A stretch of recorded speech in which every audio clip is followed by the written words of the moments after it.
And welcome everybody to the Averett Sports Network on Flow College here at Owen Fulton Field for today's first ODAC matchup of the season for the Cougars, and they're going to have it here at home.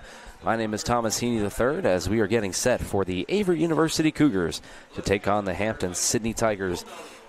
Hampden-Sydney at 6-4 on the season, and Averett coming in at 5-7. On the mound for the Cougars will be Corbin Mickle, making his fourth start of the season. Coming into today with a 1-1 record, 15 innings of work, 4 walks, and 8 strikeouts for Corbin. Big game here for the Cougars. 2 teams that made the playoffs last season. Averett was the 6th seed. They lost to Bridgewater in 3 games. And Hampden-Sydney was the 7th seed. And so 2 teams looking to get back into the playoffs this season. Home opener for the ODAC. And as we talk about all the time here on the Averett Sports Network, this is when the big games start to happen, as Averett trying to increase their win total from last year in the ODAC. This young team, as we take a look at the defensive alignment here for the Cougars, as in left field it'll be Ty Lowe, and then Mayo getting the start in center, Turner in right, where he's been mostly this season. Ford at third, Keister at short, Hauser at second, and Skinner at first, Mickle on the bump, and Powell Jr. behind the plate.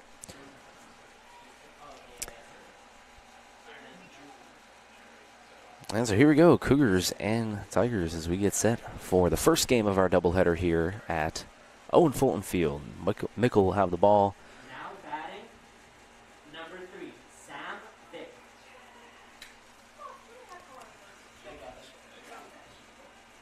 So Sam Vick will lead us off here. Mickle toes the rubber, and here we go. We are underway, and the first pitch is in there for a strike.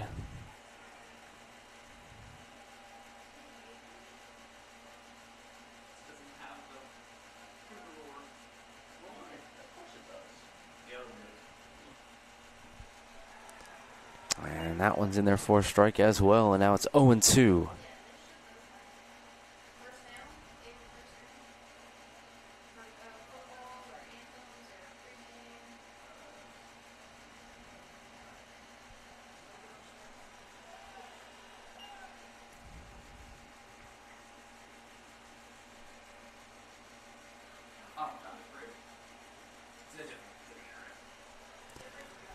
So 1-2 here to leadoff hitter Vick. Vick coming in here batting .304 on the season.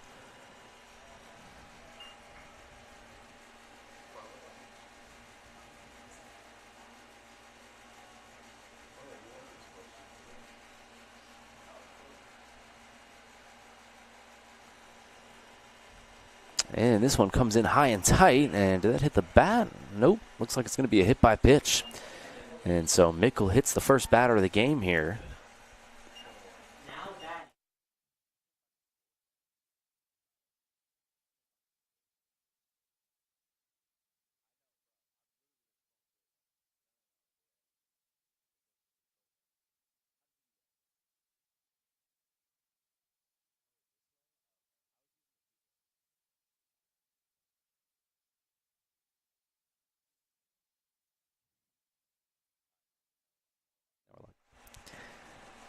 Runner at first base here, nobody out, and Hampden-Sydney trying to pile on here in the top of the first inning, and it's been an interesting season for them. They won 4 straight games to start the season. They skidded a little bit in between.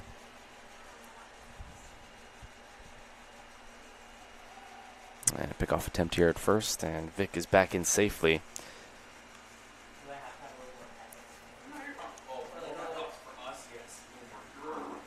Vick, no stolen bases on the season so far.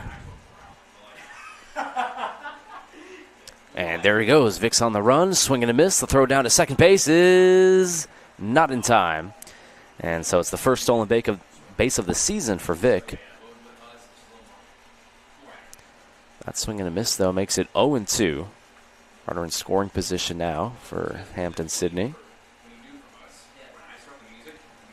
Big chance for a strikeout here for Mickle. He's got 8 so far this season in 15 innings of work. Check swing, and he went. Strike 3. And it's the first strikeout of the game for Mickle. Now batting, 30, Connor Powell. And it'll bring up Connor Powell. Powell batting 323 this season. This is his 7th start of the year.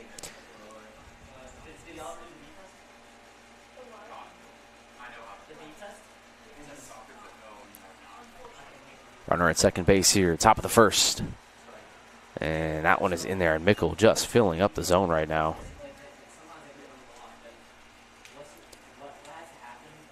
Powell, 9 RBIs so far this season. Well, home runs. 10th RBI waiting out there at second base. It's Vic. Powell swings and hits this one over to third. Ford handles, throws it over to first in time. And that is the second out of the inning. And just like that, Mickle has a way out of this. Had the leadoff man get to second base.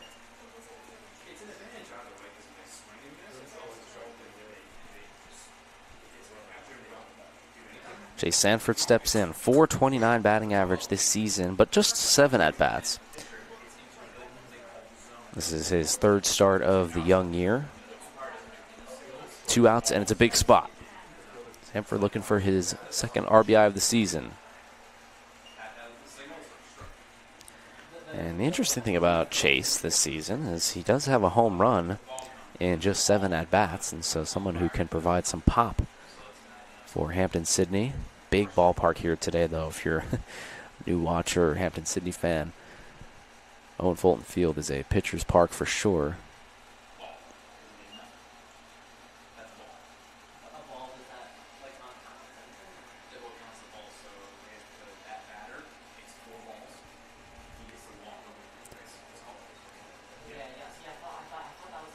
Vic, the runner at second base, 2 outs. And swinging, hitting this one into right field. That's going to get down in front of Turner for a base hit. That's going to score a run. Holding at first base is Chase Sanford, and Sanford continues his hot stretch so far this season. It's an RBI single for him, and Hampden-Sydney leads 1-0.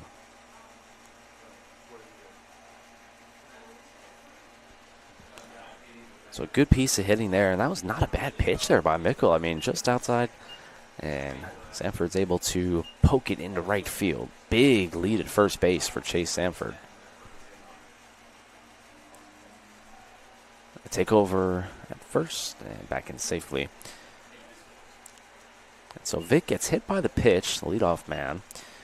Takes first base, steals second, and Sanford's able to drive him in. First pitch swinging and fouling it back is Howell. Batting, number 14, Jace Howell. So another big lead over there at first base by Sanford. And fakes the run. Now this one's going to be slashed into left field for a base hit. And so Sanford will hold at second, and back-to-back 2-out singles for Hampden-Sydney. And just like that, more runners in scoring position here. Their second hit of the top of the first inning.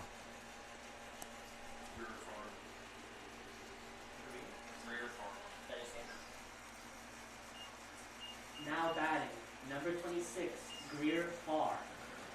Greer Farr steps in, .258 on the season, 8th start of the year, and a big spot here to try to open this game up a little bit. Trying to create some separation early.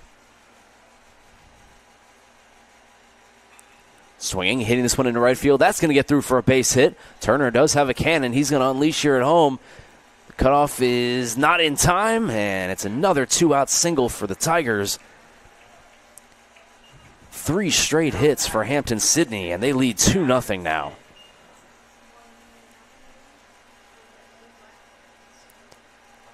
Kind of surprised the runner at first base didn't get to third there, but probably wise. Good job there by Skinner to fake out the cutoff, but just can't get it there in time. And right now, this is a tough inning for the Cougars. 2 runs have already plated. We've got 3 straight hits by the Tigers. First pitch swinging again, and this one fouled. See the aggressiveness here of Hampden-Sydney early in the counts.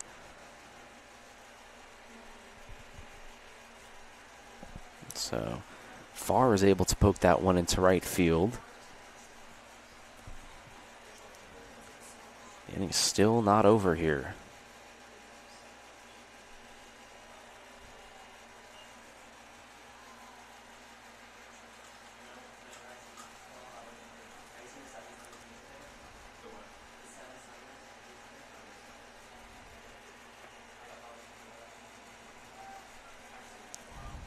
Two on, 2 outs here, 1-1 count.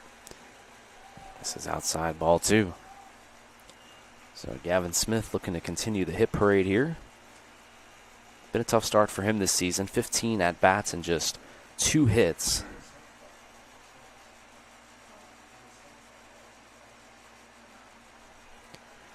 But he's in hitter's count right here with a runner in scoring position. 2 balls and a strike. And Smith will take inside ball 3, and now it's 3-1. And turning into a dangerous situation here for the Cougars. Obviously just 2 runs. Not a huge deal, but now flirting with loading the bases up. Nichols got to find the strike zone here. Smith will be looking for a fastball he can hit. And he does, and it's fouled back. So Sanford, Howell, and Farr all singled.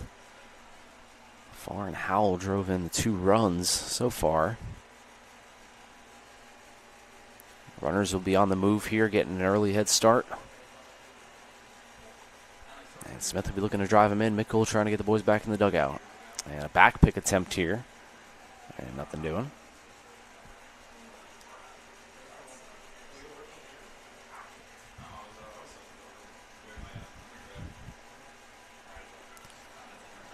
Three balls, 2 strikes, 2 runners on base, 2 runs have been plated here in the top of the first. Mickle looking to get out of it. Here it comes. This one's going to be hit over towards Ford at third. Ranges over, throws to Skinner in time, and that'll retire the side. Not before Hampden-Sydney scratches 2 runs. They lead this one 2-0. 3 hits, no errors, and a 2-0 lead as we head to the bottom of the first.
Leading us off here in the bottom of the first will be Tyler Lowe as we get set for the Cougars' first plate appearances. Let's take a look at the starting lineup.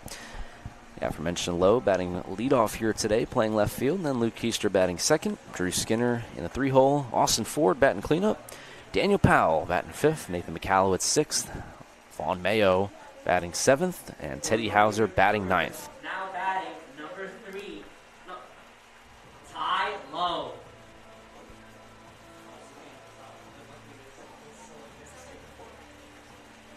And so Ty Lowe will step in here for the Cougars as we are getting set for the bottom of the first, and Averett has found themselves in a little bit of a hole here.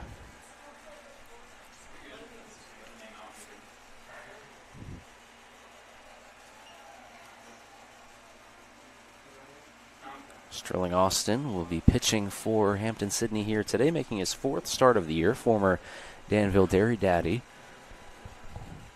Used to pitching here in Danville, as that one misses. Austin has posted a 3.60 ERA this season and a 1-0 record. Really good start for him. 7 2/3 innings pitched. Ty Lowe ahead in the count, 2-0. And he takes a strike. But through 15 innings of work here, Austin's got 16 strikeouts to just 3 walks. He's been one of the better pitchers in the conference so far this season. 2 balls and a strike here low. And Ty hits this one right back up the middle. That's going to get through for a base hit. And so Ty Lowe, with the new walk-up song, is able to get on with a single here in the bottom of the first. Now batting for your Averett Cougars, number 2, Luke Keister. So nice work there by Tyler Lowe. Getting the start here in the leadoff spot. Didn't see that on Tuesday. He's in the 3-4 range. But Coach Billy McLaughlin in his first season, adding Ty Lowe first, and it pays off. The season it's been for Ty Lowe as well, batting .400 on the season, and he's got 3 stolen bases. A modest lead at first now as Keister steps in.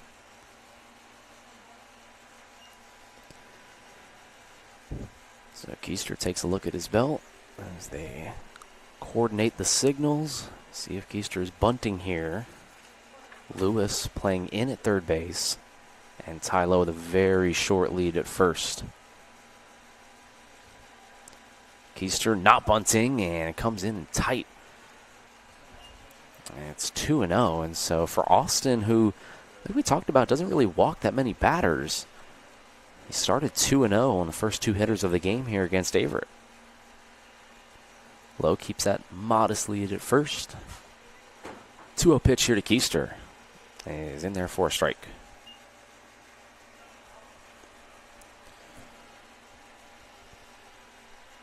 Waiting on deck is the first baseman, Drew Skinner.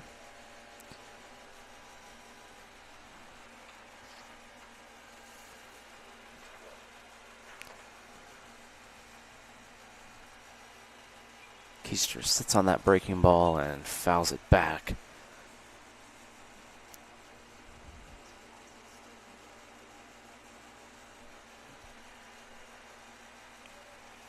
Averett as a team, 8 stolen bases on the season, and Tyler Lowe responsible for 3 of them.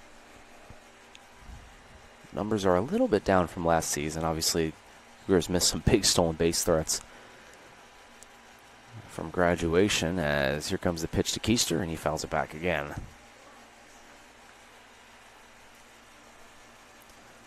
But Luke, the Shenandoah transfer, shortstop, has done a really good job coming in here. He's played all 13 games now. Started in all of them. And he's got an on-base percentage over .400 to start the season. 2 balls and 2 strikes here. Nobody out. And Ty Lowe at first. Keister takes outside for ball 3.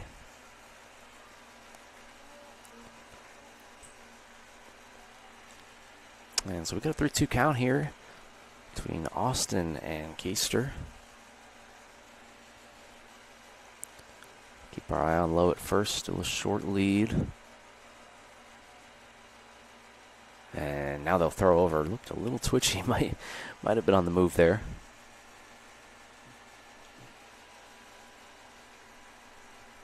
Obviously, think about a hit and run here. Try to get Lowe in motion with 3-2. See what happens. Not running. And the 3-2 pitch is taken high for ball 4.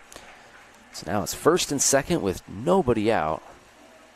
Now batting for your Averett Cougars, number 10, Drew Skinner. And it's going to bring up Drew Skinner here. .349 batting average this season. 10 RBIs, tied for the team lead. What a great season it's been for him. And we kind of figured Drew was going to take a step up this season. He had such a great year last year.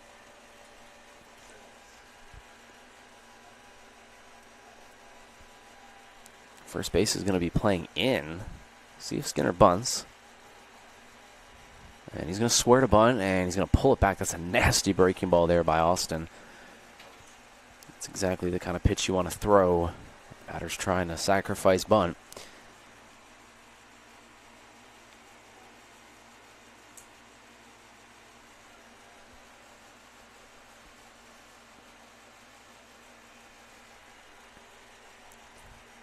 Skinner not bunting, swinging away, hitting this one up the hole. This one's going to be picked up by the shortstop, Lester.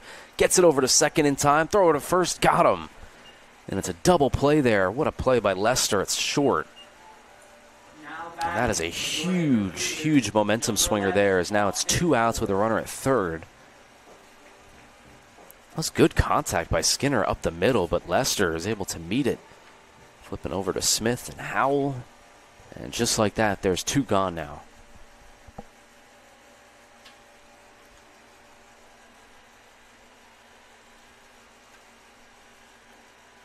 So still that runner at third base. As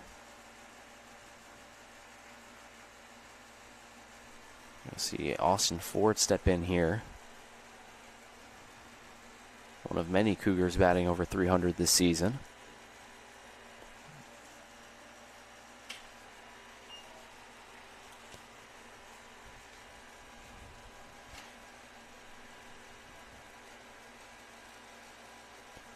Low at third, and 3 straight breaking balls, 2 of them for strikes, and it's 1-2.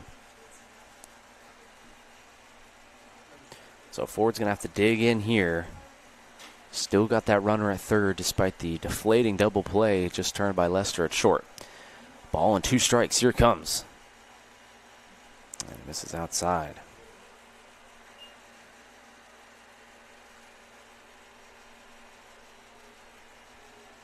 Waiting on deck and hoping for a chance is Powell Jr. Here comes Austin's 2-2. And this one's going to be swung in towards center field. Might fall. Diving and can't get it. Farr couldn't get it. And it lands on the ground for a base hit. So nice work there by Austin Ford to drive in Averett's first run of the game. Now batting for your Averett Cougars. It's the second hit of the inning. And it'll bring up Powell Jr. What an effort by Farr and center. Just couldn't grab it.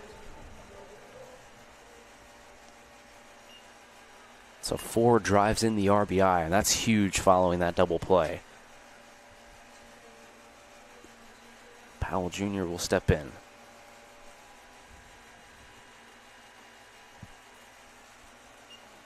Powell Jr., another one of those transfers that Coach McLaughlin got in the transfer portal. Him and Keister have been the headliners in the lineup, but also talk about guys like Joshua Gunn on the mound for the Cougars. They just brought in a lot of talent this offseason, as a swing and a miss there.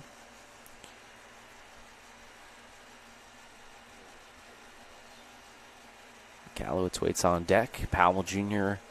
up at the plate right now. He's got a home run and 4 RBIs this season.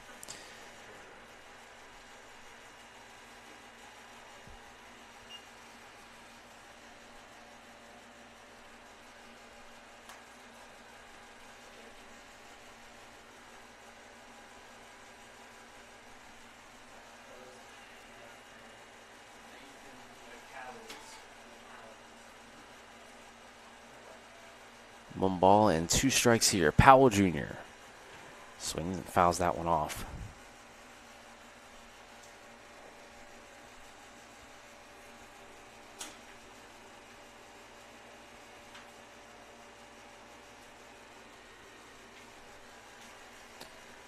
Still ahead in the count here is Austin. 1-2 pitch. Powell chops this one foul in the box. So becoming a long inning here for Austin.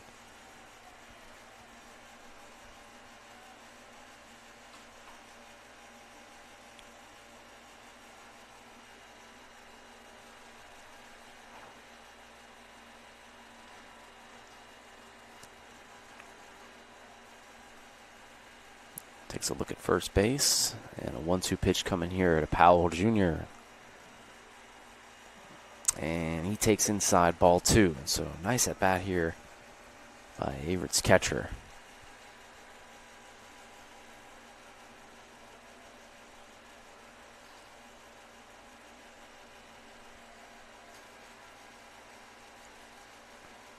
Two-two pitch. And that one clips the outside corner for strike 3. There's no throw over at first because base is occupied, but 3 down here as the Cougars do scratch a run. They cut the lead in half. 2 hits and no errors in that inning. It'll send us to the top of the second inning here, and the Cougars trail by 1.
Now batting, number 52, Mason Lester.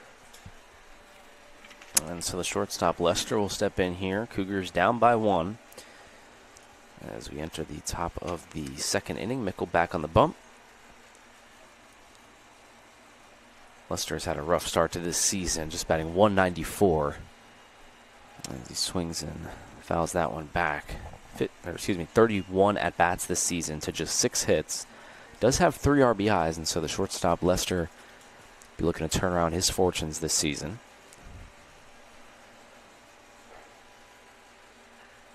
Swinging and hitting this one into center field. Mayo lands right in front of him, and it's going to be a leadoff base hit here for Lester, and so maybe just the kind of start he needs here. He got the double play in the bottom of the first inning, and then he leads off with a single here.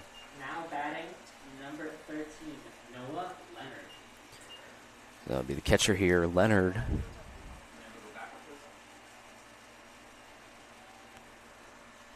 Leonard has been very impressive in his small sample size this season. As Mickle fires in a strike.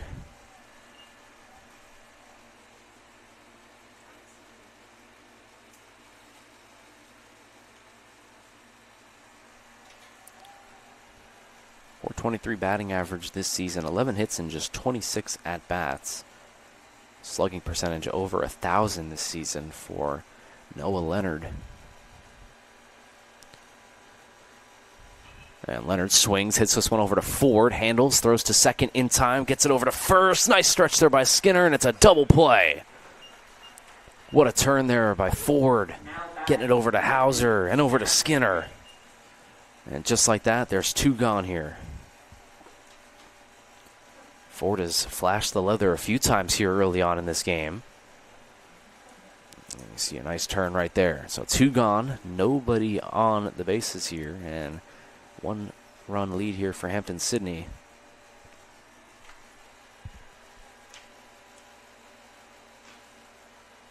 We'll flip the lineup back over here, and Vic, first pitch swinging, pops this up into center field. Mayo charges in, hat falls down, but the ball in his glove, and that'll retire the side. Bottom of the second inning, quick inning for Mickle, keeping the pitch count down and getting the boys back in the dugout. We'll be right back after the break.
And McAllowitz getting set to kick us off here in the bottom of the second inning. First game of our doubleheader here at Owen Fulton Field.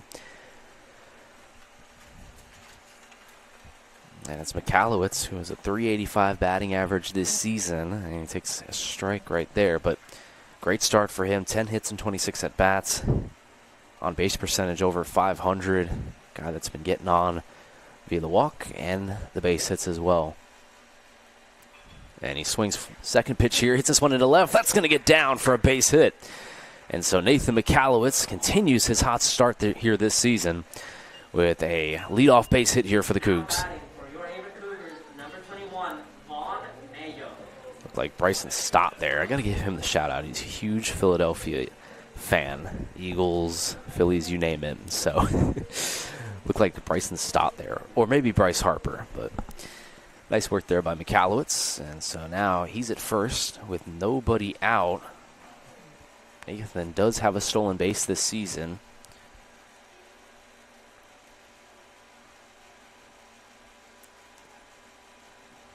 Swearing to bunt and trying to get it down is Mayo, but it's fouled in the box.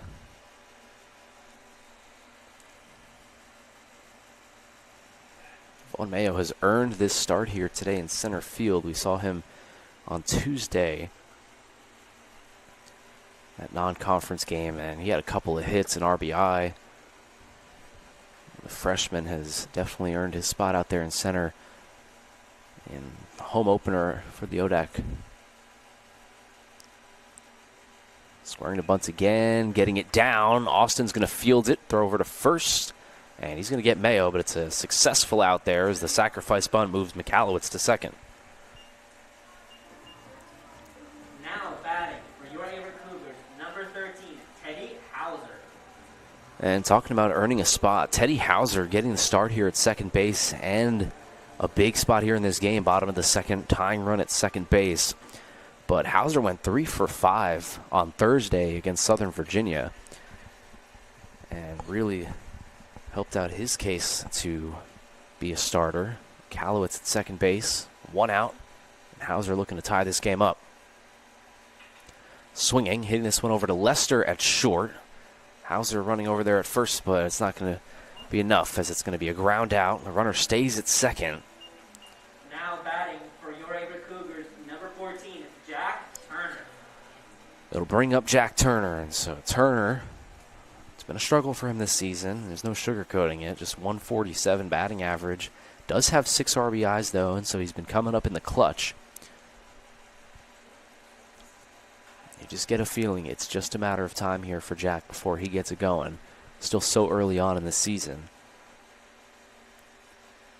Now as Turner takes a breaking ball for a strike, and everybody on that coaching staff believes in Jack. He's got immense power and an ability to hit in the clutch, and this is one of those spots right here. He's got a runner at second base, 2 outs, working against a tough arm here in Austin.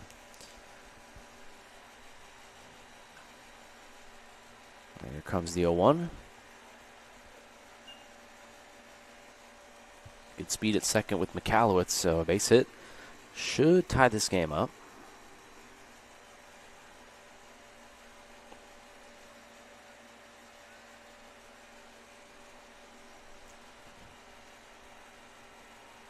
The 1-1, and Turner, big cut there, but comes up empty, and it's 1-2.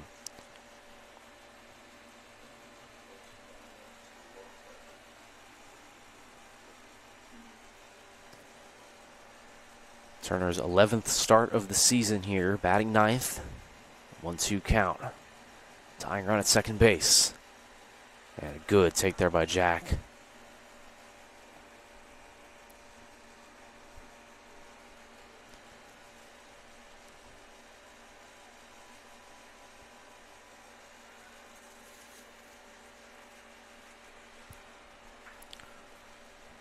Callowitz at second, 2 balls, 2 strikes, 2 outs. It's Averett's number 9 hitter. Turner takes low for ball 3. And so waiting on deck is the leadoff man, Ty Lowe, looking for a chance. He would be next.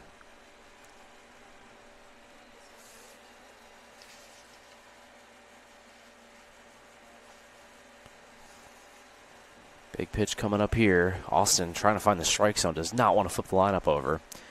Turner swinging and fouling it off.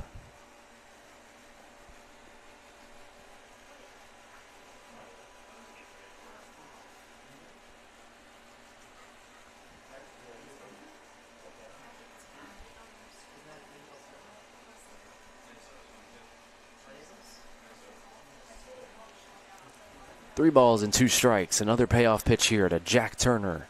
Here it comes. And Turner chops it foul. And so what an at-bat here for Jack.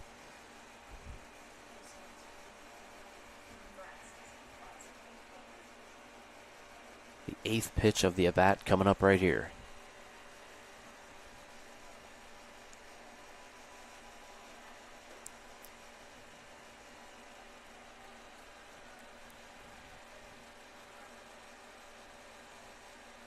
Another payoff pitch, Austin to Turner, and Turner fouls it off again. And so 9-pitch at bat here for the junior right fielder.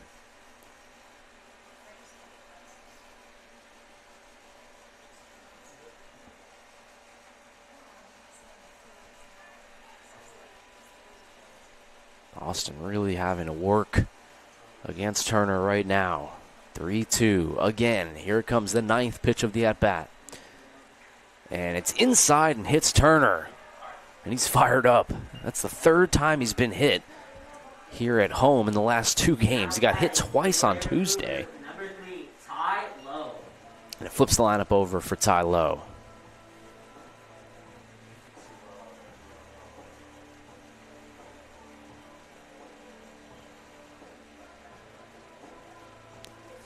So Austin's found himself in some trouble here in the bottom of the 2nd inning. Now the lineup flipping over to Ty Lowe, who's 1 for 1 with a single back in the 1st.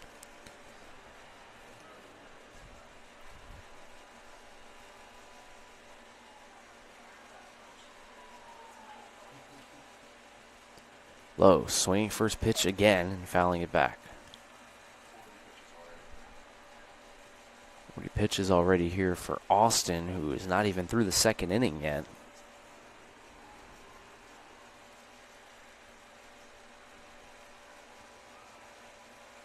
So I'm sure the wheels turning there in the Tiger dugout. A 1 pitch inside, and it gets past the catcher Leonard, and everyone's going to advance a bag. So now it's 2nd and 3rd, and just like that, the go-ahead run at 2nd. Tying run at 3rd, and Averett's leadoff man here in a 1-1 count.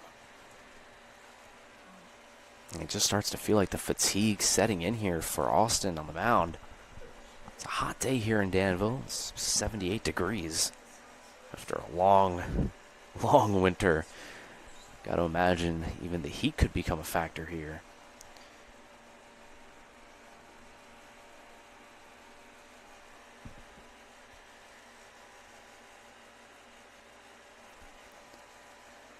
So Wisely coming out there and having a conversation on the mound at a mound visit for the Tigers. Ty Lowe trying to stay locked in. He's got his new walk-up song. He's 1 for 1.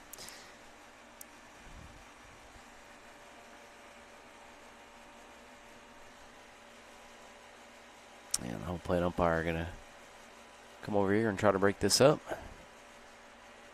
Just trying to buy as much time as they can for Austin, who is clearly fatigued out there. Having a hard time finding the strike zone. He hit Turner. He just threw a wild pitch. But he still has a path out of this to keep the lead. He needs 1 more out. He's already got 2. And he's got Ty Lowe at the plate. Here comes a 1-1. Lowe swings and fouls it back.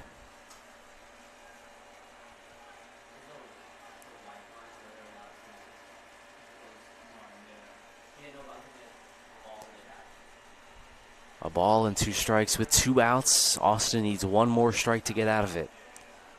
Lowe looking to give the Cougars the lead, and he swings and misses for strike 3. And so a very successful mound visit there, as that'll retire the side. Austin locks back in with 2 straight strikes to strike out Lowe. It'll send us to the top of the 3rd inning, and the Cougars still down by 1.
Top of the third inning, and Lewis squares to bunt here and fouls it back.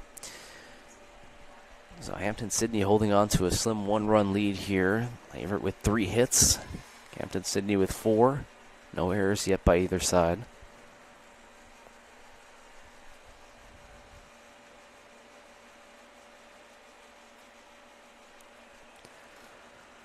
Lewis is 0 for 1 on his first at-bat back in the first inning.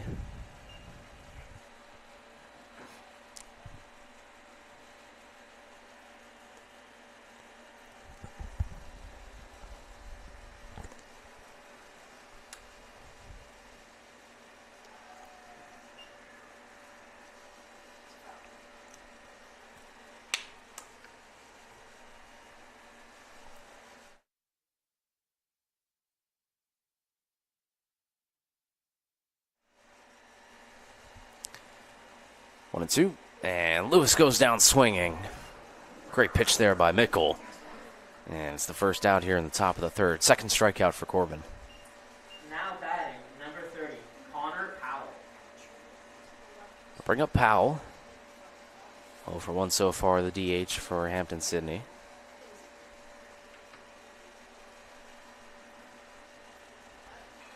And he swings, hits this one into right center field. Mayo giving chase all the way over towards the warning track and makes the catch.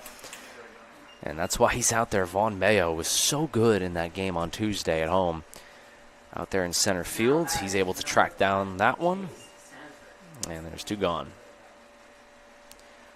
We'll bring up Sanford. Sanford started this whole barrage of hitting in the top of the first. Chase had that RBI single, followed by the hit by Howell, and then the RBI single by Farr. They went 3 straight batters with singles to give them a 2-1 lead.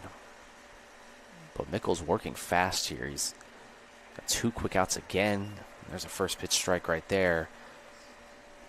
Retired the side last inning in less than 10 pitches. And looking to retire 6 straight Tigers if he's able to get Sanford out right here. Big cut, and fouling it over the first base dugout. That's 0-2.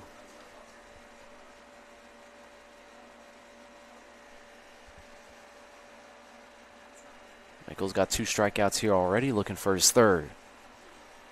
Here comes Sanford, takes outside.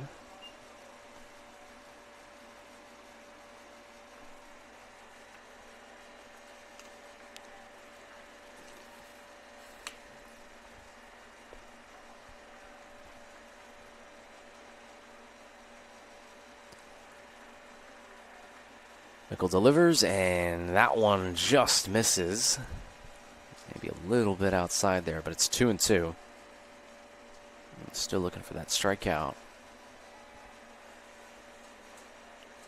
Here it comes. Sanford checks swing, and he went around. They'll throw over to first base, and it'll be in time, and Mickle gets his 3rd strikeout and another quick inning. He has retired 6 straight Hampden-Sydney batters. So it'll send us to the bottom of the third, and the Cougars will be looking to get him some runs. We'll be right back.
Keister leading us off here in the bottom of the third. Averett trails by 1. And Keister will be looking to start it up.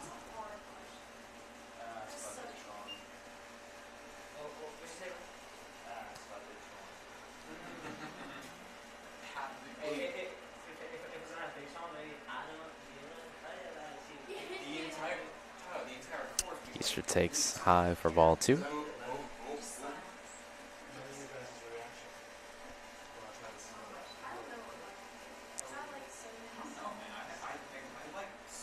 Keister takes for a strike. Austin now in his 3rd inning of work, and he's only given up a run.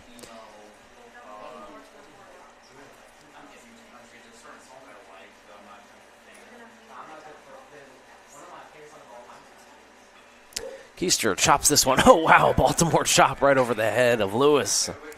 And into left field for a base hit, and so Keister, Baltimore chop there as they call it, over the third baseman's head.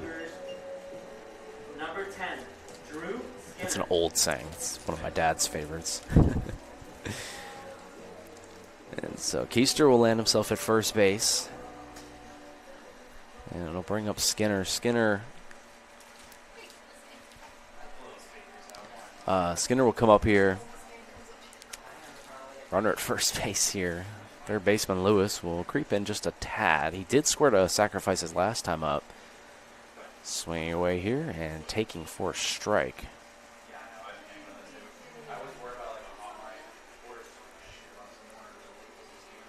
Fourth hit of the day for the Cougars.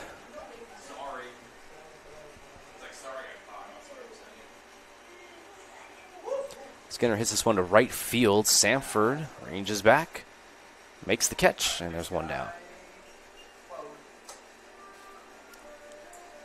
Now batting for your Averett Cougars, number 11, Austin Ford. It'll bring up Austin Ford, who had the biggest hit of the day so far for the Cougars. It was a 2-out RBI knock back in the first inning. He's had a great game so far. The double play at third base and then 2-out single RBI. And so we'll see what else he's got in store right here.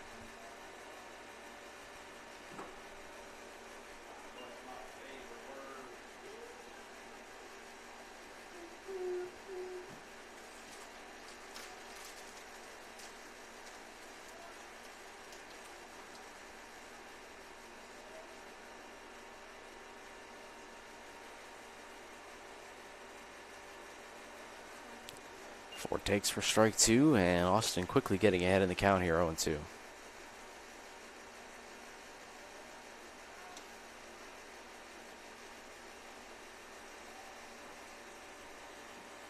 In the dirt, and trying to get to second is Keister, and he's in standing. So heads up play there by Luke Keister to get to second base, takes the double play out of order, and it also creates another RBI situation here for Ford.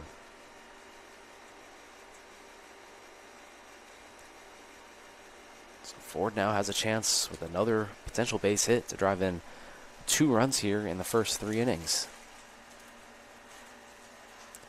Swings and chops this one foul.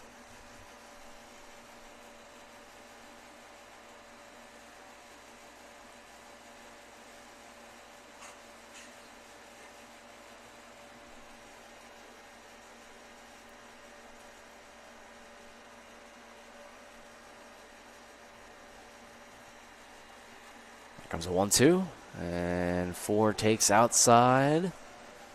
Very close pitch there, but it's 2-2.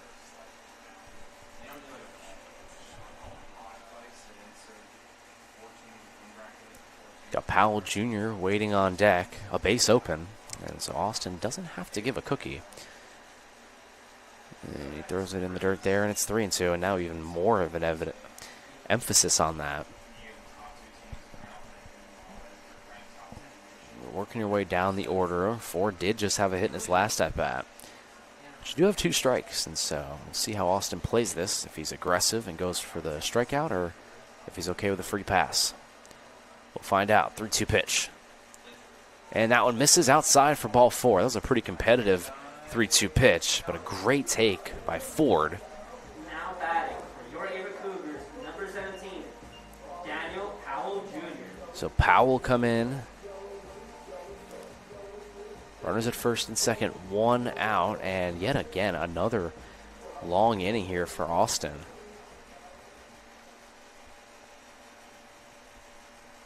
You know, the Cougars aren't winning the game yet, but they're definitely winning the pitch count battle right now. Mickle's been working fast the last 2 innings, and Austin's been having a hard time finding the zone.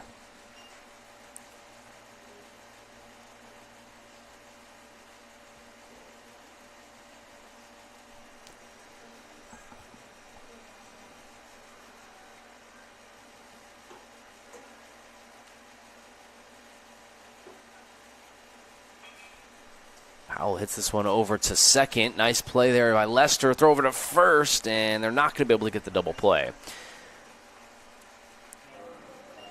And so Lester does get the force out at second base. So now there's 2 gone. Runners at the corners. And Michalowicz with a chance here to get another hit and his first RBI of the day if he's able to get it through.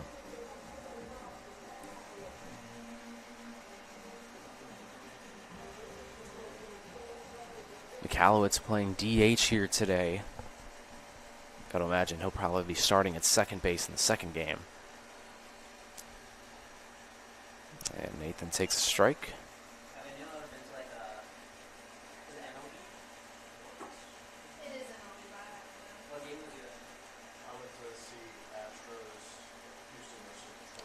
Runners at the corners, 2 outs. And Michalowicz swinging and missing there.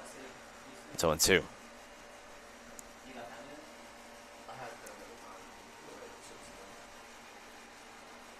Nate looking to dig in here. Behind in the count to Austin.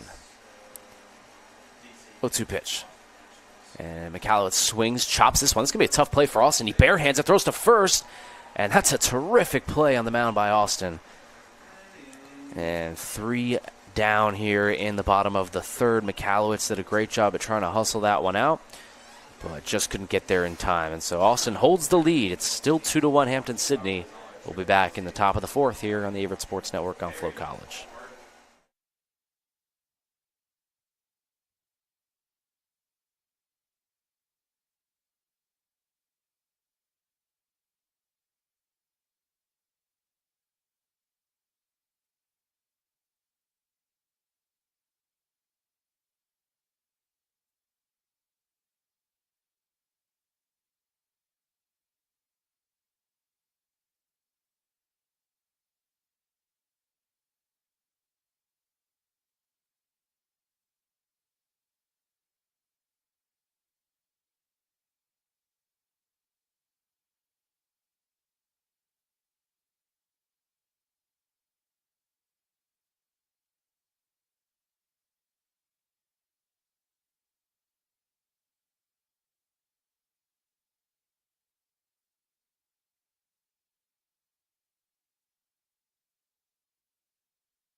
First baseman Howell steps in here working against Mickle, who has put down 6 straight Hampden-Sydney batters. And working fast. Gave up those 2 runs in the top of the first, but since then he's been shut down.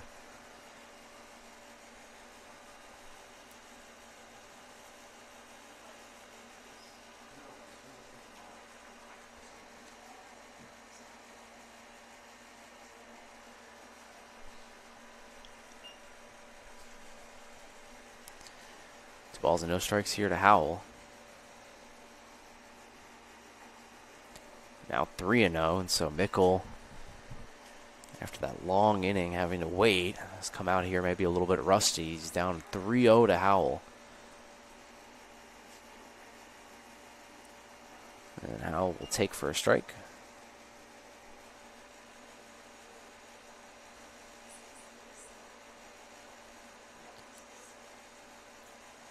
blowing right to left here today at Owen Fulton Field. Is big cut there, coming up empty. Now it's 3-2.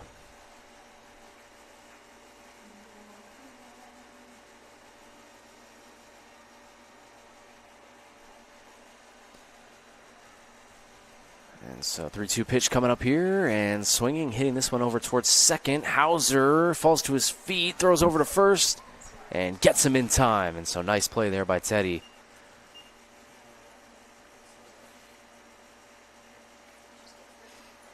Now batting, number 26, Greer Farr.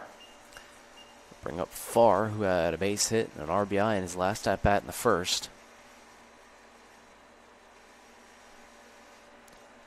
7 straight retired here by Mickle.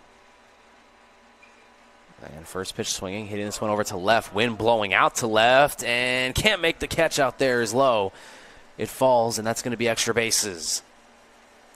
And so we just said it, the wind blowing out to left field here. And that one carried off the bat of Farr. Now batting, number 6, Gavin Smith. So Smith now, the second baseman, will have an RBI chance with a runner at second.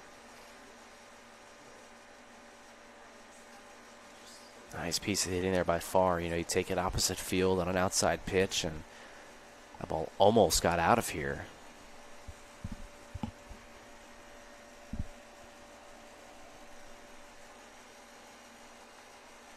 Fifth hit by Hampden-Sydney, and Smith, big cut.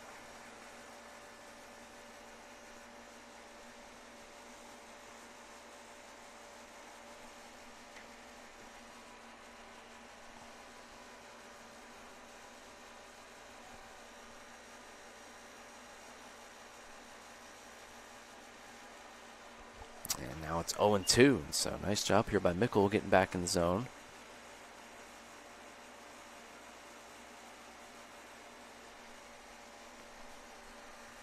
Smith is 0 for 1 here. It'll be Smith, Lester, Leonard, and then the top of the order.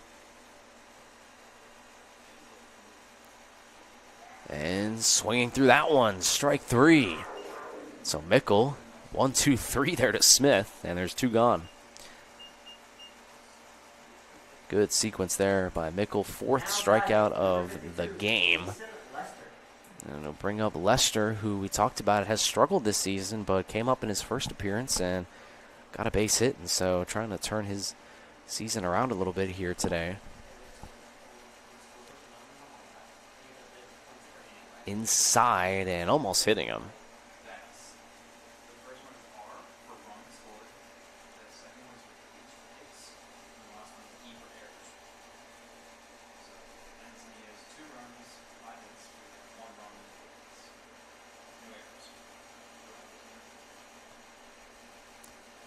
The dirt, and now it's 2-0. Farr waiting at second base.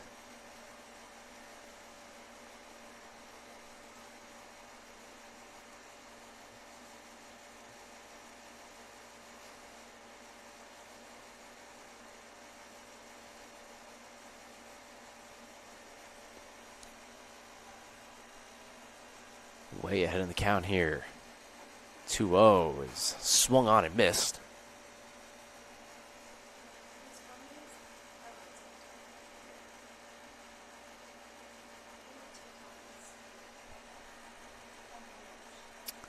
So Lester, the left-handed hitter, working against the right-handed throwing Mickle. 2 outs here, and a runner waiting at second. Here comes 2-1, is swung on and missed again, and so Mickle playing hardball here, throwing it right past the bat of Lester, and it's 2-2. Corbin has 4 strikeouts already, and the fastball has been blown by the batter here back-to-back times. Lester fouls that one.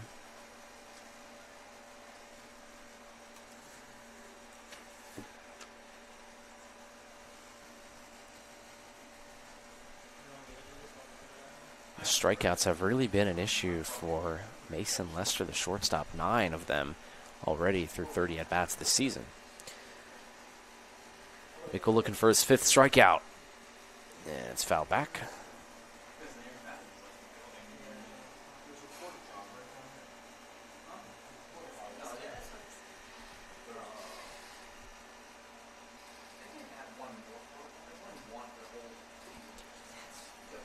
5 hits in the game for Hampden-Sydney, 1 in this inning. It was an extra base hit by Farr.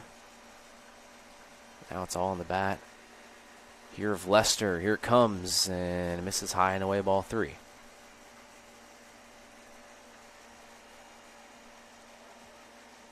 Getting on deck is the catcher Leonard. He would be next.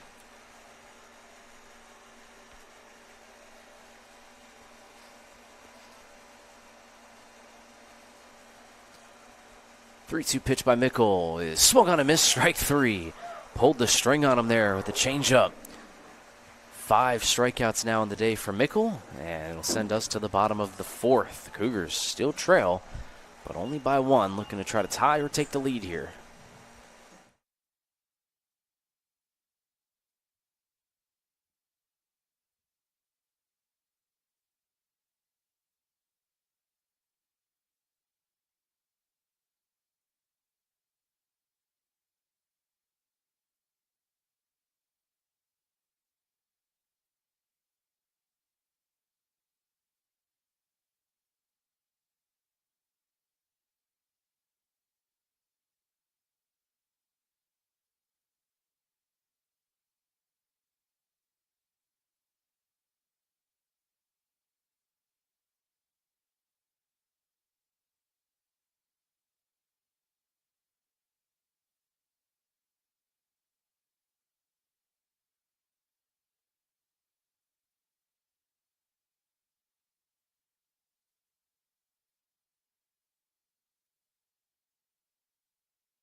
Vaughn Mayo leading us off here in the bottom of the 4th. The Cougars still trail by 1, and Austin back on the mound as the first pitch. This is in for ball 1. Talk about such a competitive matchup this is. Hampden-Sydney and Averett. As Mayo, first pitch swinging here into right field, and Sanford's there, 1 down. But historically speaking, Cougars and Hampden-Sydney 23-20 in favor of Averett. Cougars had a 6-game losing streak that spanned from 2022 to 2024. And then Averett won the last 2 matchups against Hampden-Sydney. They beat them a year ago, in 2 days on March 9th. They beat Hampden-Sydney at Hampden-Sydney last year as Hauser takes strike 1. And then you also look at the playoff seeding, right? I mean, Averett was the number 6 seed last year. Hampden-Sydney right behind them at 7. So these are 2 very evenly matched teams. And with all that being said, I mean, you look at a potential playoff seeding situation where both of them are trying to get into the tournament.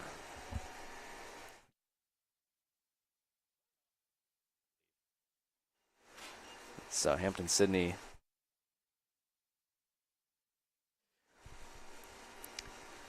so you never know what can happen down the stretch and who you might need to have a tiebreaker over as Hauser hits this one. Tough hop at second base for Smith. He handles it and throws him out. That's just technique right there at second, bodying that ball up and keeping it in front of him.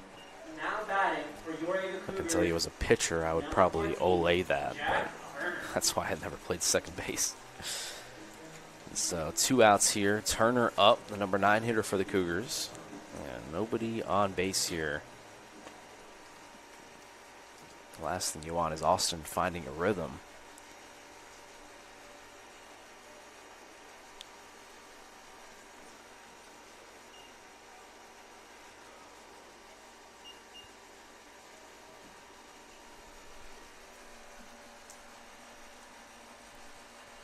Turner swinging, chopping this one over to first, and getting over there to cover the bag is Austin in time. And so the Cougars go 1-2-3 here in the bottom of the 4th, and still just that lone run. Top of the 5th coming up here on Owen Fulton Field. And we'll be back in just a moment.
Leonard stepping up to bat here. Top of the 5th inning. Flow College. Thomasini the third on hand as the Cougars trail by 1. And Mickle back out there for his 5th inning of work. And it's a good start as that's strike number 1. Sunny day here in Danville. Much more of a cold weather man myself, but I'm sure the players out there are enjoying the warm weather. It's been a cold start here to the season. Weather-wise, literally the game on Tuesday, we had the heaters in the booth, and now we've got the air conditioning on. 1-1 pitch. This is high for ball 2. But it's getting around that time. Conference games and warm weather. And it's so important to get off to a hot start. You know, you look at Averett last year, and they made the playoffs for first time ever in the ODAC. And a lot of that was credited to their hot start. I mean, I believe they won 6 of their first 7 ODAC games.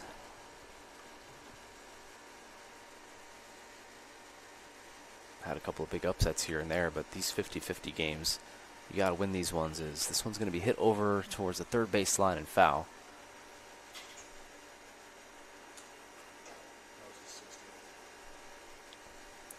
.60 pitches here for Mickle.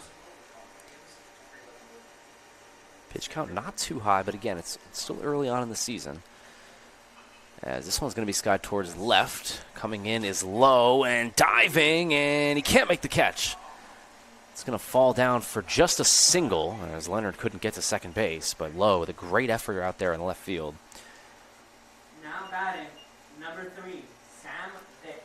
And so it'll flip the lineup over here, and Sam Vick will start. We have not seen Jack Wilson yet. He's Hampden-Sydney's best hitter, batting .385 this year, 2 home runs. He's got 6 stolen bases, and probably the most impressive stat is the only 5 strikeouts he has with 7 walks. But we haven't seen him, and so you got to imagine he might be in the lineup next game, or he might not be available for whatever the reason. But it's something to keep our eye on heading into the second game for sure. So Vick up, he just squared the bunt, he pulled it back. 6 hits now on the game for Hampden-Sydney.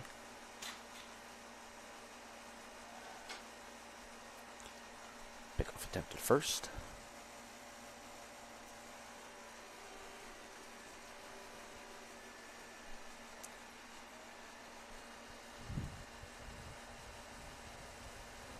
Vick not bunting and taking for strike 2.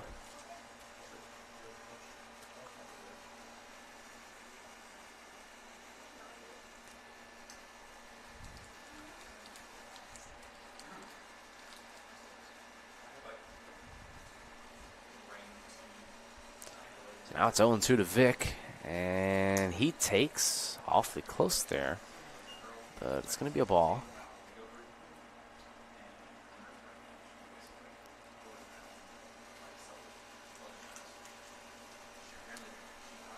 Pickoff attempt at first and back in safely there.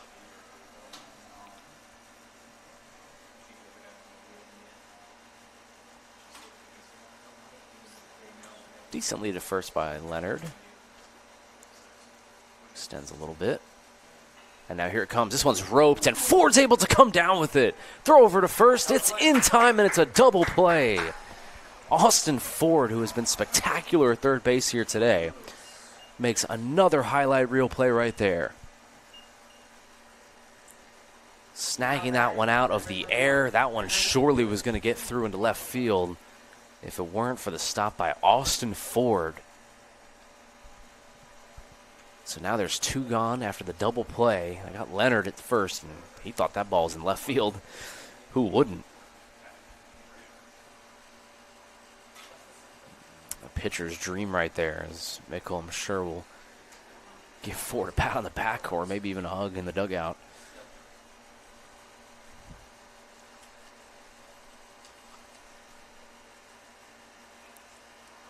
1-0 is swung on and fouled back, and so Lewis, the third baseman, steps in. Nobody on now and 2 outs after really should have been first and second, nobody out. So shows how quickly an inning can flip. Great pitch there by Mickle. It's 1-2. He's got 5 strikeouts already, looking for 6.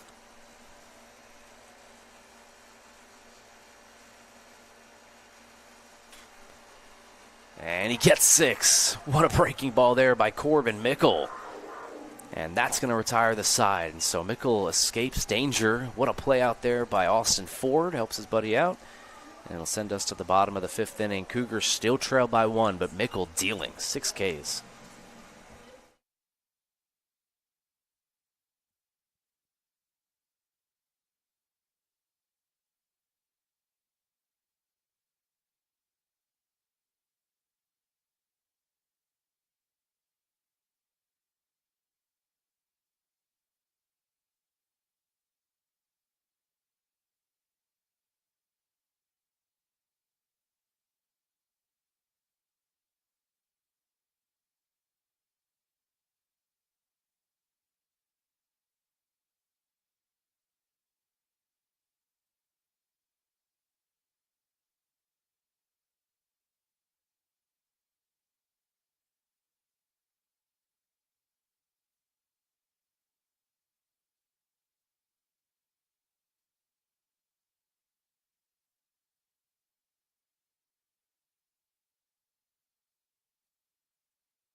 Tylo steps in here, bottom of the 5th. Averett's offense got to get going here, as Mickle has given them 5 really good innings. Only 2 runs allowed. He's got 6 strikeouts.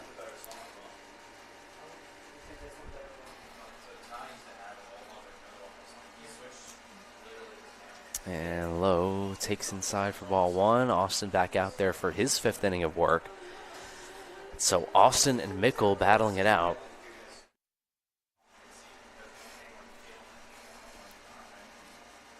Lowe swings and fouls it back.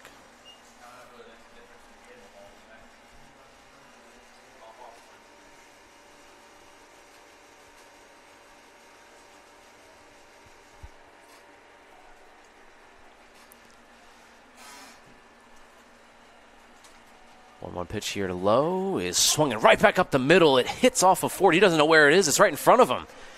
And Lowe's going to get in there with an infield single.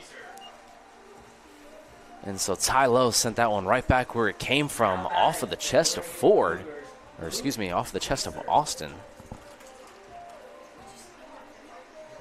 And so they're going to check on Austin out there on the mound. But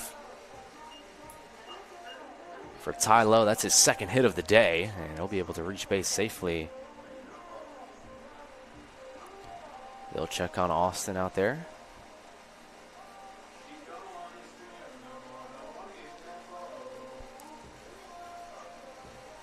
Bring up Luke Keister. Keister, we'll see if he bunts. Or they might even send low out there. Umpire going to get Austin a couple of warm-up pitches here just to see if he can continue. Looks pretty good.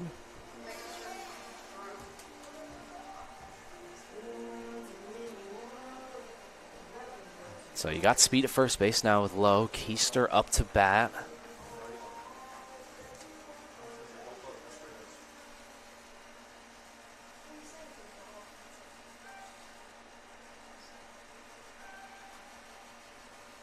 Let's see if Keister swings away here or if the bunt will be on. Bunting, trying to get it down and fouls it back. So normally with a guy like Keister, he'll come up to bunt once, but if he can't get it down the first time, they'll call it off and let him swing away. And so we'll see if that's the case here. In a game this close and with a hitter as dangerous as Skinner on deck, with no outs, would be shocked if they did it again, but we'll see. Pickoff attempt.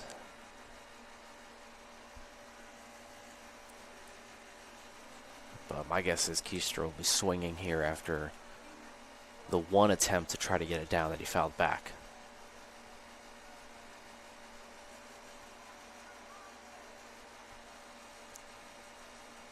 Nope, he's going to swear again, and he'll take outside.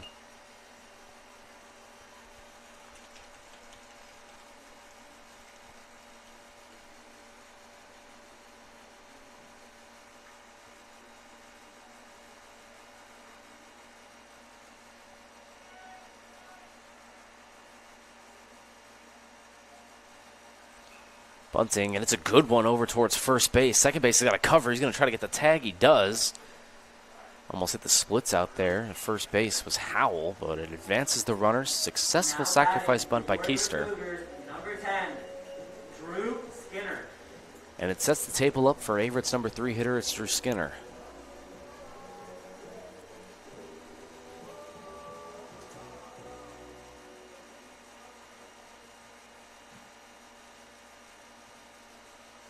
So Averett, who has not led in this game yet, has trailed from the jump, has a chance to at least tie the game.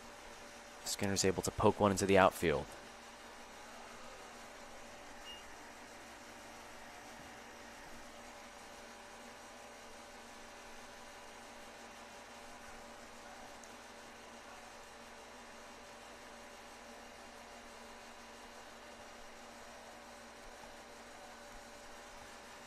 Skinner takes ball 2.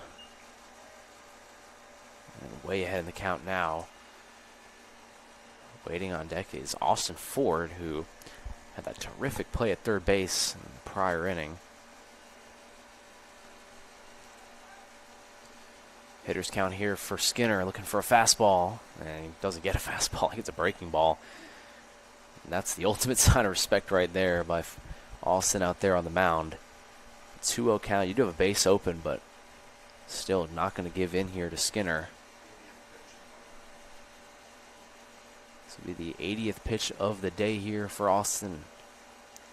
Long hold, now delivers, and now gives a fastball. Skinner hits this one into center, far, right under it, no tag, and there's 2 gone.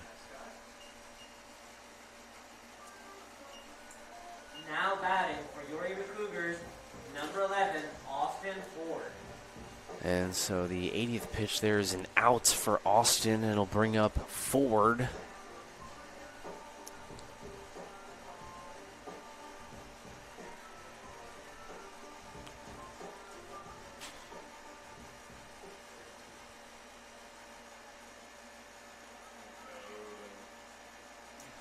Ford 1 for 1 so far here today.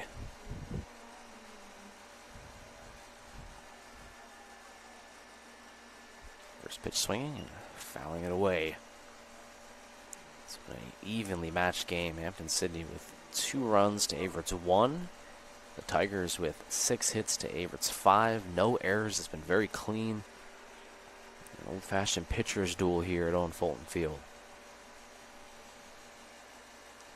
Ford swings and fouls it away again, and now it's 0-2. Averett has struggled to hit with runners in scoring position here.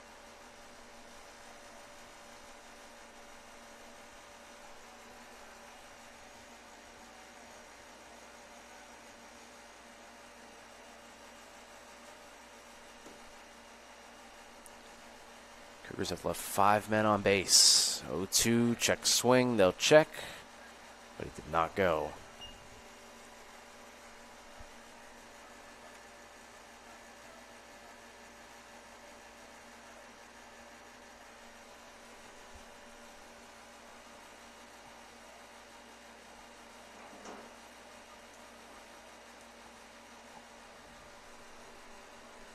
The 1-2 pitch here, Ford.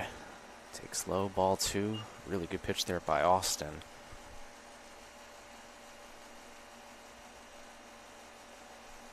We'll see if he comes out for the 6th. If he's able to get out of it right here.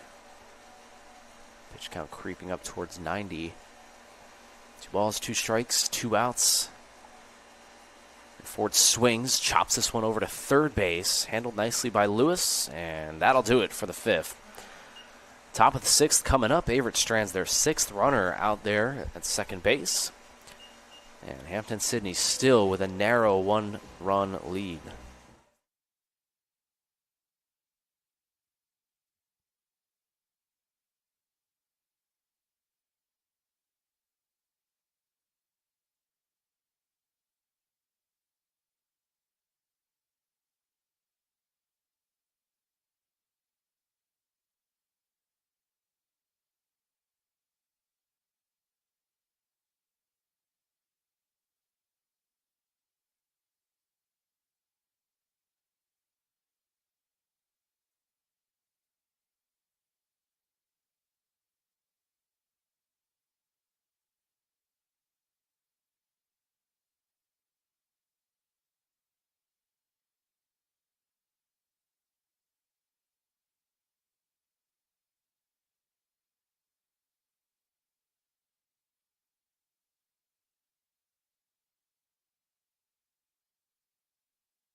Connor Powell steps in here for the Tigers. Mickle working into the 6th inning here with a 1-run deficit.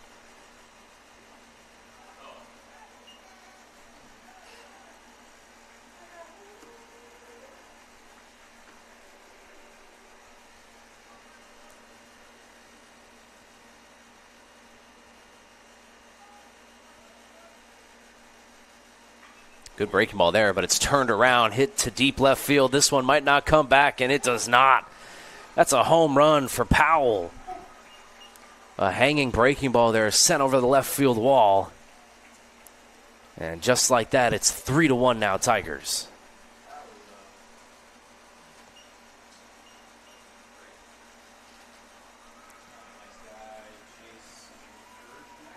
So big time hit there for Connor Powell, who's his first home run of the season.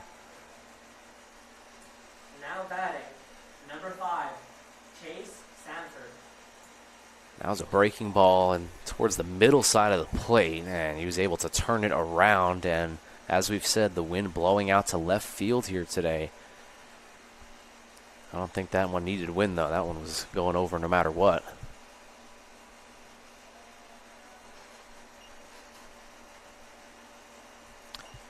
So 3-1 lead here for the Tigers. Their 7th hit of the day. And it's a solo shot for Connor Powell.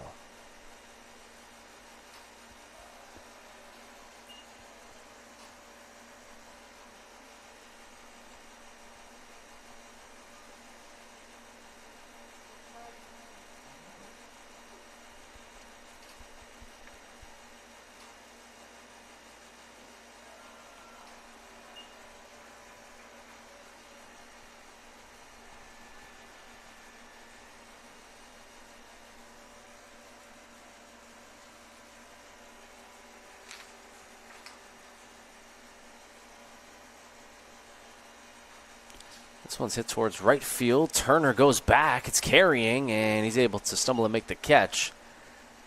And so first out here of the top of the 6th. Now batting, number 14, Jace Howell. So Jace Howell will step in.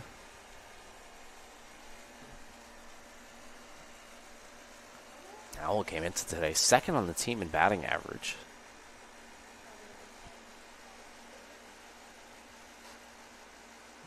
And so far here today for Howell, he's 1 for 2.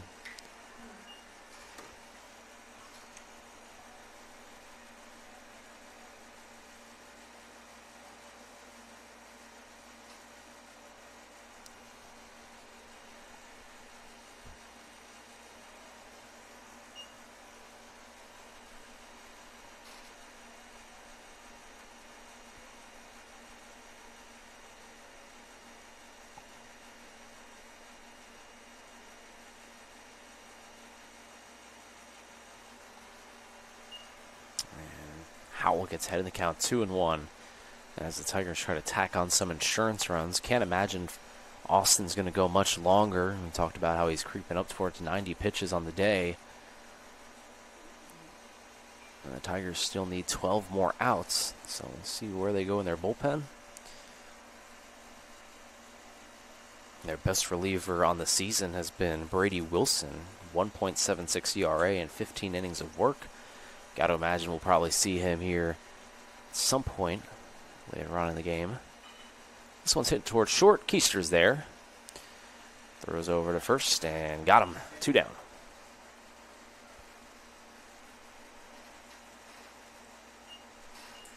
Now batting, number 26, Greer Farr.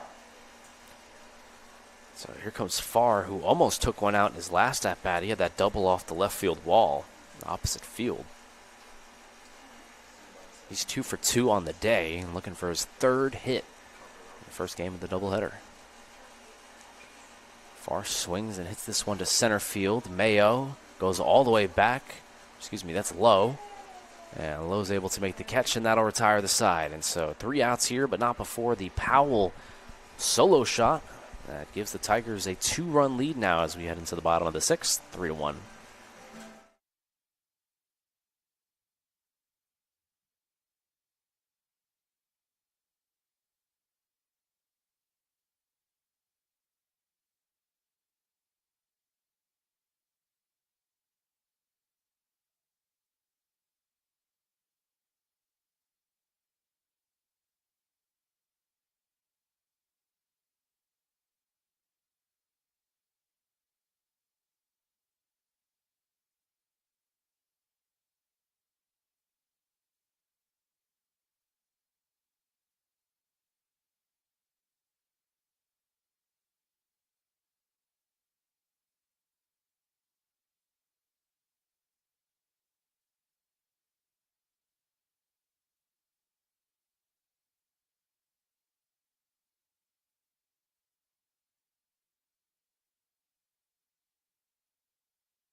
Powell Jr. up here at bottom of the 6th, and Averett's got some work to do. They're only down by 2, but Austin has put up a gem here as this one's going to be hit towards the left side of the field. That's going to get through for a base hit. And so Lester couldn't grab that one, and Powell Jr. is at first base.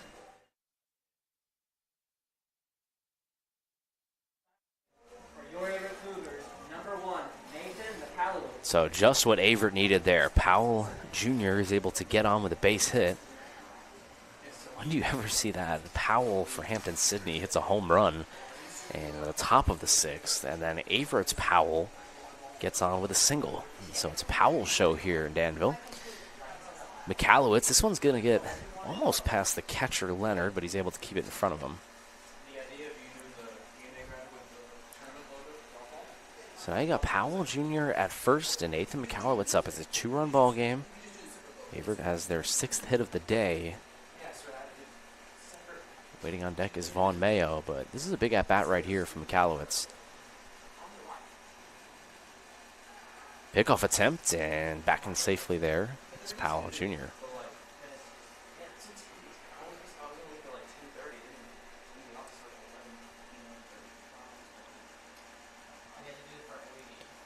McAllowitz is 1 for 2 on the day. And he swings and lines this one right back up the middle. That's going to get through for a base hit. And so Nathan McAllowitz comes up clutch again. Big hit there, and it's first and second with nobody out. Now batting for your Averett Cougars, Vaughn Mayo. McAllowitz continues his sophomore breakout here this season. Up at the top of the conference in batting average, and now 2 for 3 here today. And now with Mayo up, he's a good bunter. And with McAllowitz holding the tying run, you've got to imagine this is going to be a bunt. Mayo's going to have to try to get this one down and advance the base runners. Corners play in, Lewis and Howell expecting it. And it's going to be up to Mayo to get it down. He squares, and it comes up tight. And did he pull back in time? That's the question. They're going to say, let's see. This is going to be interesting. Did it hit the bat? Did it hit Mayo? But also, did he pull it back? Home plate umpire is going to check on Mayo. Not sure what the call is. Runners are staying there put. It's hard to hear. And so they're going to say, we'll try to figure this out. It's hard to hear the bat from up here.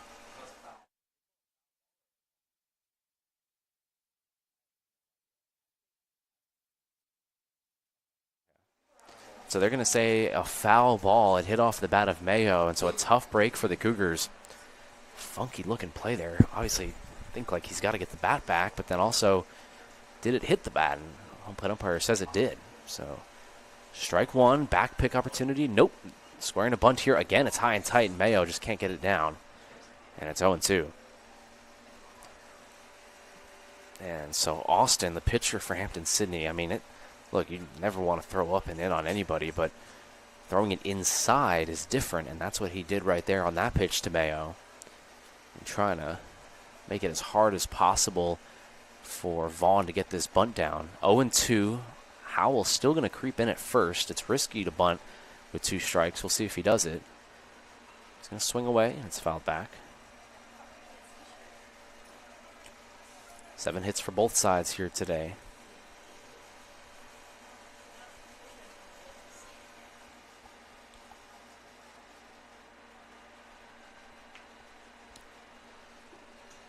On would love to hit a deep fly ball and try to advance that runner. 0-2 pitch coming here. And he takes, it's in the dirt. Leonard's going to have to scuttle over and get it. He can't. And it advances both base runners, and so just like that, the bunt is not needed, and Hampden-Sydney does the work for him.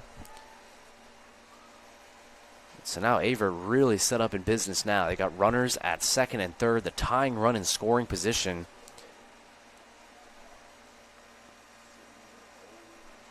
A 1-2 count here to Vaughn Mayo. Waiting on deck is the second baseman, Teddy Hauser. Big moment here for the freshman. 1-2 pitch. Mayo hits this one over to Lester. That's going to get a run in. Throw over to first in time. But it is a successful out there for Averett center fielder Mayo. And it's 3-2. It also moves the runner over from second to third. And so Hauser now has a chance to tie this game with a sacrifice fly. We'll see how Hampden-Sydney plays their defensive alignment in the infield. I mean, you've got to play the infield in here, no? And they are. That's or maybe not. it's going to be a mound visit, so I'm sure they'll probably have a discussion about that. I think you have to play the infield in here. You've got the runner at third base in a one-run game this late. Coach Billy McLaughlin puts his hand on the shoulder of Teddy Hauser right there at third base as they have a conversation. You see there on your screen, Coach McLaughlin in his first year as a head coach. Great baseball mind. I had the pleasure of playing under him a couple of seasons here at Averett. And they're going to go to the bullpen, and so Austin is going to come out. Call to the bullpen here at Owen Fulton Field in a big moment for Teddy Hauser, the second baseman of Averett. When we return, we will have the name of the pitcher here for you. And Hauser's big at bat with runners at third base and one out.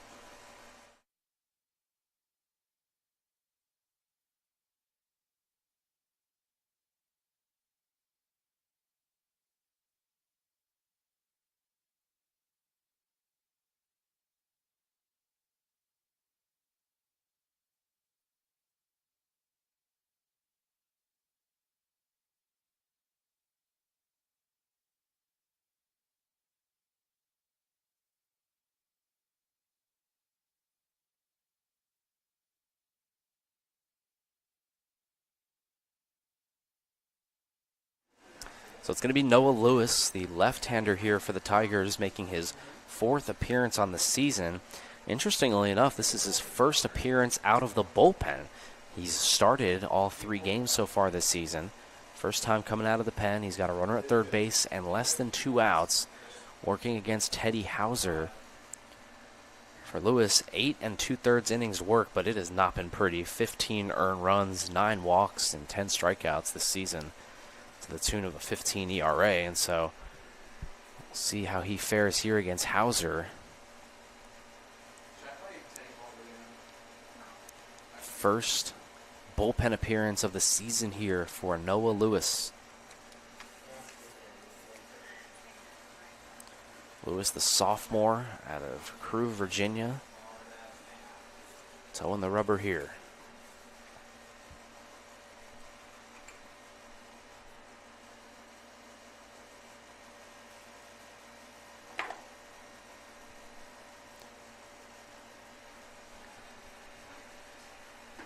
So big spot here for Hauser coming up, trying to tie this game up.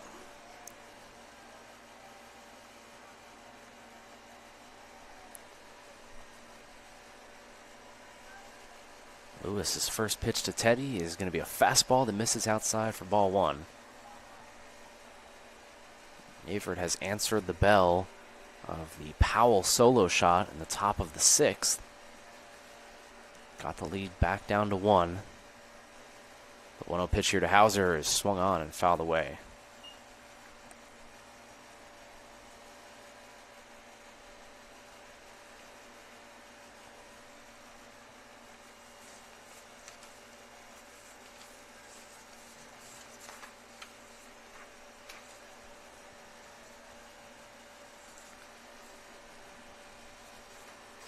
Hauser takes a breaking ball for a strike, and it's 1-2.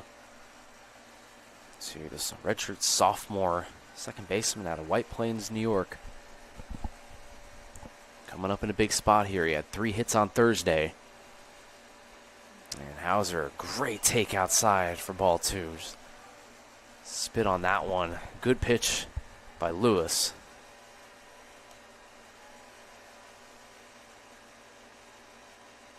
Callowitz at third, 2 balls and 2 strikes with 1 out to Teddy Hauser.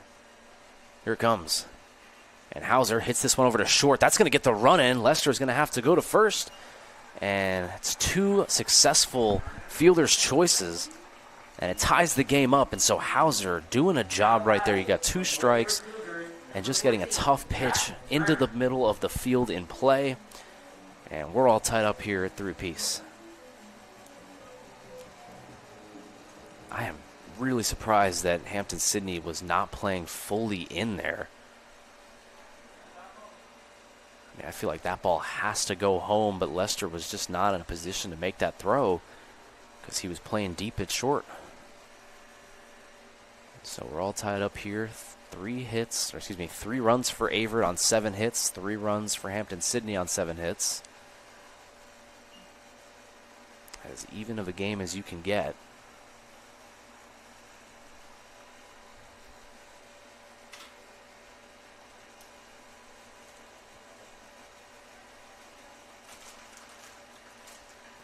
Turner sawed off and hits this one up the middle. Good play at second by Smith, and that'll retire the side. But Averett gets 2 runs on 2 fielders' choice. It's 3-3 as we head into the top of the 7th inning. Boy, this one has just been even all across the board all game long. We'll be right back for the top of the 7th after the break.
And welcome back, everybody, to the Averett Sports Network on Flow College. Thomas Heaney III on hand, and Corbin Mickle back out there for his 7th inning of work. He's gone through 6 so far, 3 earned runs, 7 hits, no walks, and 6 strikeouts. He's been very impressive here today. And looking to get through the 7th inning here, try to put up a shutdown inning after Averett's offense just delivered 2 runs.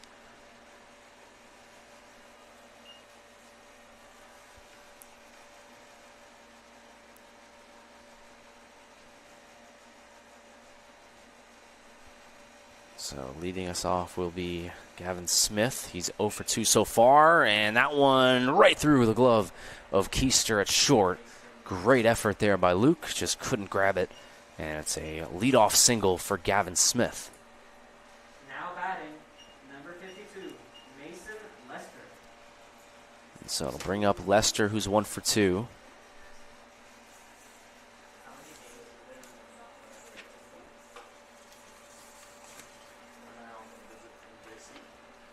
So we're going to have a mound visit here. J.C. Berry will come out and talk with Corbin Mickle. I'm sure Averett has a pitcher ready to go if needed. And this is one of those situations where you're just going to have to read the game. Mickle has been so terrific here today. 6 strikeouts to no walks. He's been filling up the zone. And, you know, you'll even live with solo shots like Powell hit in the previous inning if it means you're throwing strikes. And that's what Mickle's been doing all game long. He'll have a talk with Coach Berry out there at the mound, and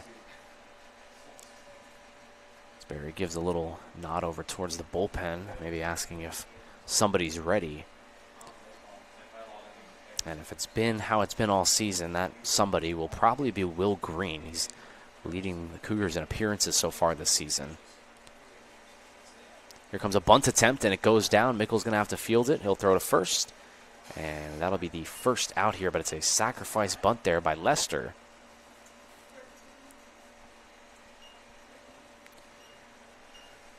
And so Berry, who is just out there, is going to come out, and he'll make the pitching change. And so quick mound visit, and that'll put the end to the day for Corbin Mickle. But it was a great one for him. He'll leave a runner out there at second base. That's responsible to him. But 3 earned runs, 6 strikeouts, no walks for Mickle. And he will exit here and give way to the bullpen. So we'll be right back on the Averett Sports Network. Mickle, great appearance by him. We'll see if the bullpen can pick him up.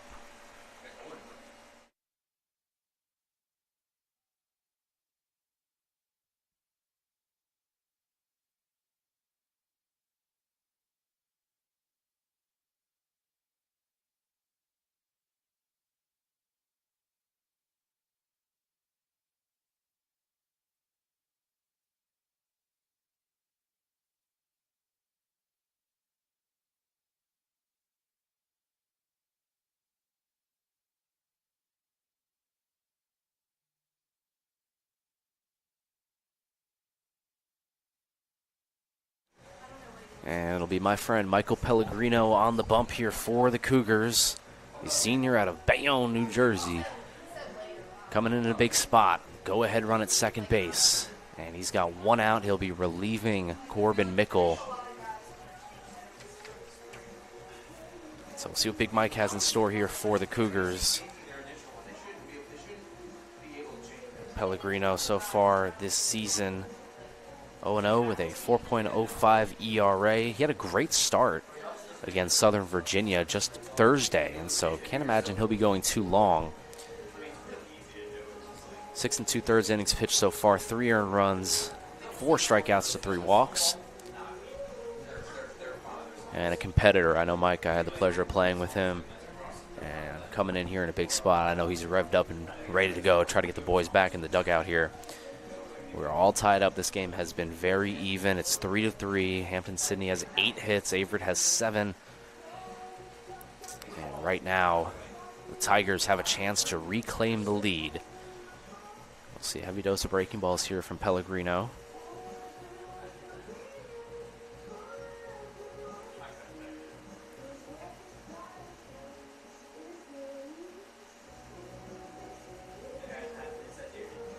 So here we go. Runner at second base.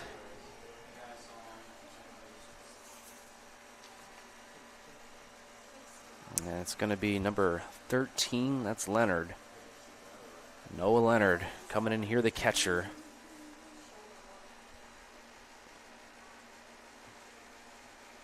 Leonard is 1 for 2 so far today.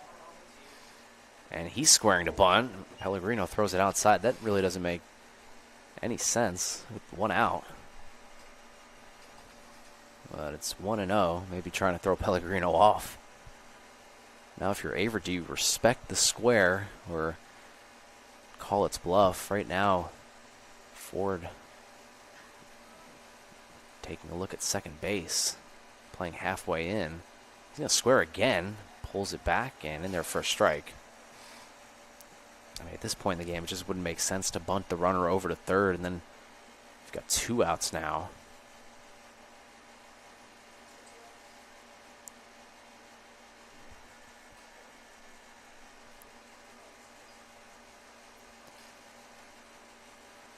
So Ford taking a look at second.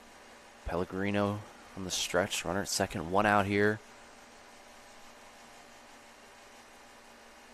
And Leonard taken inside for ball 2.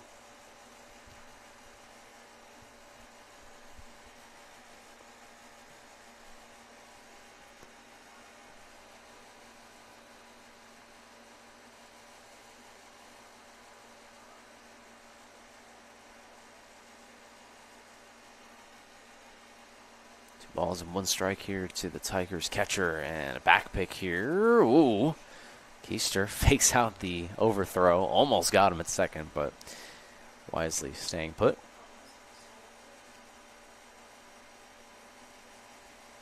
So veteran move there by Keister, but didn't get him to bite.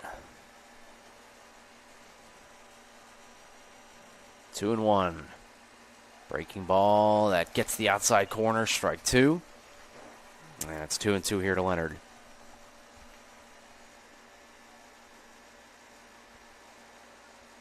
Waiting on deck is the leadoff man, Vic. He's 0 for 2 with a run scored. But right now, Leonard in Pellegrino's way. Here it comes, 2-2. Breaking ball fouled.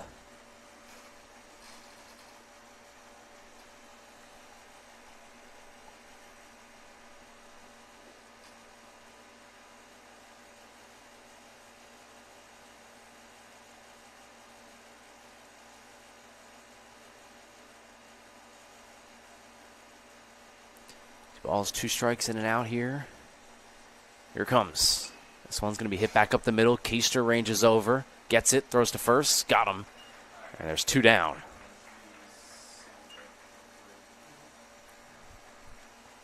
And so a king-sized out waits.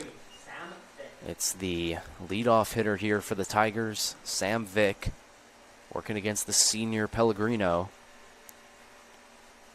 Top of the 7th. Tigers looking to retake the lead. Pellegrino looking to hold it here. And Mike's first pitch is a nasty breaking ball in there for strike one.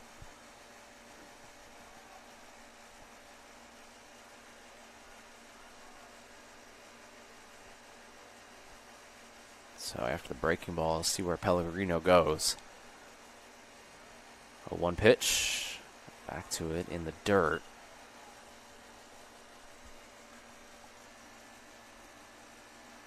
Vic getting just his 7th start of the season. Batting leadoff here today. Came in batting .304. And 23 at bats with 7 hits. 0 for 2 so far here today. And the 1-1. This is outside.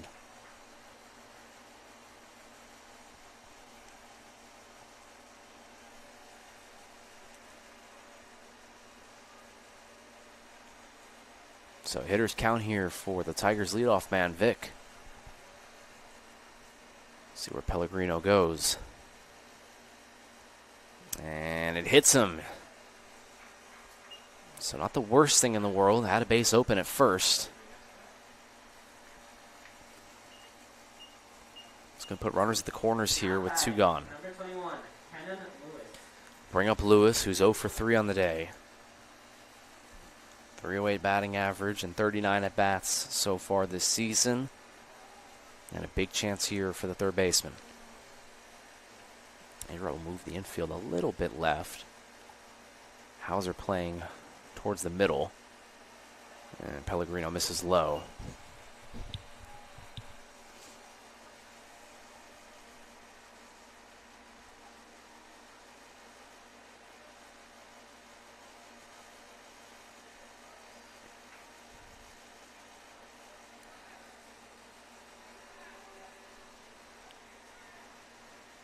The 1-0 is hit towards shallow third. Ford comes in, charges, throws to first. He got him! And Pellegrino gets out of the jam. Bottom of the 7th coming up. It's stretch time here at Owen Fulton Field. And Michael Pellegrino, the senior, comes into a tough spot and shuts the door. So bottom of the 7th coming up. Cougars all tied up with Hampden-Sydney 3-3. We'll be right back on the Averett Sports Network on Flow College in just a moment.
Back to the top of the order here, and the Cougars will send up Ty Lowe.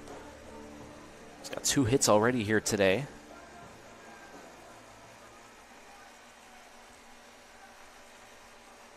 And the first pitch by Lewis is in there for a strike, and the bottom of the 7th is underway. 1-2-3 coming up here for the Cougars. It's a battle of the bullpens here down the stretch. Pellegrino just shut the door for Averett. Lewis came into a tough spot in the last inning and was able to get Averett out. Mayo and Turner.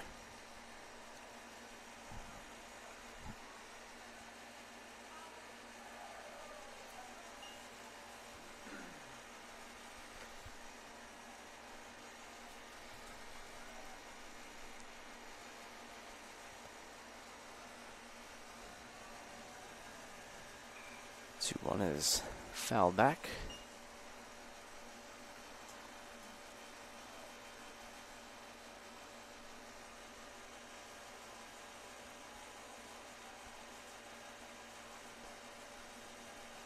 So Lewis looking for a strikeout here, 2-2.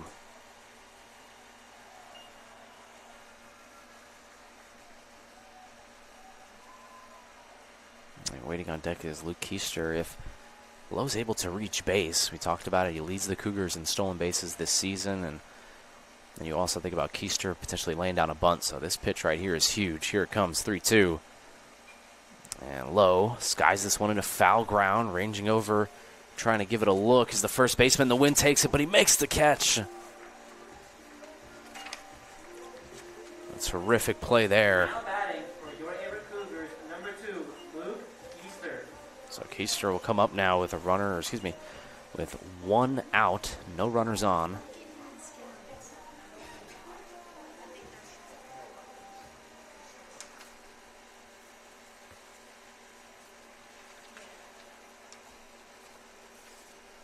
Nice play over there at first by Howell, and that first pitch is fouled.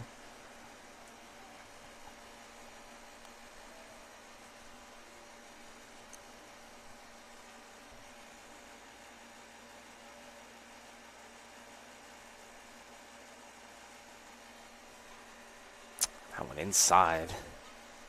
And Keister's able to scoot out of the way.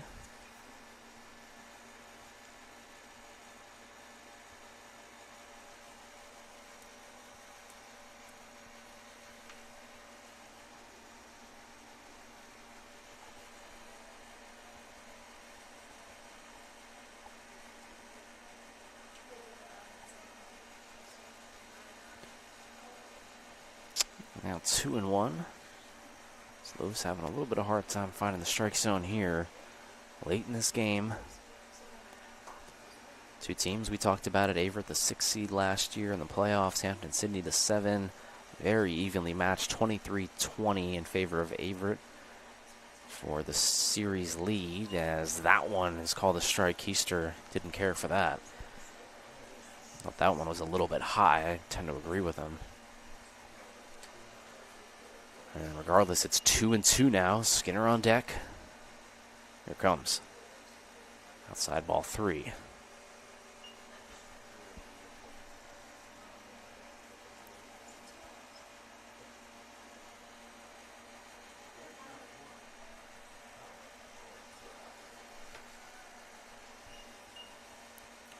And that's outside ball 4. And so Shenandoah transfer is able to reach base via the walk. And Averett has a 1-out base runner. Now batting for your Averett Cougars, number 10, Drew Skinner. We'll send up Drew Skinner here, and now you think maybe Keister could be on the run at first. It's risky, but trying to put some wheels in motion here in this low-scoring affair.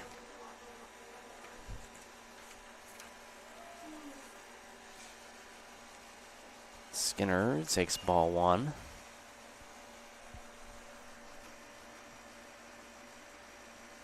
Keister's attempted 1 stolen base this year. He got thrown out.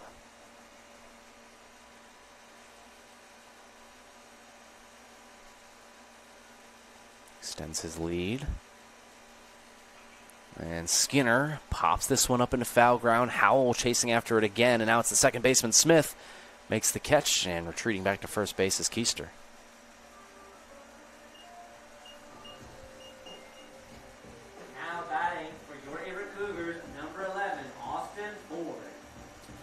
Bring up Ford, third baseman for the Cougars. Runner at first, 2 gone here in the bottom of the 7th.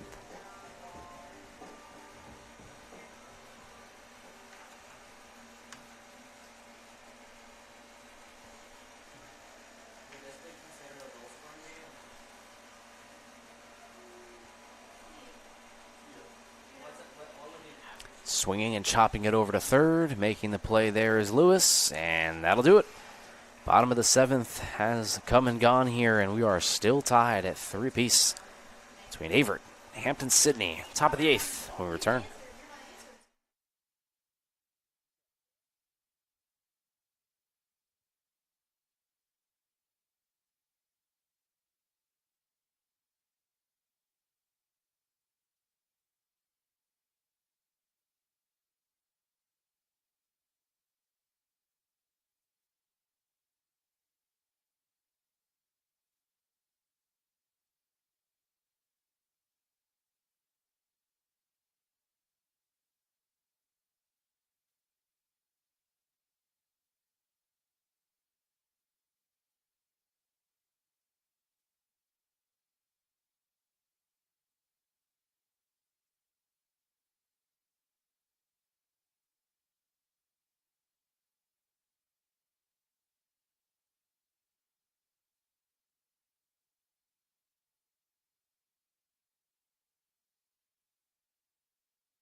First pitch here by Pellegrino is outside for ball one. Top of the eighth underway.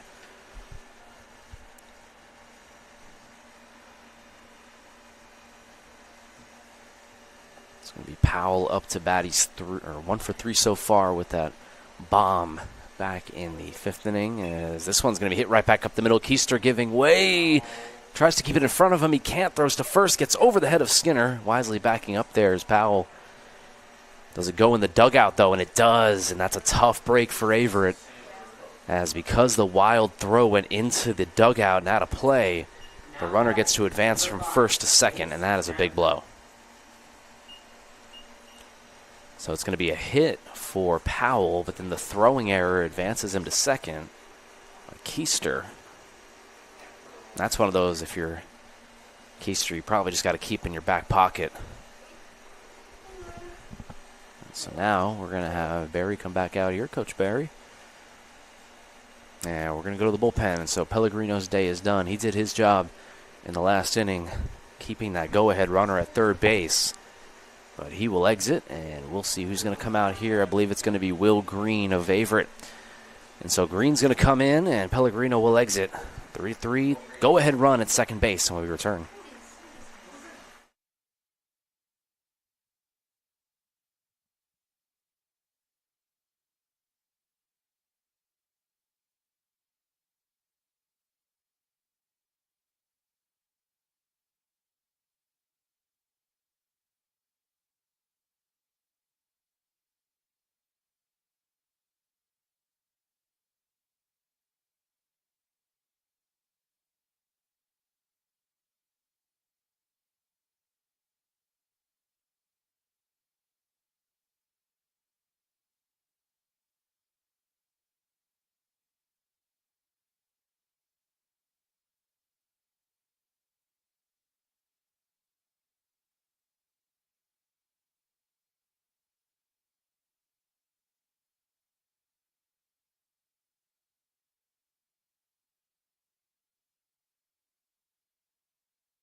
Will Green in here for the Cougars as the bunt attempt is pulled back and taken for ball one.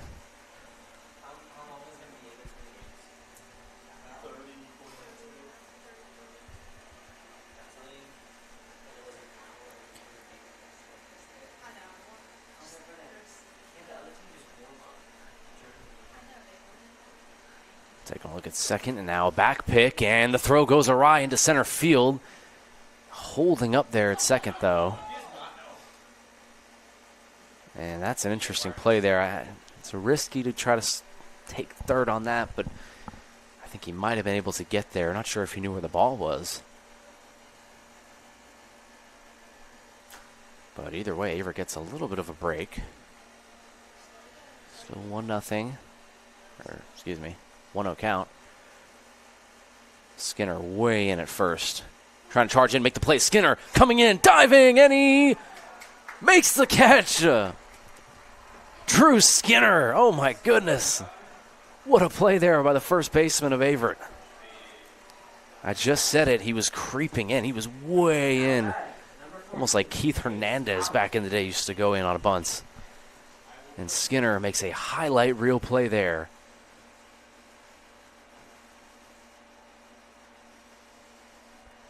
So huge out. Now there's one down. Still that runner at second base.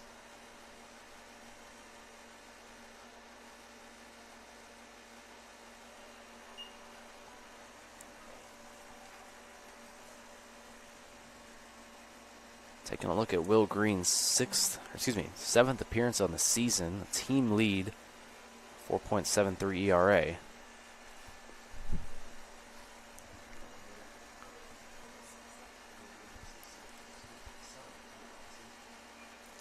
Chopping this one foul down the first baseline. 13 and third innings of work for Green.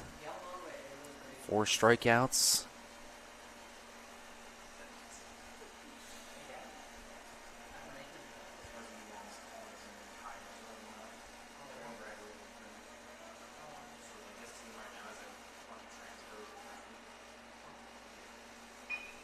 Swinging, hitting this one to Keister. He handles it, takes a look at third, throws to first in time.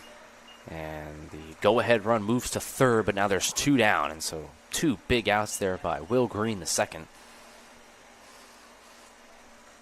Now batting, number 26, Greer Farr.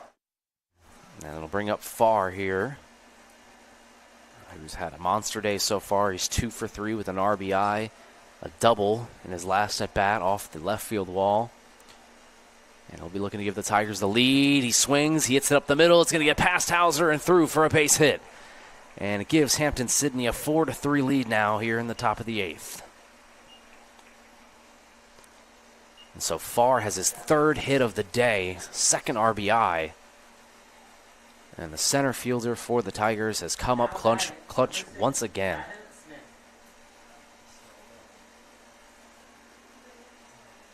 And just like that, now Averett is down to their last 6 outs when they come up to bat. Farr with a big lead at first. And Green throws outside, ball 1. 10 hits now on the day total for Hampden-Sydney.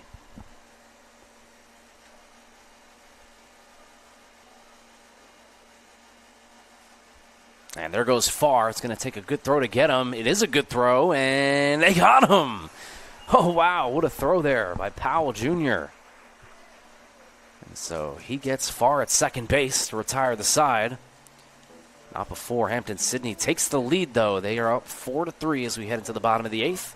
But a great throw there by Daniel Powell Jr. to retire the side. We'll be right back on the Averett Sports Network.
Number 17, Daniel Powell Jr. And so Daniel Powell Jr., who just had the throw out there at second base to hold Hampden-Sydney to 1 run in that inning, will now step up to bat here against Lewis.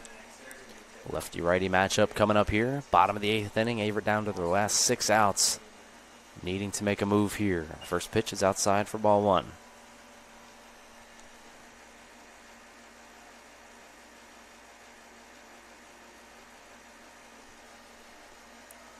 Powell, McAllowitz, and Mayo all set to play here for the Cougars.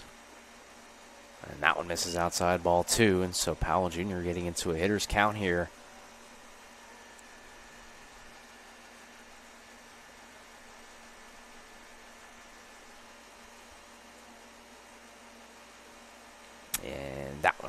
gets in there for a strike. I believe McAllowitz is probably going to get pinch hit for. It looks like Averett has a pinch hitter waiting on deck. Oscar Marine Rodriguez. And waved on and through for strike number 2.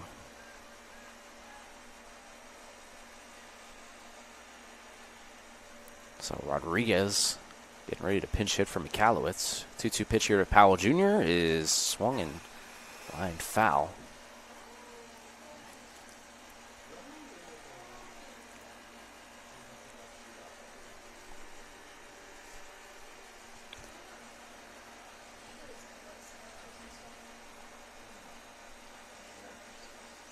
Here comes a 2-2 pitch, and Powell Jr. takes outside. It was a good frame behind the plate by Leonard. Didn't fool home plate umpire, though. Now it's 3-2, and the last thing you want to do here if you're Lewis is walk the leadoff man after your team just gave you the lead. See if he can find the zone. 3-2. And that one misses high for ball 4. And Averett does get the leadoff man on here via the walk. Now batting for your Averett Cougars, number 15, Oscar Rodriguez Marin. Oscar Rodriguez Marin here will step in.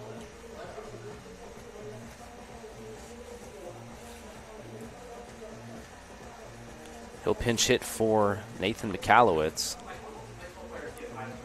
So Rodriguez Marin here, the junior infielder of Clinton, North Carolina, and Clinton High School, getting a big pinch hit appearance. We'll see if he bunts. Runner at first base here. Well, nobody out here for Averett, so you got to imagine that might be on.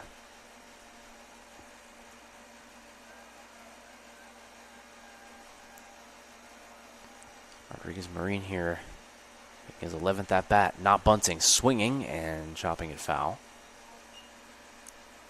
10 at bats, 2 hits so far this season, 2 RBIs for Rodriguez Marin.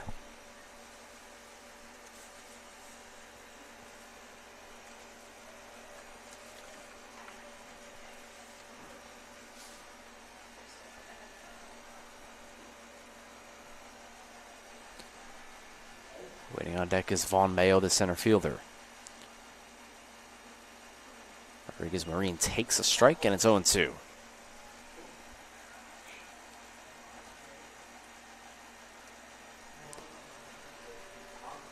So quickly behind here is Oscar Rodriguez Marin. Looking to get back in the AB here. 0-2 pitch is in the dirt.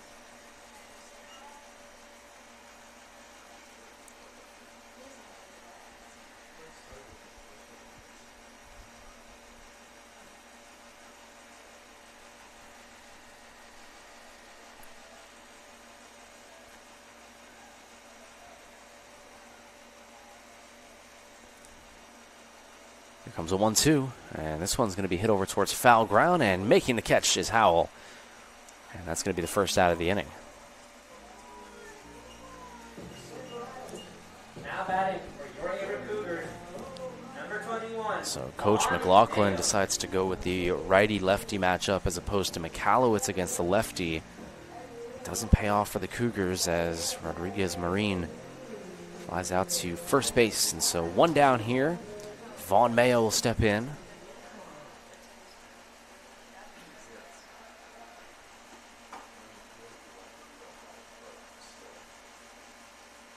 And Mayo checks his swing. Home plate umpire says he went around.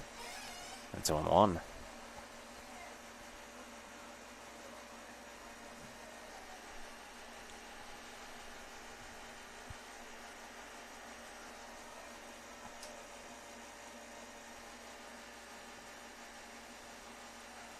Same pitch. Mayo's able to lay off that one, though.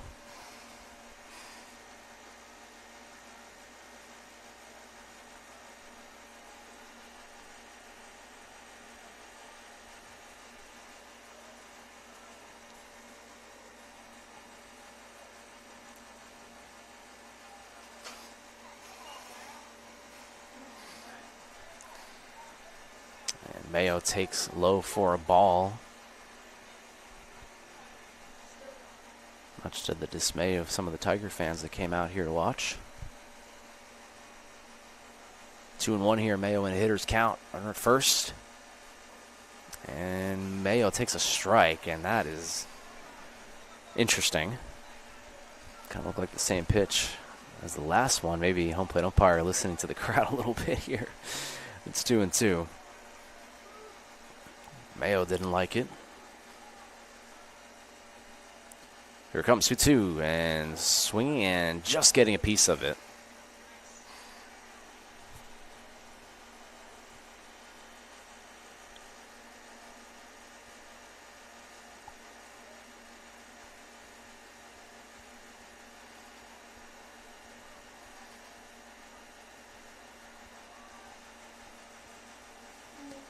Two and two, and Mayo checks his swing, and he went around. Strike three. And there's two gone. Now batting for your Averett Cougars, number 13, Teddy Hauser. So it'll be Hauser, the number 8 hitter. Turner waiting on deck, hoping to get a chance. Teddy's 0 for 3 so far, but he did have that RBI ground out in his last at-bat that tied the game at 3 apiece. Following his offensive breakout on Thursday against Southern Virginia, and yet another check swing. And going around again, it's 0-1. So that breaking ball by Lewis, having right-handed hitters of Averett fooled so far.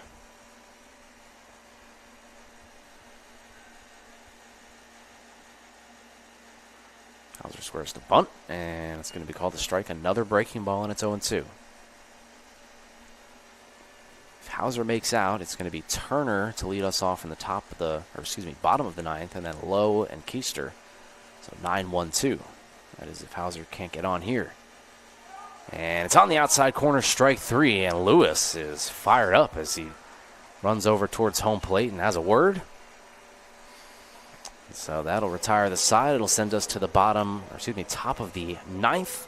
Hampden-Sydney with a 1-run lead, and Averett looking for some revenge on Lewis in the bottom of the ninth.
Number 27, Hunter Langston. So new hitter coming on here for Hampden-Sydney. It'll be number 27, Hunter Langston. Just 143 batting average this season. He's 1 for 7 to start the year, and he's going to square to bunt, and he'll take for strike 1. So here we go. Final frame here. Averett trailing by 1. Hampden-Sydney with the lead. Averett's going to have 9, 1, and 2 coming up here in the bottom of the ninth. And you've got to imagine, you take a look at Hampden-Sydney's roster, and Brady Wilson, who's got a 1.76 ERA this year in 4 appearances. He's been their most used relief pitcher. Hasn't pitched yet, and I think That might be where the Tigers are going to go in the bottom of the ninth. Swung on a miss, strike 2. But you also got to give credit to Noah Lewis. I mean, he came into today with 8 2/3 innings of work and 15 earned runs to his name. And he's come out here out of the bullpen and put up a couple of solid innings. And a beautiful breaking ball there buckles the knees of the pinch hitter Langston. And Will Green gets a strikeout.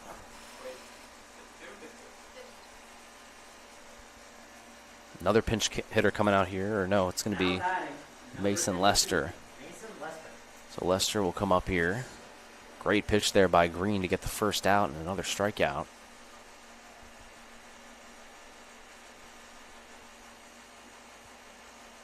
And Green takes.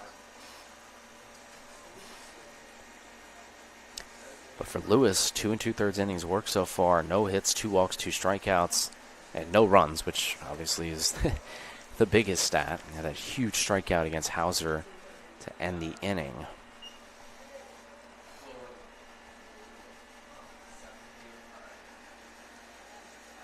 Lester up 1 for 2 so far, and then it's going to be Leonard and then the top of the order. And so both teams right at the end of their lineups. Taking 3-0 here, and so Lester, got to imagine he'll be taking. Green going to be looking to groove one here and just try to get back in the at-bat. Here it comes. And he takes for ball 4, and so close call there. Doesn't go Averett's way, and runner at first now with 1 gone. Coach Barry's going to come out here. We'll see if there's going to be a pitching change. And there will not. Just come out and have word. So Leonard is up. He's the 9 hitter. Got the runner at first base here. 1 down and a 1-run lead for Hampden-Sydney. Can't imagine he'll be bunting with 1 gone, but you do have the leadoff hitter Vic behind Leonard. It really just comes down to how much you trust your catcher here. Leonard coming into today batting 423. And he's 1 for 3 so far here today.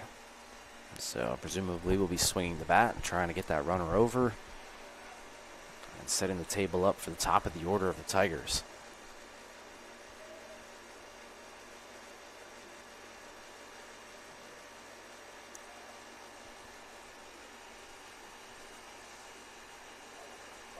First pitch misses high.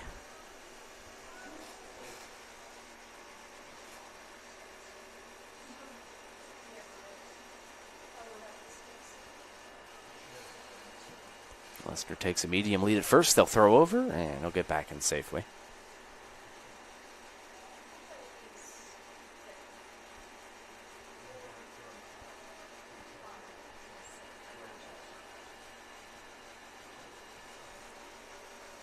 Green now having a hard time finding the strike zone. He's thrown 6 straight balls. Averett's bullpen starts to move.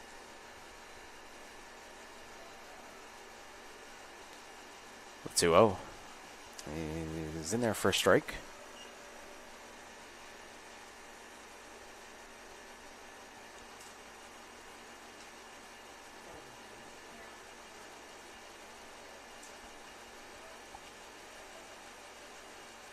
Lester on the move. Powell goes through his glove.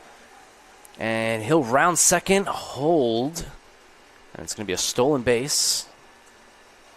Pitch was high. Powell couldn't corral it. And now, just like that, got a runner in scoring position here with 1 gone.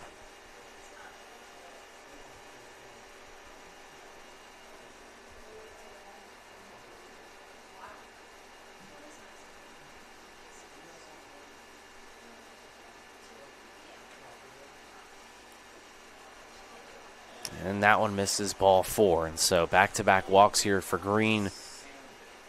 And we'll see if Averett makes a pitching change.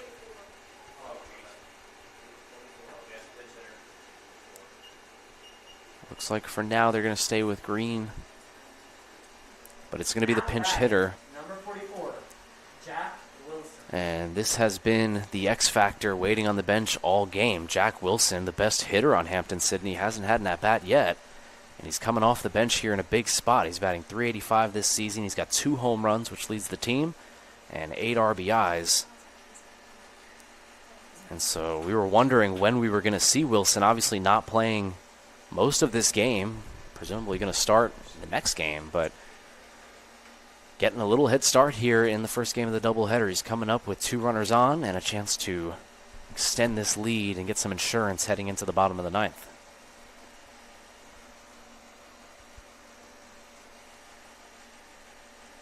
So 2 pinch hitters here in the the top of the 9th for the Tigers.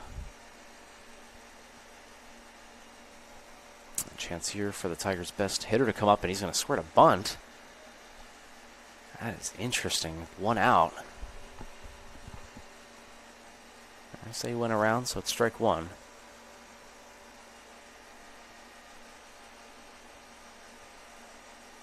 Now if you're Averett, how do you play this? I mean, again, it would be surprising if Wilson tried to lay down a bunt. You almost have to respect it, and that's what Skinner's doing. Skinner's coming way in at first. He's going to swear again, and it's going to get down. It's a beauty. Powell trying to let it go foul, and he just goes foul. Smart play there by the catcher, Powell Jr., as that surely would have been a hit. But instead, it's 0-2.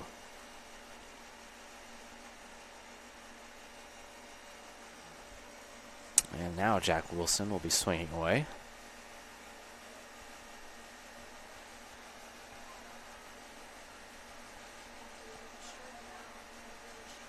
Skinner going to still play in front of the runner. He's going to square to bunt again. Oh my gosh, that's bizarre. It's going to be a ball outside, but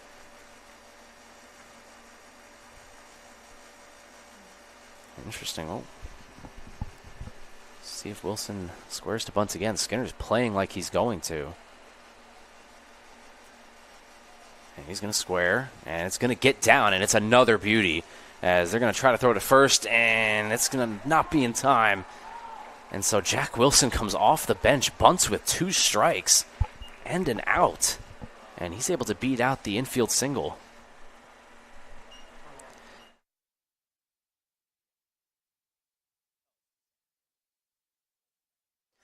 And so Wilson, who obviously is very skilled at bunting, comes in, drops 2 beauties. One of them went foul. And so Lewis is going to come in here. Base is loaded now. And that just defies, normal baseball logic. Obviously, you have 1 out, runners at first and second, and I mean, maybe sometimes you think about bunting, but then he bunts with 2 strikes. I mean, just how bold is that?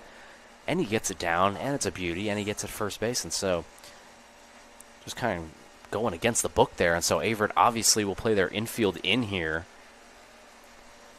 And Lewis with a chance to blow this one up. And the first pitch is in there for a strike.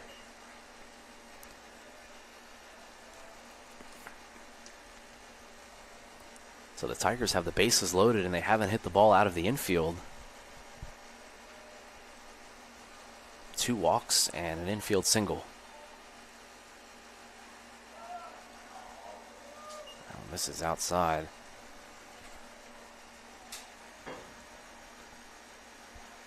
Lewis is 0 for 4 on the day.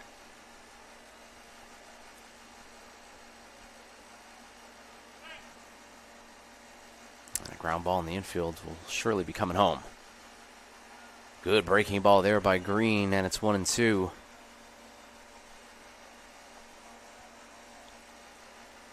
Situation here where Green needs a strikeout bad so the infield can go back to normal depth. Let's see if he can get it right here. Big 1-2 pitch, and it's swung on and missed, strike 3. And so Will Green, the second, gets a huge strikeout there. And there's 2 gone. Just when you needed it the most, Will Green, the second. It's his second strikeout of the day in relief. And so it'll bring up Powell. Powell had that long bomb earlier in the game, a solo shot. And Green fires in a strike, and it's 0-1. Green really working that breaking ball here. The difference between a 1-run game and a 3-run game, when you've got 3 outs to work with, is huge. Green trying to hold it here.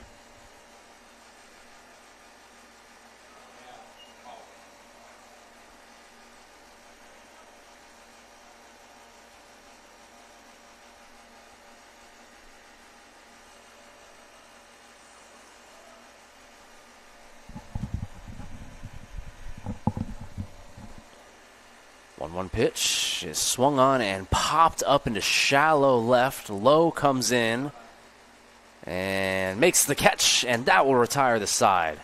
2 king-size outs there by Will Green II, and it holds Hampden-Sydney at 4. Going into the bottom of the 9th here, they strand 3 runners, 2 in scoring position, and Averett's going to have 9-1-2 coming up. Turner will lead us off, and then it's going to be Lowe and Keister when we return in the bottom of the 9th. Averett down by 1. 1 to tie, 2 to win.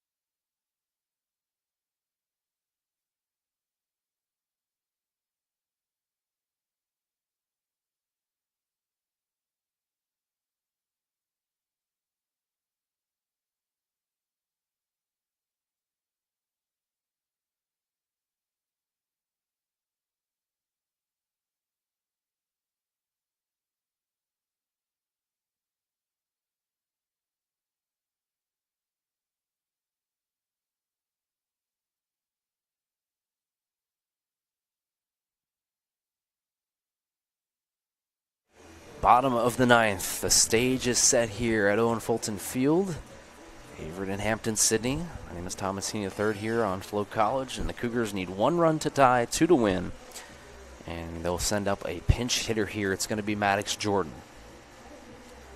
So Maddox, 20 at-bats this season, 7 hits, 5 RBIs, and a ton of speed.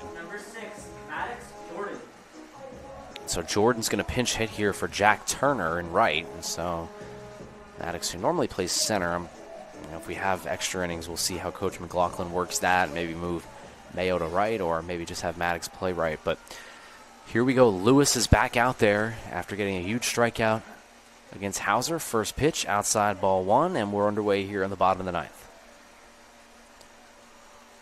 Tyler Lowe waits on deck, the leadoff man for the Cougars. And that one in there for a strike. Lewis, who got that big strikeout and then had a loud scream at Hauser after the inning was over.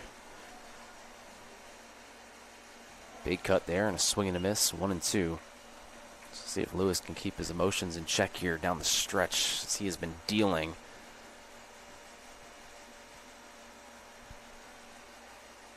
Ball and 2 strikes here to Jordan, and it's outside. One thing you don't want to do to Maddox Jordan is walk him. I mean, this is a guy that is arguably one of the fastest guys on the team. 2-2. Jordan swings and flies this one towards second base. And making the catch is Smith. There's 1 down.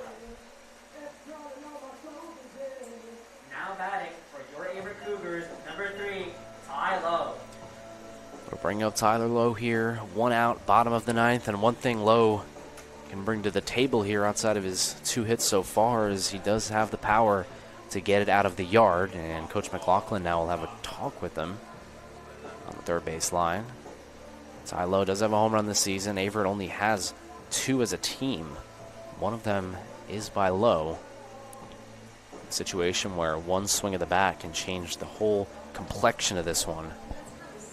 Got to try to stay within yourself here, but obviously have the knowledge of, you know what, if I get a fastball, I can tie this baby up. So here we go, Lewis and low. First pitch is low for ball one.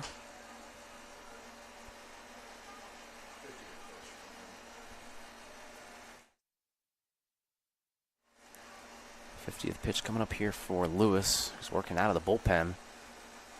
That's outside it, and it's not, I guess that's not too surprising considering the fact that this is his first bullpen appearance. He made 3 prior starts, but 50 out of the bullpen here, quite a bit. Way ahead in the count here, low. Maybe looking for a pitch to drill. 2-0. And he gets a fastball, and he just missed it. Right back towards the net.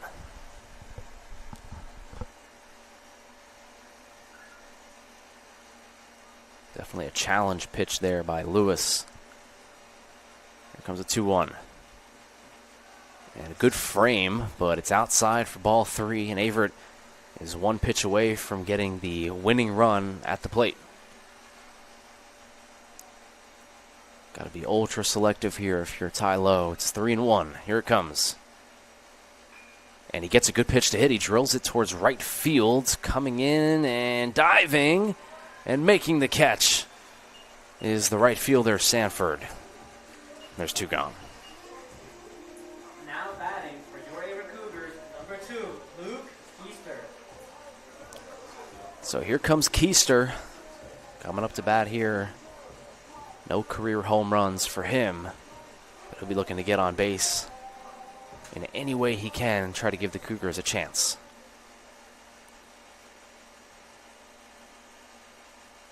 First pitch to Keister is chopped foul.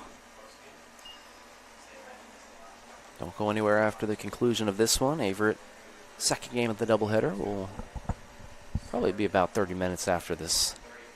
So we'll see how that plays out. Averett looking to stay alive here in the first game. Keister taking outside.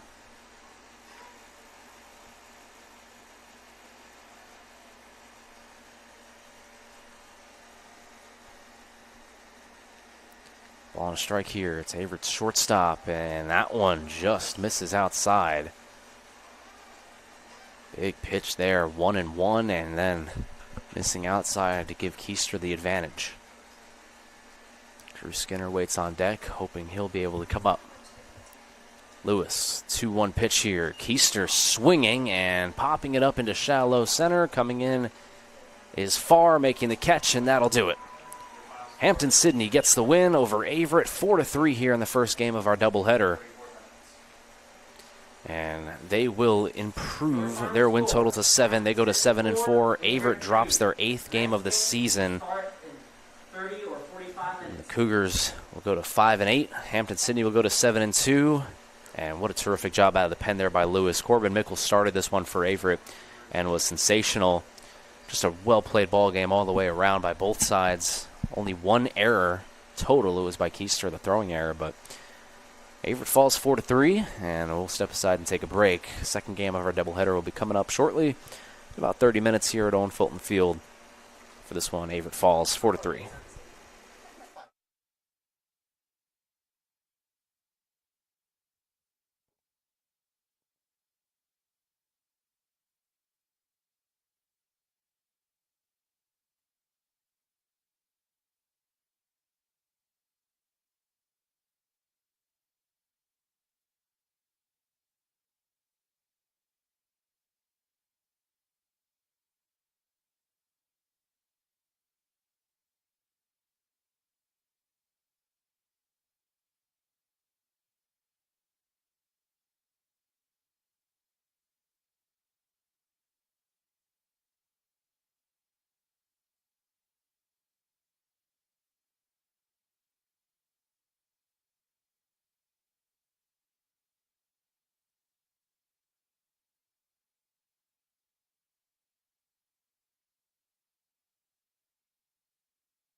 Sova Health has the heart care you need to stay healthy. As a Duke Health affiliate in heart care, they are backed by the latest Duke guidelines and research, providing our community with enhanced quality health care. Whether it's cardiac screening or emergency heart care at their accredited chest pain center, they provide quality treatment close to home. Sova Health, heart care to live your healthiest life. Visit online at sovahealth.com/heart.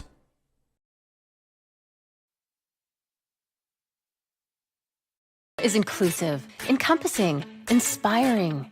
Averett University provides all you need for a future you deserve through learning that embraces all of your infinite potential with flexible online and on-campus programs like our newest programs in entrepreneurship and psychology, with more coming soon, with affordable tuition and 24/7 support. It all leads to you becoming a catalyst for positive change. Visit allaverett.com. Averett University. Are you all in?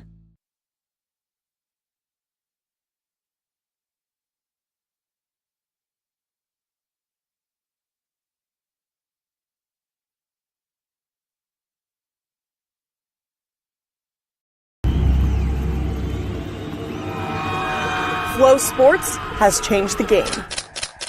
We created the essential destination NCAA fans deserve. Together, Flow College and NCAA conferences, institutions, and teams have taken all collegiate sports to the next level. Oh my goodness!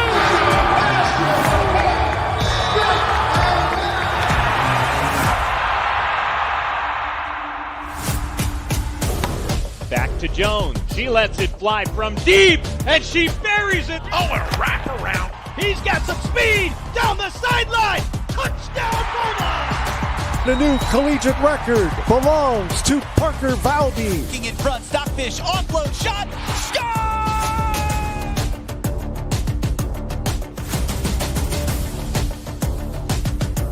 Smith making three. That is crushed. It's a touchdown.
And welcome back, everybody, to Owen Fulton Field for the second game of our doubleheader here between Averett and Hampden-Sydney.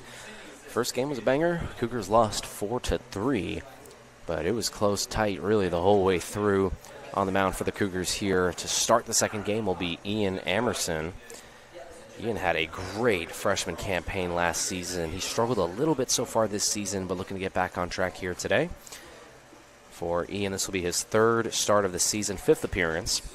And he's got a 7.36 ERA, 11 innings pitched, and 5 walks to 12 strikeouts. So the strikeout splits are really good. And he's going to be looking to pitch a gem here today and give the Cougars a win and split this doubleheader.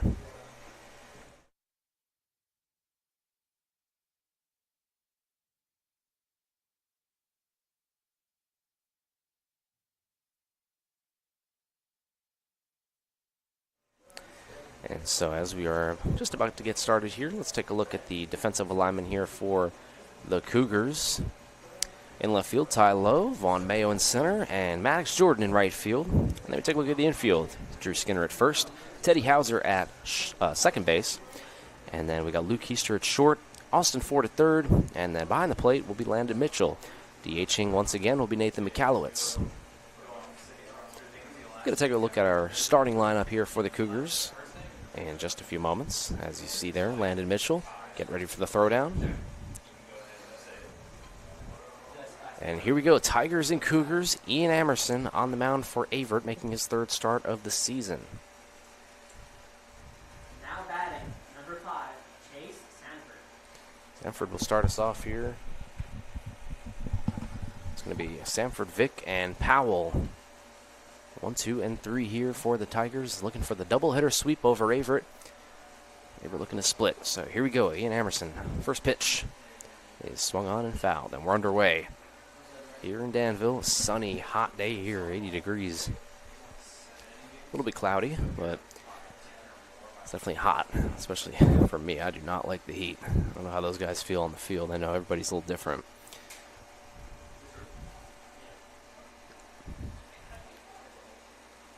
And swung on a miss, strike 2.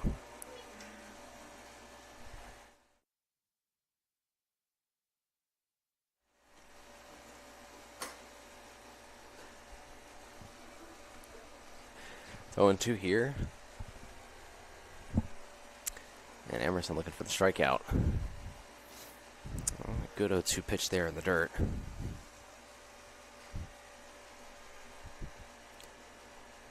Sanford, Vick, Powell, DH with the home run in the first game.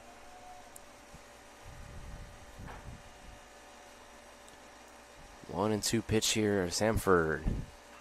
This one's going to be hit towards second and over the head of Hauser and into right for a base hit. So a leadoff hit here for Sanford.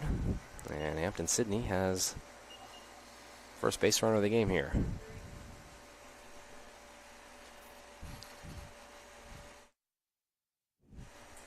Now batting, number 3, Sam Vick. And so Sam Vick, who batted leadoff in the first game, had a hit and 4 at-bats, will be batting second here. Sanford, decent lead at first against the lefty Amerson. Throw over to first and back in safely there.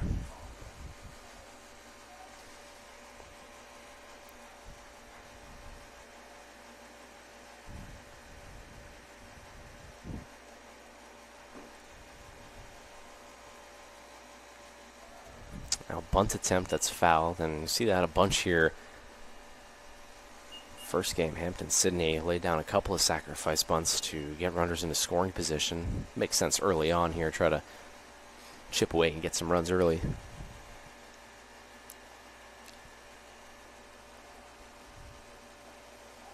Another throw over at first, and back in safely there is Sanford.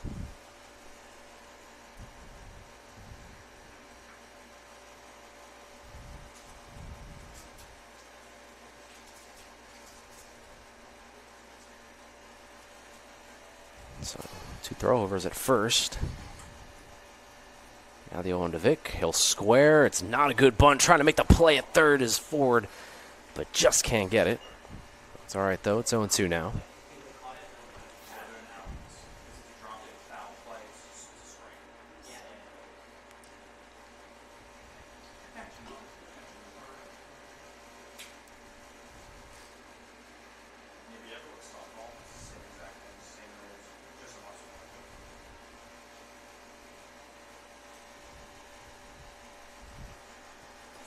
Emerson made 13 appearances last season, 11 starts, went 3-3. 5 ERA and 44 innings of work. That is a hefty workload for a freshman. Now working his second season. Comes the 0-2, and Vic hits this one into right field. Coming in as Jordan makes the catch. The runner went way off the bag, trying to double him up. And he's in safely. Very close play, though. As Samford perhaps thought that ball was going to go down. The speed of Jordan was able to get it.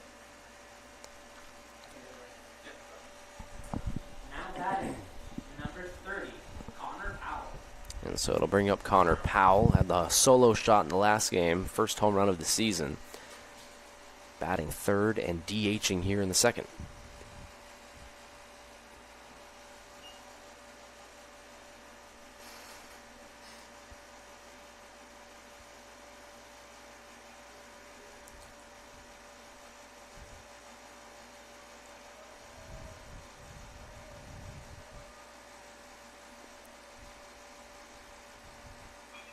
Hitting this one over to Hauser at second. Double play opportunity, but the throw goes awry and all the way in down towards the left field line. Everyone's going to advance at least a base, and that's where they're going to stand. So it's a throwing error there by Teddy Hauser. Trying to roll the double play. I don't think they would have got two, but as they always say, one's a must, two's a plus. Right there, got nothing. And now 2 runners in scoring position here in the top of the first.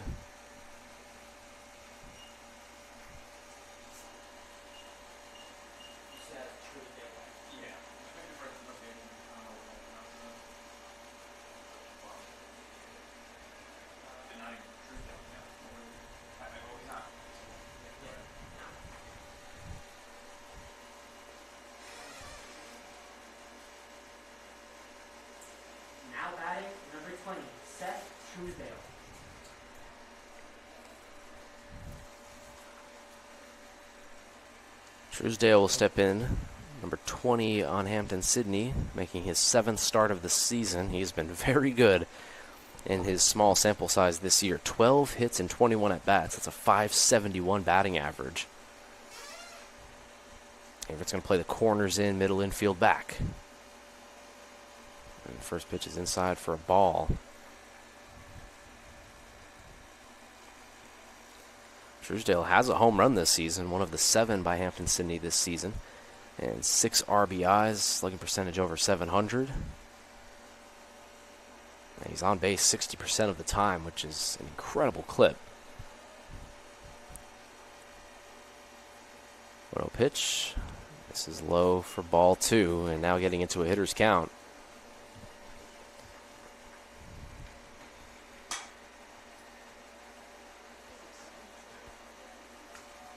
Waiting on deck is Jace Howell, first baseman. A walk would make a double play possible and also have a force at any bag. Just want to try to get the hitter here if you can. 2-0. And that one misses high. And at this point, think about maybe just putting him on.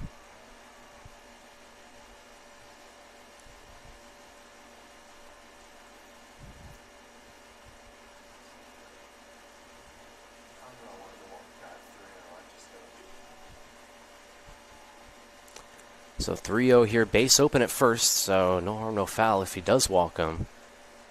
Dangerous hitter at the plate, and that's what they're going to do. It's going to be outside ball 4. So it sets up a force at any bag. It also puts the double play in order. And so obviously the middle infield will be playing in double play depth. Corners will be in, and Howell will be up at the plate. Emerson can get out of this now with a ground ball. Perhaps going to try to work down in the zone here. Yeah, that's a beautiful pitch there for strike 1.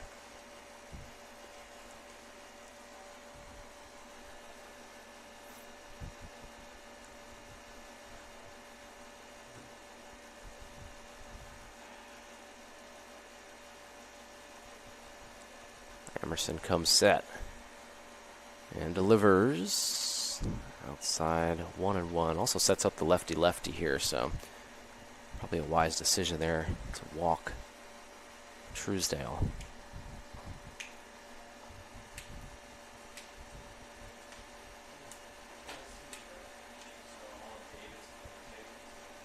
Big pitch here, though. 1-1. And it's inside. And it's 2-1. So now here with backs against the wall, with nowhere else to go, Howell is going to be in a hitter's count and expecting a fastball. We'll see how aggressive Amerson is here, if he gives in or works another breaking ball. Either way, it's definitely got to be around the plate. 2-1 pitch here to Howell.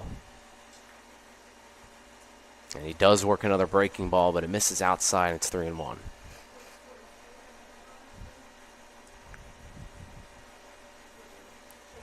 And so here we go. One more ball will walk in a run. Emerson's got to find the zone here.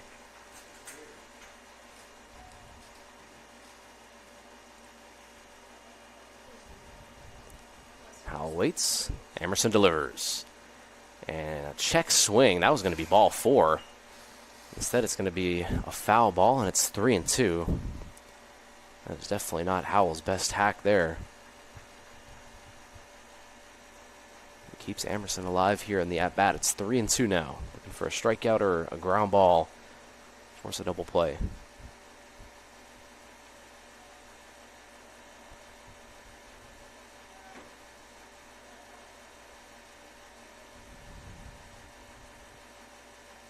Payoff pitch. This one's going to be hit towards center field. Mayo ranges in, makes the catch, tagging at third. The throw over to home, and he did not get the tag. And so it's a sacrifice fly for Howell. Great throw there by Mayo and a great effort by Mitchell at home.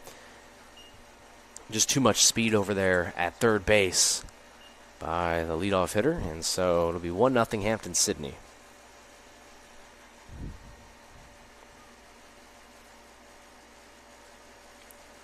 For a moment there, it looked like that ball was going to drop. But again, the speed of Mayo out there in center is able to corral. So here comes Farr, who was the star of the game for the Tigers in the last one. 3 for 4 with a couple of RBIs. Working a lefty-lefty here, though. 2 outs and 2 runners on, and that one misses way in and hits Farr in the back.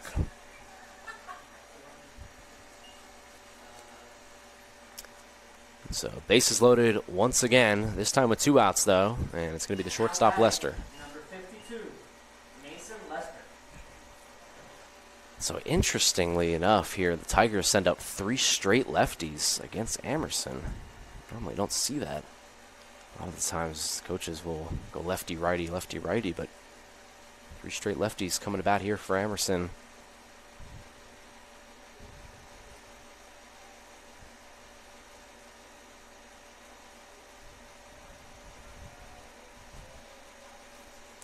Trying to get out of the jam with just 1 run.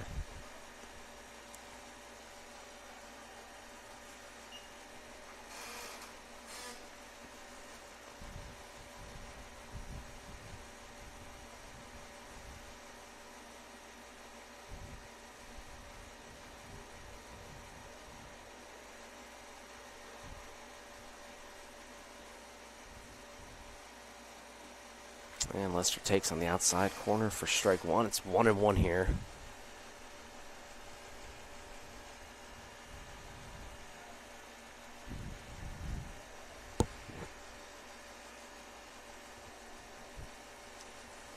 Hampden-Sydney scored 2 runs in the top of the first in the first game of our doubleheader. We've already scratched 1 here.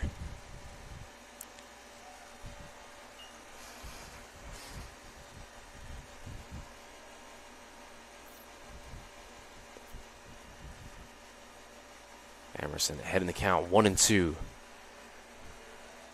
Looking for an inning-ending strikeout.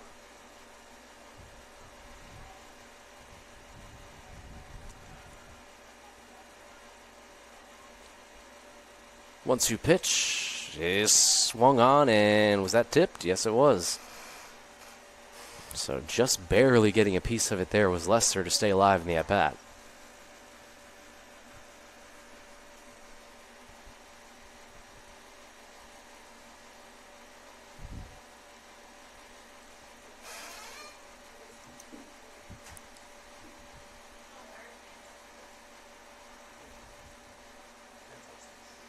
One-two pitch is outside.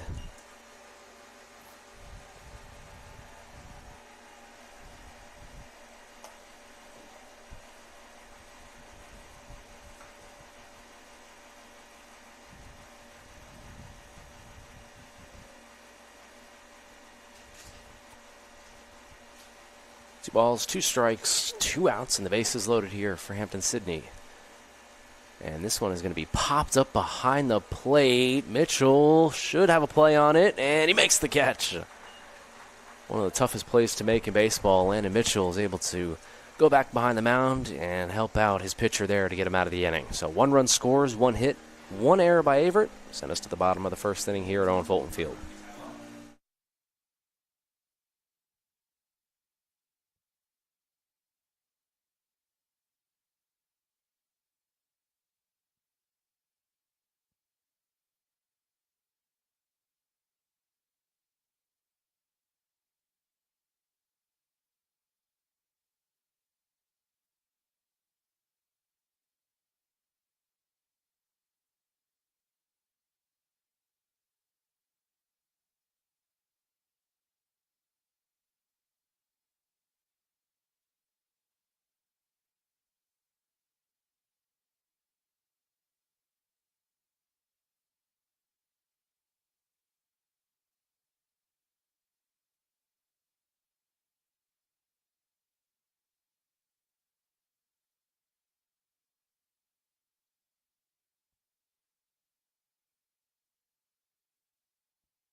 Brady Wilson will be pitching here for Hampden-Sydney, standing 6-7 on the bump for the Tigers. 1.76 ERA this year for Hampden-Sydney. Number 3, Ty Lowe.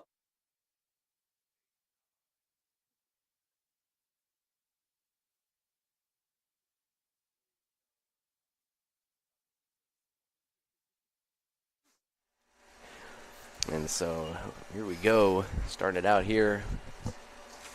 Take a look at the Averett batting order. Ty Lowe will be leading us off. Luke Keister, Drew Skinner, Ford, McAllowitz, Mitchell, Mayo, Jordan, and Teddy Hauser. But what a start to the season it has been, as this one is hit right back up the middle and caught. And that's going to be the first out of the bottom of the first. Now batting for your Averett Cougars, number 2, Luke Keister. Well, Brady Wilson, 1.76 ERA this season, 2-1 record. This is his second start of the year, and we were thinking about, well, maybe we might see him in the bottom of the 9th last game, but instead, Hampden-Sydney's head coach wants him to start. As Keister lines this one through the hole, base hit.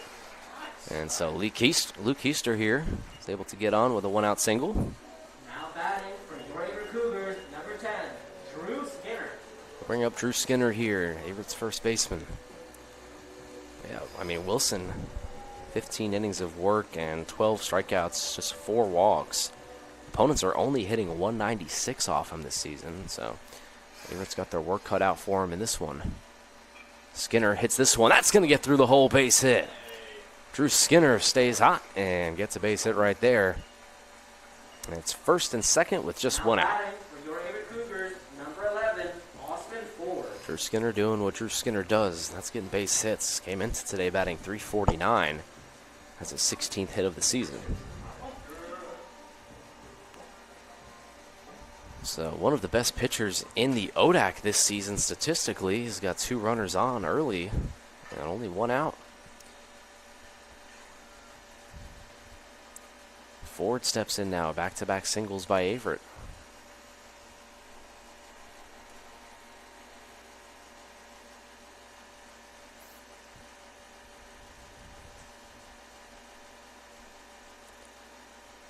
Fastball misses outside.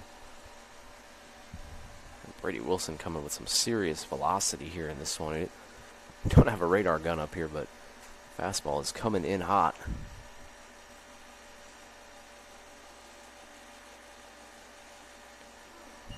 Pulling the string there, swing and a miss, 1-2.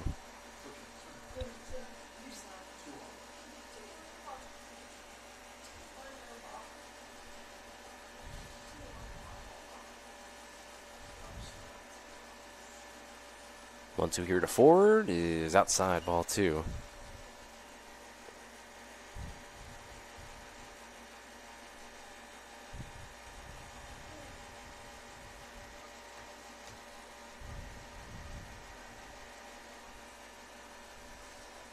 Two pitch, and Ford hits that one down the line, fair ball. That's going to score a run. Rounding second and heading towards third is Skinner. Heading towards second is Ford, and Austin Ford has an RBI double.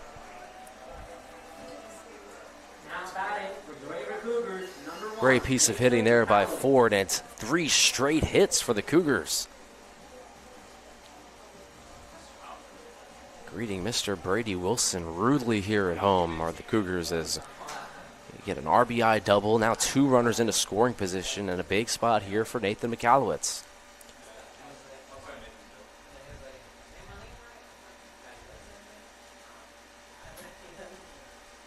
And Nate takes a fastball for a strike. Ford has just had a great day of baseball out in the field. He had a couple of hits in the first game. RBI in the first game as McAllowitz takes again for strike 2.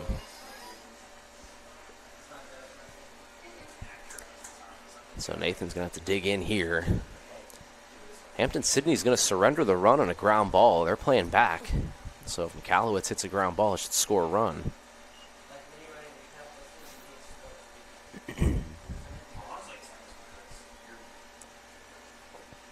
Landon Mitchell waits on deck.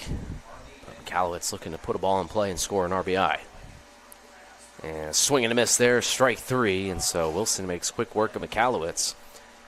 That's the second out of the inning.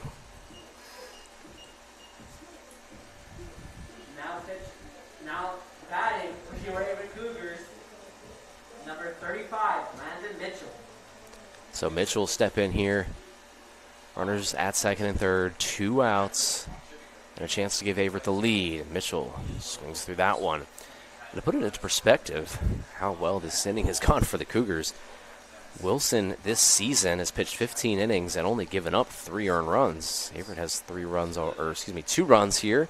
As this one's going to be lined towards first and caught. And that'll retire the side. Averett does scratch a run on the RBI double by Ford. Send us to the top of the second inning. Cougars and Hampden-Sydney all tied up.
Three hits in the bottom of the first inning for Averett. It's 1-1 as Ian Amerson toes the rubber for the top of the second.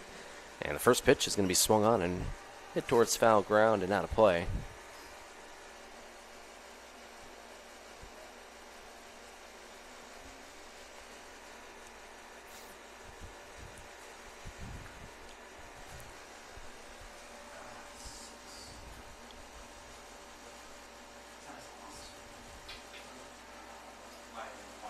And in there for a strike, 0-2.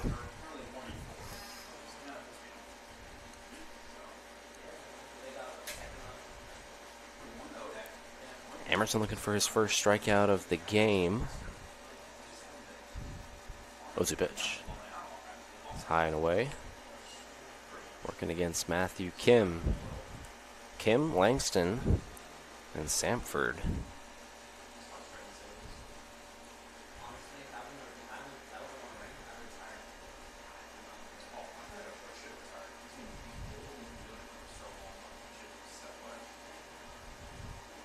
And Kim takes it on the outside corner for strike 3. And so Emerson has his first strikeout here of the day.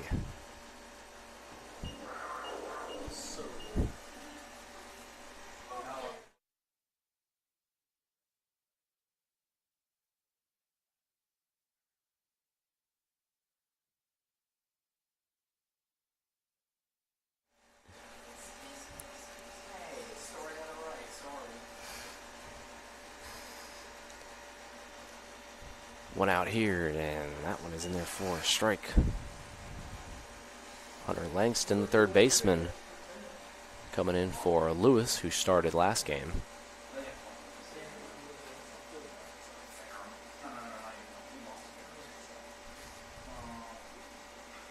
This one's hit over the head of Hauser and into right field for a base hit. And so Hampden-Sydney has a one-out single off the bat of Langston and is going to flip the lineup back over for Samford. Samford 1 for 1 today at a base hit in his first at-bat. Now batting, number 28, Brady Willis.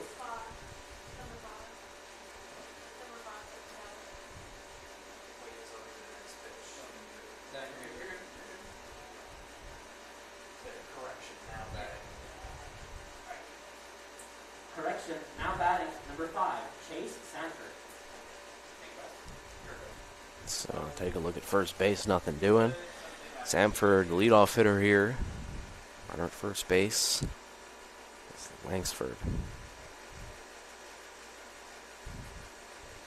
And big cut there by Samford, nothing doing.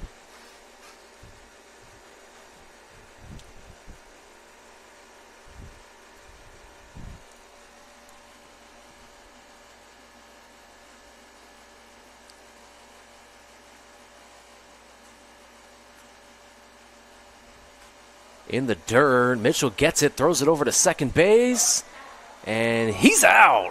What a throw there by Landon Mitchell. Oh, yeah. And just like that, there's two gone. Landon Mitchell making a great play behind the plate. Averett has played some good defense here in both of these games.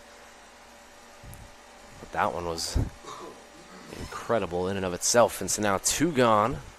On a 1-1 count here. Emerson appreciates the help. As this one's going to be hit towards Hauser. Nice hop. Throws to first in time. And Emerson has a 1-2-3 inning. So back-to-back innings. His buddy behind the plate, Mitchell, who gets a bunch of pats on the back there for the help, sends us to the bottom of the second inning. Cougars all tied 1-1.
Center fielder Vaughn Mayo will get us going here in the bottom of the sixth. Averett had 3 hits in that bottom of the first inning, working against a tough pitcher in Brady Wilson. Now batting, number 21, Lon Mayo. So Mayo will lead us off. Mayo and then Maddox Jordan up to bat. First pitch, swung on and chopped over towards short. Lester handles it, throws to first. Mayo with the speed. Couldn't get there in time, though. And it's a 6-3 putout. First out. Now batting for your Averett Cougars, number 6, Maddox Jordan. I'll bring up Maddox Jordan here. It'll be Jordan, Teddy Hauser, and then the top of the order for the Cougars. Jordan first pitch swinging. Deja vu, but it's right over the glove of Lester and into left field. That's going to be an E6.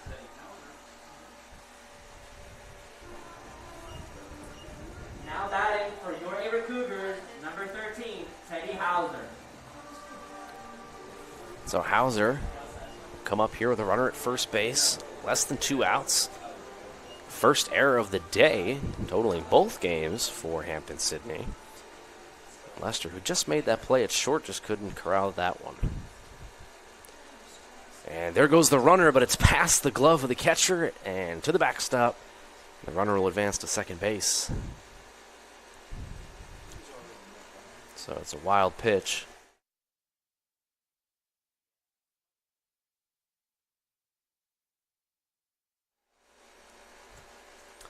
So now runner at second here. Teddy Hauser comes up.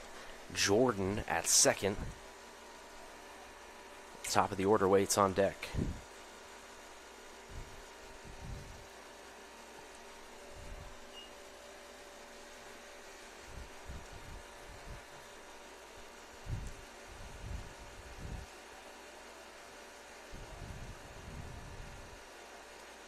One here. Wilson fires in a strike. It's 1-2. We're looking to take a lead. They have not led in either one of the games so far.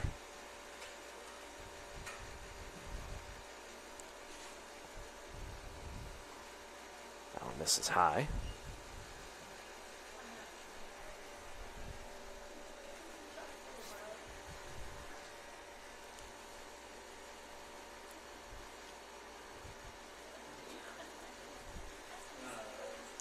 Two balls and 2 strikes here to Hauser, and he takes outside for ball 3. And so just like that, Hauser works his way back into the at-bat. Ty Lowe waits on deck, the leadoff hitter for the Cougars.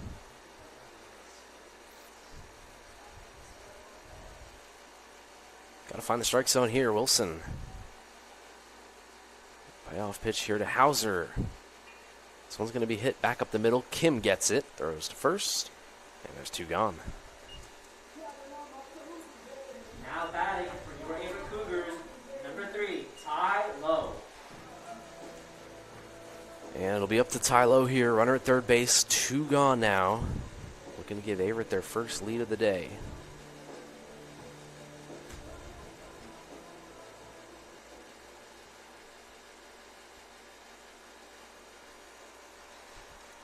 First pitch to Tyler is in there for a strike. Lowe 0 for 1 so far.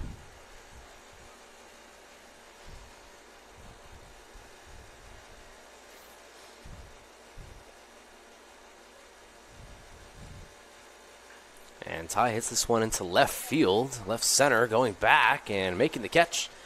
That'll retire the side, send us to the top of the 3rd inning. Averett does leave a runner at third. It's 1-1 here at Owen Fulton Field when we return.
Now batting, number 3, Sam Vick. And so now Vick will step in, the number 2 hitter for Hampden-Sydney. Tie ball game looking against Emerson in his 3rd inning of work here. First pitch coming up here to Vick is going to be a bunt, and that's going to go foul. Vick bunted in his last at-bat as well. Had that leadoff single by Samford, and then Vick tried to sacrifice him over.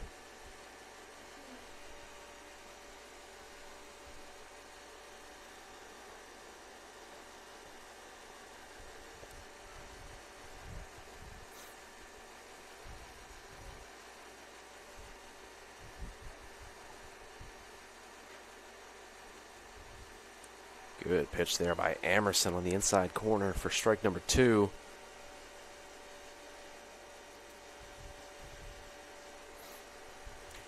So Emerson looking to get some quick work here, keep that pitch count down.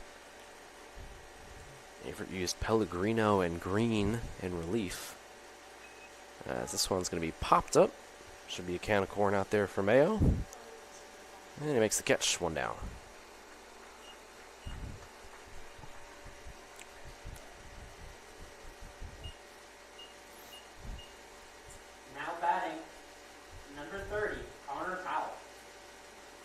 Number 3 hitter Powell step up here for the Tigers. 1 out, nobody on.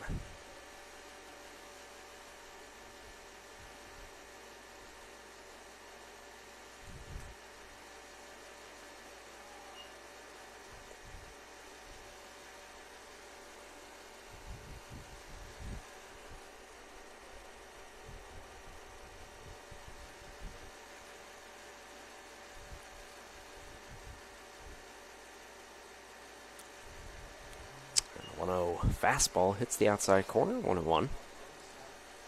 Waiting on deck is number 20, Seth Truesdale, catcher.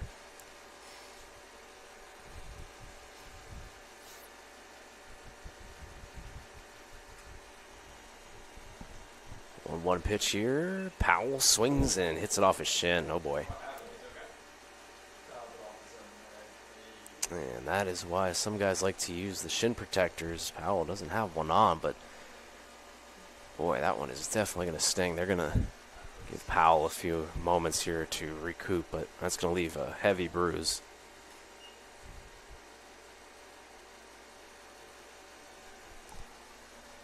Right off the left shin.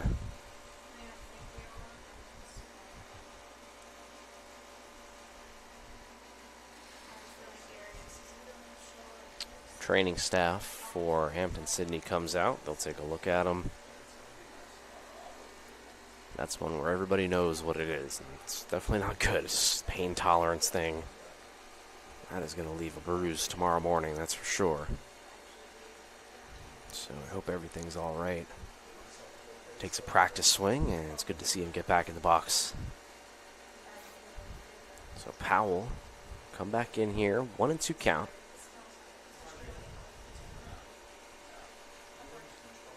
Going to battle back here against Emerson.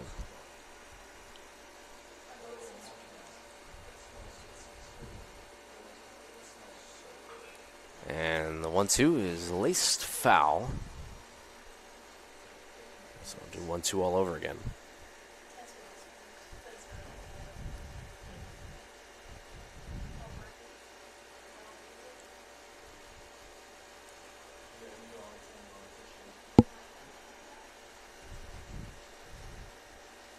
Ball, 2 strikes, and an out here. Nobody on for Hampden-Sydney. And that one's fouled back again. 1-2 will be replayed.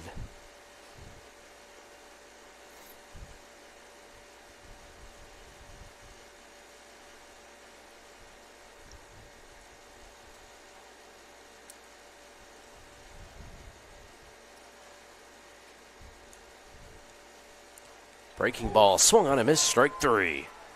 So Emerson gets his 2nd strikeout of the day. And he fans Powell for the 2nd out.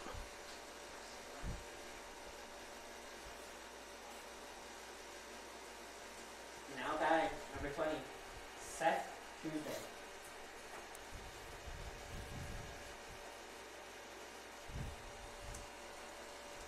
Seth Truesdale will come in, the number 4 hitter. Tie ball game. Emerson looking for a 1-2-3 inning.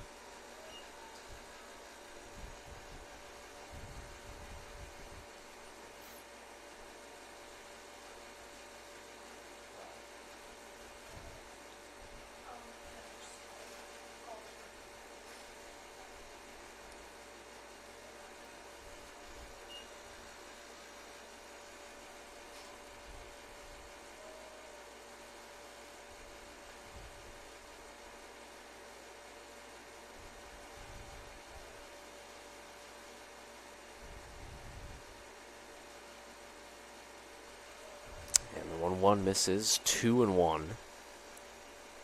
Truesdale's looking to get on, extend this inning.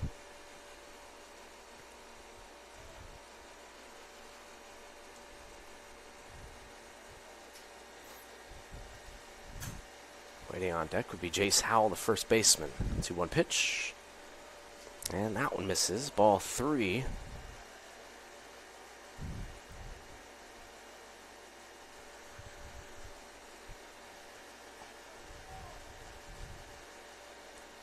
So in danger of a 2-out walk here.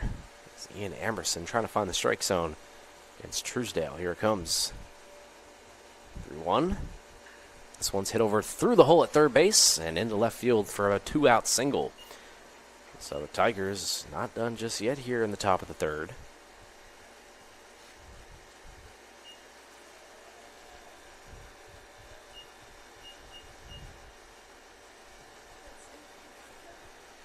Taking a look at some of the games going on around the ODAC here today. Bridgewater losing in the 5th inning to Roanoke. Bridgewater came into today at 12-1.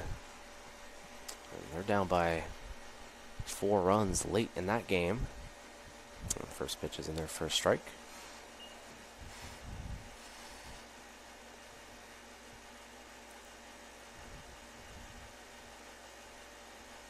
Another big matchup, Shenandoah against Randolph-Macon. Shenandoah 22nd in the country. Macon receiving votes. That's a 1-0 game in the 4th as that one's going to be popped foul, 0-2.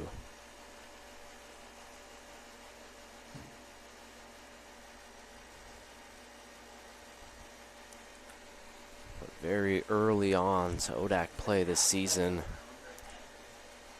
Obviously, the first couple of games in ODAC play for Averett, and these are when the big boy games start, for sure. Weather starts to get warmer. As Emerson's breaking ball swung on a miss, strike 3. And so Emerson gets his second strikeout of the inning, 3rd of the game, and it retires the side. Bottom of the 3rd we go. Averett looking for their first lead. It's 1-1 here at Owen Fulton Field.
Keister leading us off here, bottom of the 3rd, still 1-1.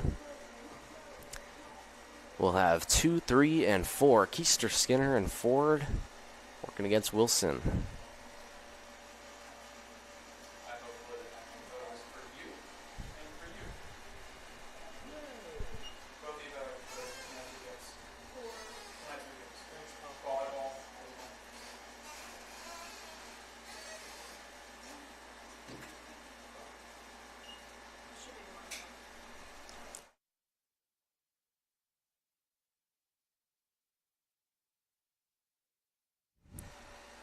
Easter swings and fouls that one off.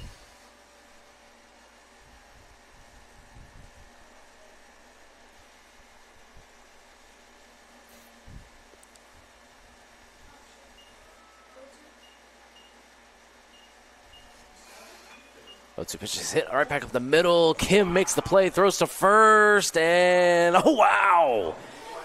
What a play there by Kim, and the scoop at first by Howell. And there's one down here in the bottom of the first. I mean, that is as good as you'll see out there at second base. Kim with one of the best plays we've seen all day. Oh my goodness.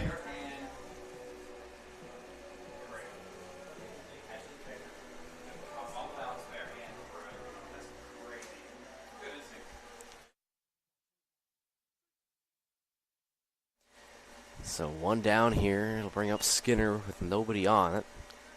Looked like it was surely going to be a hit up the middle, but Kim, great play there to keep it in the infield and then fire in a throw at first. Skinner goes fishing on that one, and it's 1-1.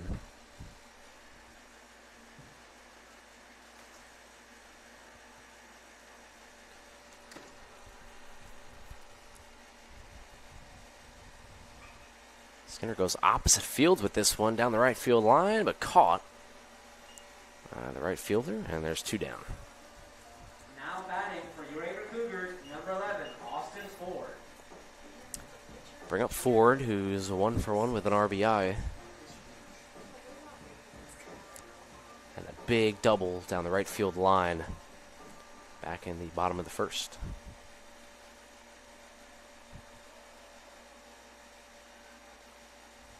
Second time through the order here for Brady Wilson.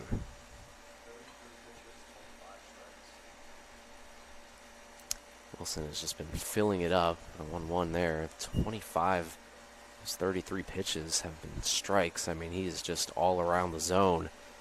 Averett did have 3 hits in that first inning, but gone quiet since. He's just working with some tempo right now. Just catch back on the rubber and deliver.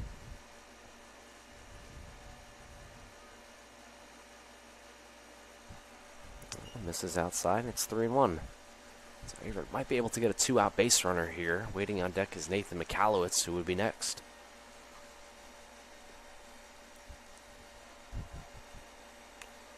Wilson looking to find the zone, and that's going to be ball 4, his first walk of the game. So Averett does get a 2-out base runner. Bring up McAllowitz.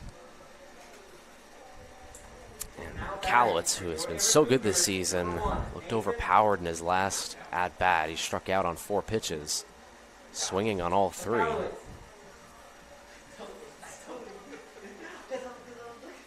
And so here comes Nathan here, 2 outs, runner at first, looking to get a base hit and some revenge from his last at-bat.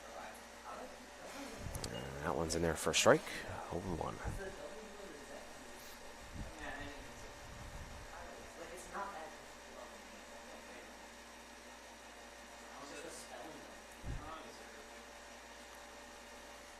And back-to-back breaking balls in there for a strike to McAllowitz, and it's 0-2.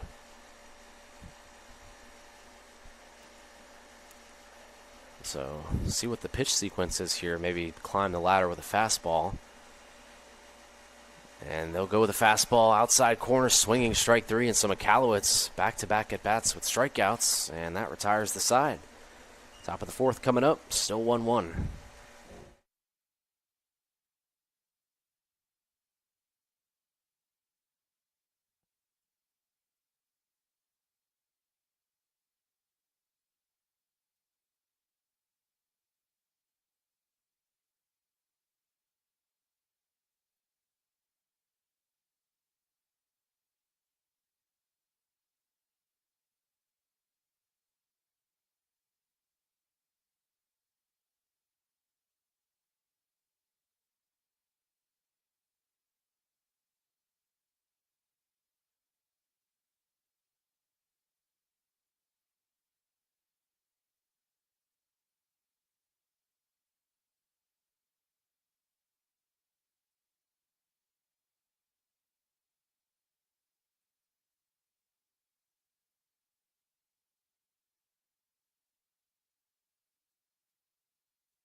Ian Emerson back out there for the top of the fourth.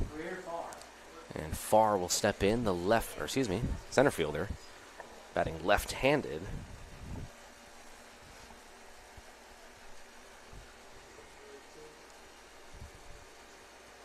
First pitch to Farr is fouled back. Another pitcher's duel here between Emerson and Wilson. This has been a good start here for Emerson, like we talked about. I mean, he struggled a little bit to start his sophomore season. He was so good last year, 44 innings. One of the best ERAs on the team. Coming into today with a 7.20 ERA. Nice breaking ball there. That is inside or somewhere. It looked like a strike to me. It's 1-1, but Emerson, this is the type of start you want, and well, that stuff is non-conference too, you know. I mean, once the conference play starts, that's when the real stats begin. And Emerson throws that one in. It's foul back.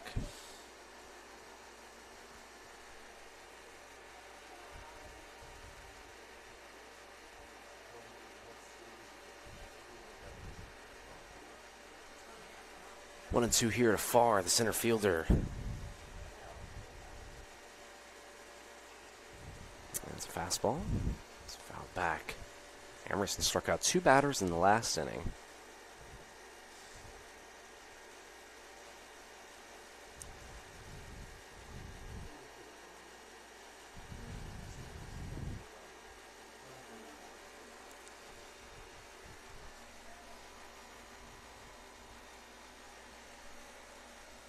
One-two pitch is a breaking ball that's hit foul.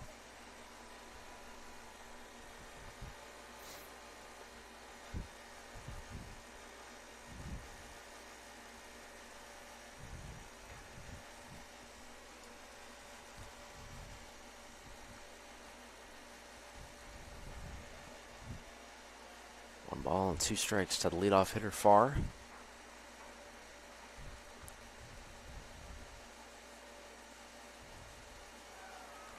That one is strike 3. It's a drop third strike. They got to throw to first. Nice throw there by Mitchell. And just like that, Emerson now has struck out 3 batters in a row.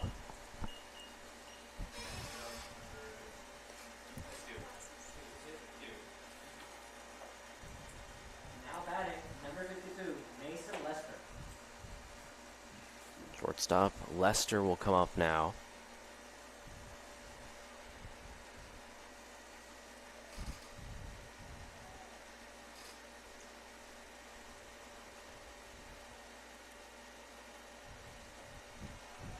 This is low, ball 1. We'll see how far Emerson goes. Trying to keep that pitch count down.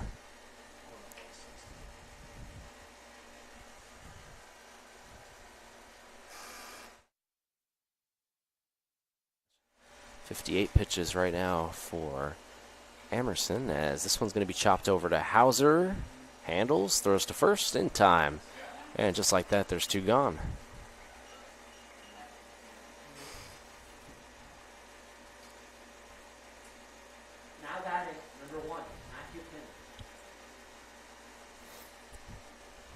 Here comes Kim, who had that terrific play at second base.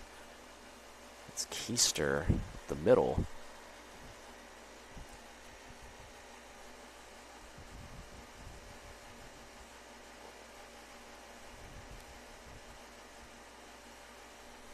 First pitch swinging and grounding it foul. Just 3 hits for each side, 1 run for each side, and an error on each side. It's been that kind of series here today. Hampden-Sydney won the first game by 1 run. They had 1 more hit than Averett. It's been evenly matched all day long.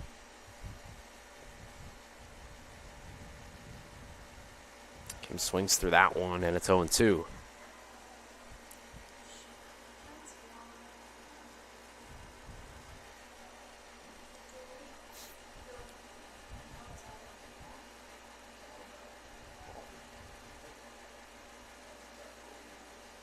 Balls, 2 strikes, 2 outs, and nobody on here for Hampden-Sydney.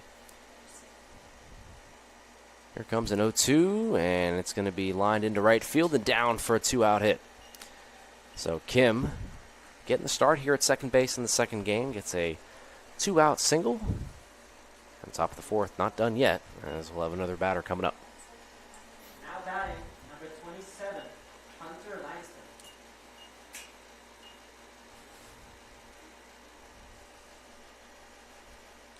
So Langston will come in here. Runner at first base is Kim, 2 outs. 4 hits now in the game for Hampden-Sydney. First pitch cut there is swung on a miss.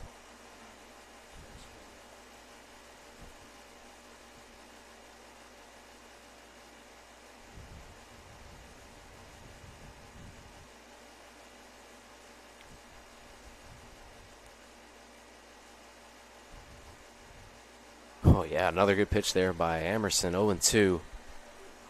Nice sequence there. Trying to get yet another strikeout. He has one already in this inning, at 2 the last inning.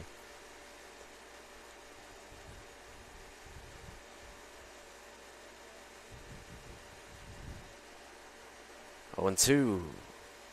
And that one misses somewhere. Good pitch there by Emerson. Everybody started to walk off the field.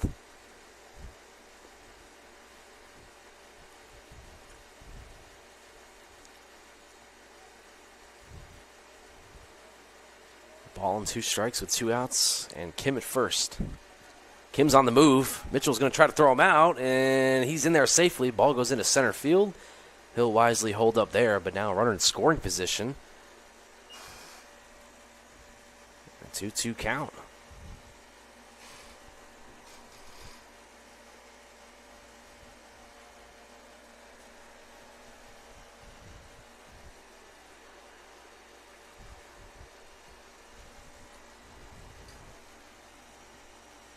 Chance here for Langston to propel the Tigers into a lead. 2 balls and 2 strikes. And Emerson misses outside, and it's 3-2.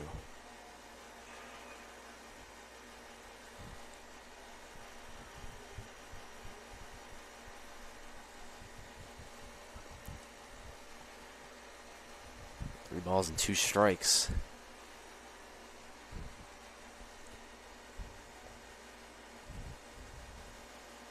Here it comes, and clips the outside corner, strike 3. Emerson's fired up. He gets another strikeout, his 4th strikeout in the last 2 innings. So Emerson sits him down. He'll send us to the bottom of the 4th here. Still tied, 1-1.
Landon Mitchell will lead us off here, the catcher.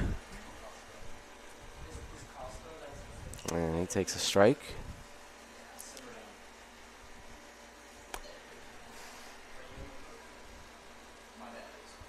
Wilson still out there on the mound. He has been really good since the first inning. Mitchell slams this one to deep left field. This one's going to have a shot heading back towards the wall, and it's off the wall.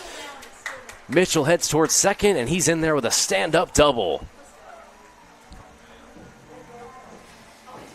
Nice work there, Landon Mitchell. Boy, have a day. Second game. Goodness. Out there in the field, throwing guys out, catching balls behind the plate, and they're banging a double off the wall. So it's going to send up Mayo here, and you've got to imagine this is going to be a bunt. Try to get the runner over. Try to get that runner over to third base. Coach McLaughlin at third giving signals. Hampden-Sydney's corners are going to play in, and Mayo presumably will try to put this bunt down. He bunts. He gets it down. It's a good one. Rolling over towards the catcher, throwing it in, and getting him in time. Nice effort there by Mayo to try to beat it out, but it's going to be a successful sacrifice bunt. And so now here we go. Averett has gone these first game and now a little bit into the second game here without recording a lead. A chance to do that right here. Maddox Jordan is up. He reached on an error in his last at-bat, and Lester, the ball go right under his glove. Wilson's going to go from the windup here, and this one's going to be chopped over towards third. It's booted by the third baseman. Jordan's going to round first and head towards second, and he's in there safely. That throw goes awry, but he'll stay right there. And so it's an RBI off the error for Maddox Jordan, and Averett has their first lead of the day.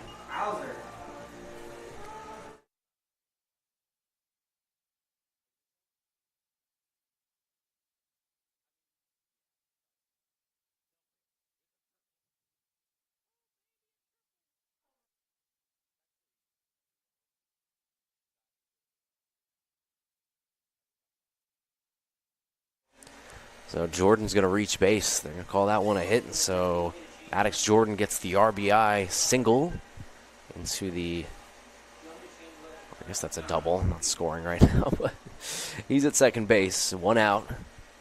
And Averett with a lead here, 2-1. Just like that, Amerson now in control of this game. Wilson delivers. Hauser hits this one over to second. Kim handles a tough hop and a little bit of a rough throw there, but Howell's able to pick it up. 2 gone. Now batting for your Averett Cougars, number 3, Ty Lowe.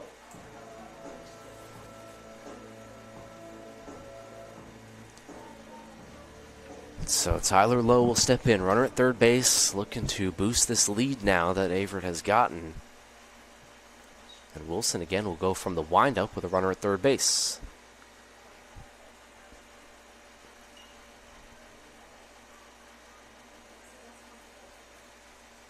I'm going to keep my eyes over there at Jordan at third, coming from the windup.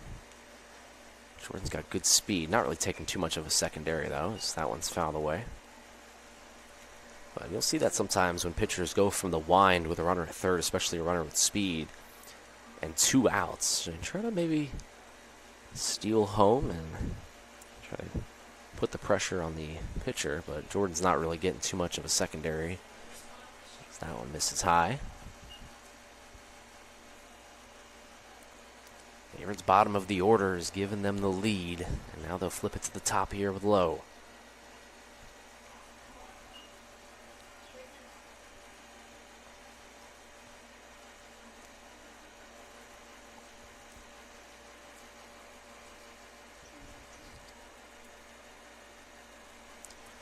2-2, and Lowe takes on the outside corner, strike 3 looking, but Averett does get the lead. It's 2-1 as we head into the top of the 5th. Averett will look to hold it here and get a big shutdown inning from their sophomore Ian Amerson when we return.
Emerson back out here for the top of the fifth, now with a lead, and this one's going to be hit over towards Ford. Great play by Ford. Throws it in time. He got him. Austin Ford. What a play there at third. Boy, he has really been great in the hot corner as he's able to flash the leather and get the first out here on the top of the fifth. Now batting number 3, Sam Vick. Vick will step in now, and Ford really has just made every single play out there at third base today.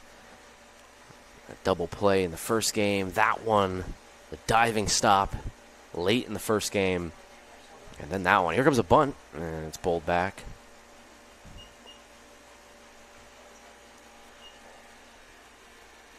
Helping Emerson's pitch count. He's got 70 through 4 1/3 innings of work, and so probably won't be able to get into the 7th. It's going to be the bullpen that's going to have to hold this lead.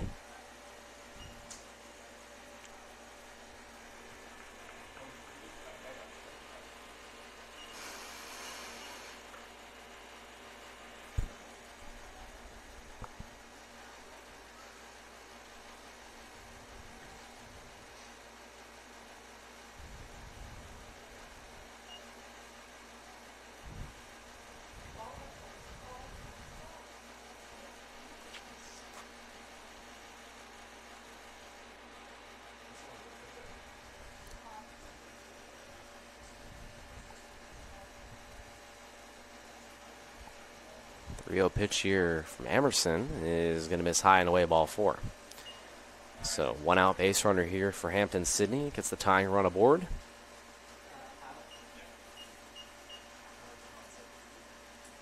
Now batting number 30, Connor Howard.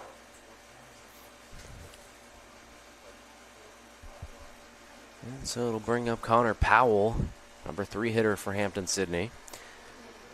Fouled that ball off his shin in his last at bat. Glad to see he's all right. Pickoff attempted first. It was around the 5th inning of last game where Powell sent a solo shot into left field. If he's able to do that here, he'd give Hampden-Sydney the lead. Hit and run, as that one's going to go foul.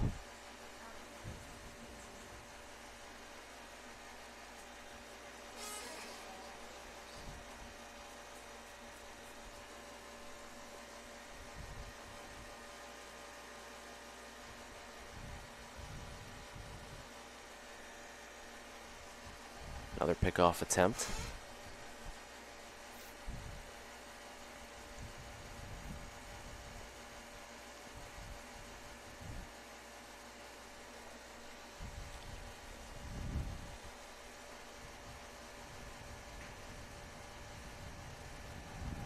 Why not another as he's back in safely?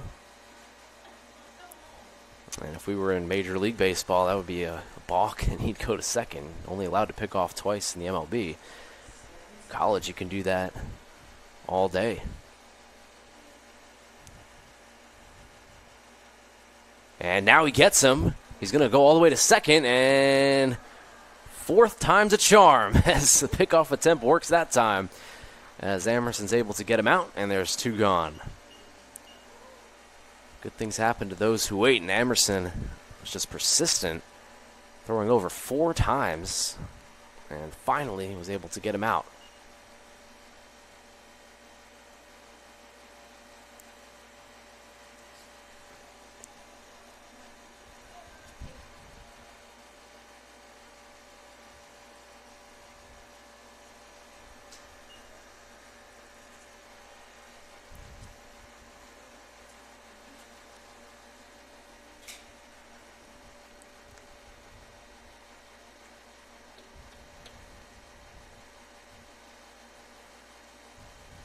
One here, 2 outs. As this one's going to be swung in towards right field. Coming in is Jordan, and he makes the catch. Defense incredible by Averett here in the second game. That retires the side. Bottom of the 5th. Hampden-Sydney just with that lone run. And Averett with a slim 2-1 lead when we return.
Keister leading us off here. Averett with a lead, 2-1, bottom of the fifth action, and Wilson's still out there for Hampden-Sydney. First pitch in there, first strike.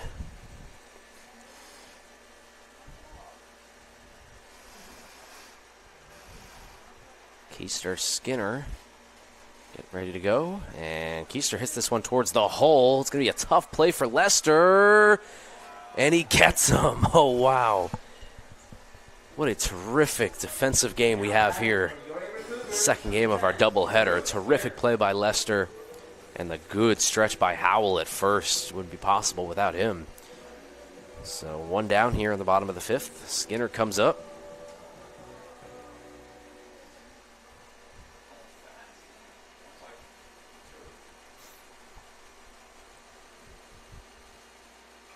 Skinner first pitch swinging. This is going to be a tough play in right field. And making the catch. I mean, what do you even say at this point? Both teams just flashing leather all over the diamond. Number 11, Austin Ford. I mean, we're going to run out of highlights to run after the game. This is insane. Another great catch out there in right field.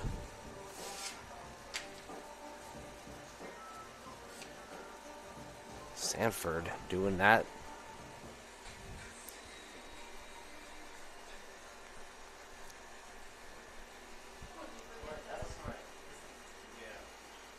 First pitch swinging and foul back.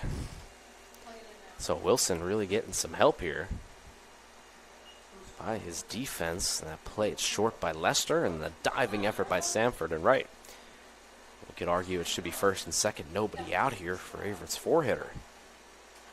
Ford hits this one over to first, and Howell corrals it. Nice hard 90 there by Ford, but that's going to be 3 up and 3 down as we head to the top of the sixth. Averett still with a lead, 2-1 when we return.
Truesdale will lead us off here in the top of the sixth. Averett with a 1-run lead, and boy, how good has Ian Emerson been? We've talked about it. You know, he comes in at the 70 ERA. It hasn't really been a great start to his sophomore campaign, but he has gotten it on track here today, and he is pitching like an ace. First pitch in there, first strike, and that's really exactly what Averett needs. I mean, you talk about Emerson being one of the vocal points of the staff. And if Averett can get him to pitch like this in conference play, big games on weekends, it's going to be a game changer for Averett as they try to make the playoffs this season. Emerson, another pitch there just off of the black. Now it's 1-1.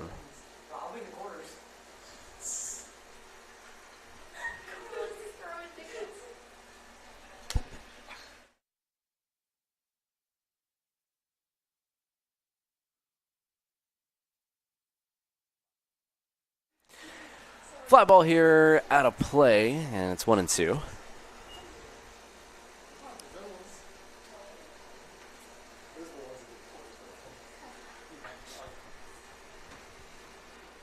Just 4 hits today for Hampden-Sydney.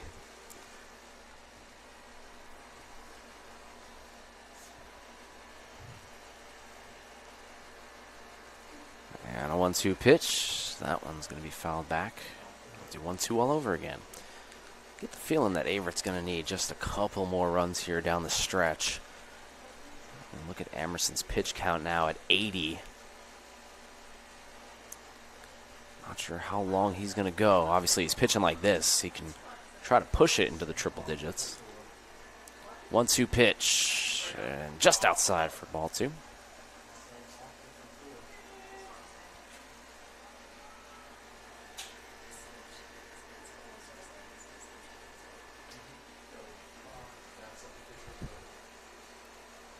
Two balls, 2 strikes. The leadoff man. And Emerson gets him swinging. Another strikeout here for Ian Emerson. Oh, wow. Just dealing at this point. Emerson now. That's his 5th strikeout. Now batting, number 14, Jace Howard. Excuse me, 6th strikeout. Correction. 6 Ks in 5 1/3 innings work.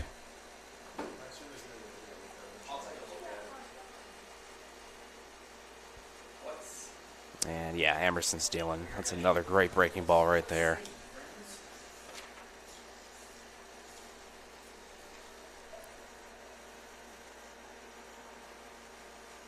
Strikeouts haven't been the issue for Emerson this season. 12 strikeouts in 11 innings. That one's fouled back, and once again getting ahead 0-2.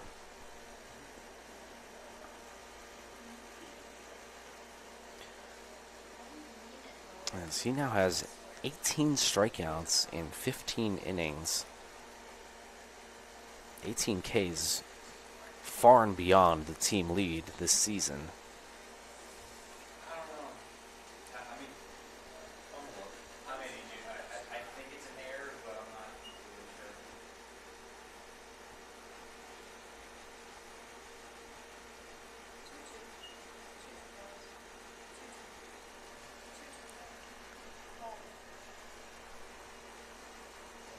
Balls, 2 strikes.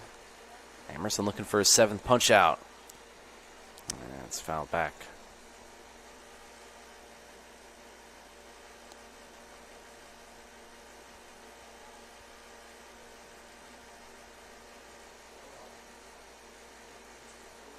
Emerson's exactly what the Cougars need on the bump. This is a staff that really doesn't strike out too many batters coming into today. 94 innings and 64 strikeouts.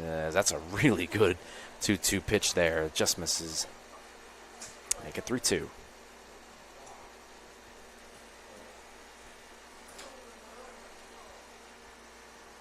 It's going to be 2-2 actually. Correction.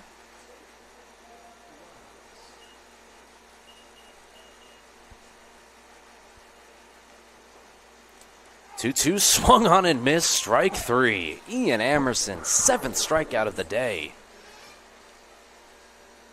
Just mowing them down at this point. It's 2 down.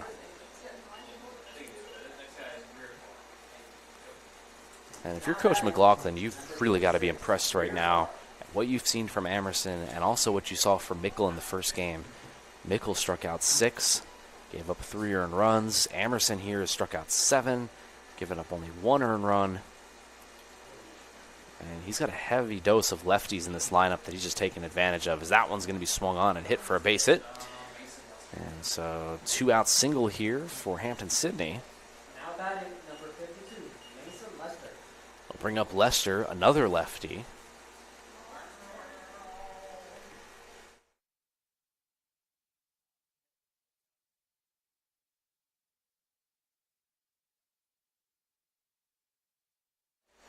And so with 2 outs, runner at first base.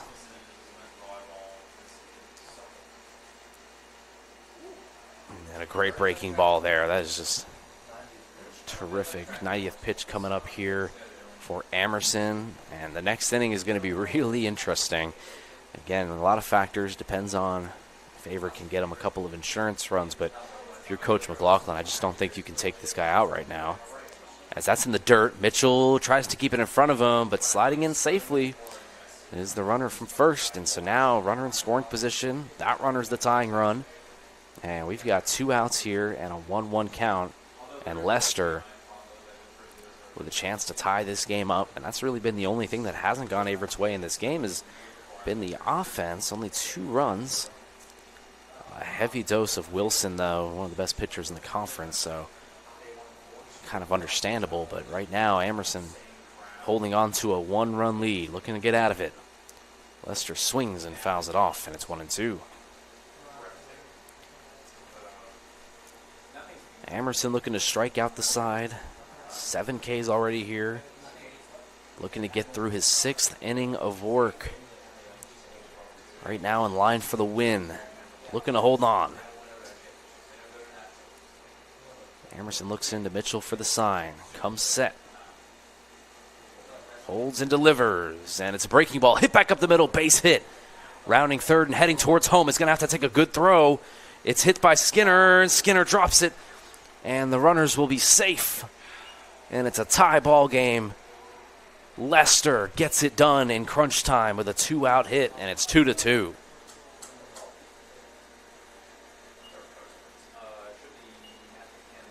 Throw by Mayo was a little low. Skinner had to cut it off.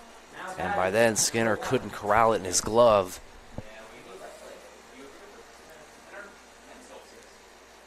Back-to-back hits, 2-out hits for Hampden-Sydney. And we're knotted up again, and we're going to go to the pen. And so Coach Berry's going to come out and make the pitching change. That'll do it for Amerson.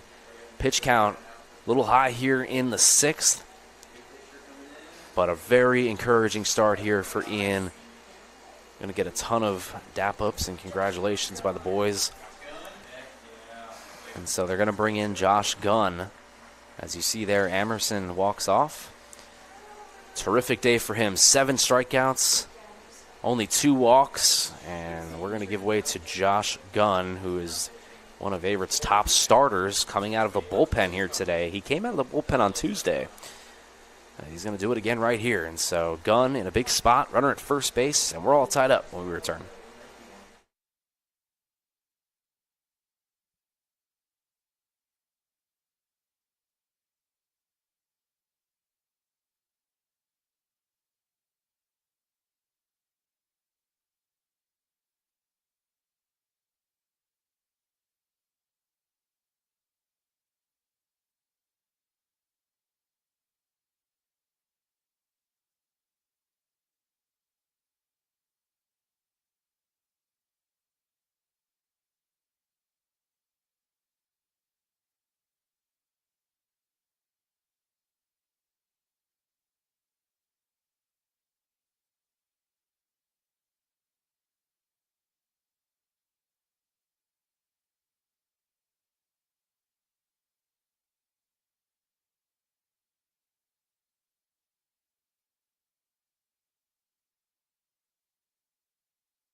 Josh Gunn, top of the 6th, tie game. Runner at first base here for the Tigers.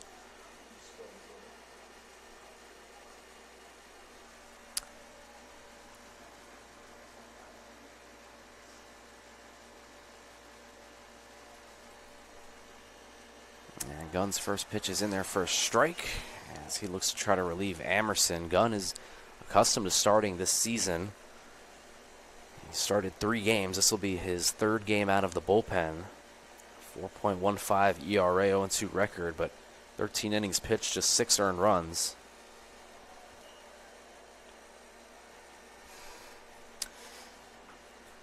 So I'm sure Coach McLaughlin, if he's able to put up some zeros, he might be able to finish this game as well.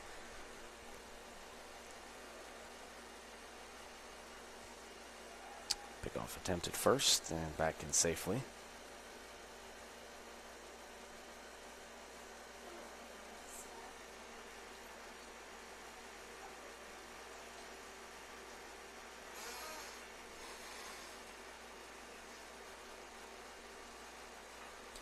So let's hit towards center. Mayo going back to the warning track and makes the catch. And there's 3 outs here in the top of the 6th. Send us to the bottom of the 6th. Hampden-Sydney does scratch a run. They tie this game up at 2.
Callowitz leading us off here for the Cougars against Wilson. Bottom of the 6th, they have a lead.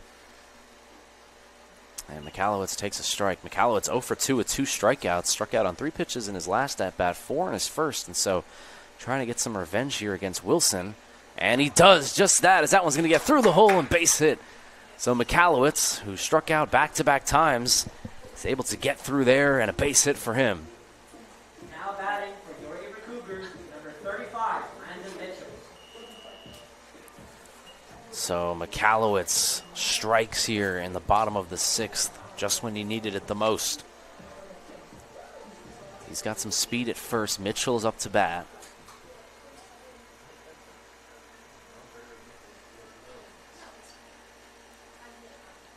Mitchell in his last at-bat hit a double off the left field wall.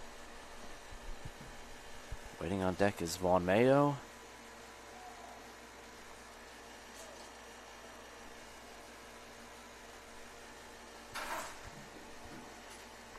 And that one in the dirt. Just like that, it's 2-0. Maybe think about potentially putting on a hit and run here. Try to get McCallowitz into motion. He's got a couple stolen bases this season.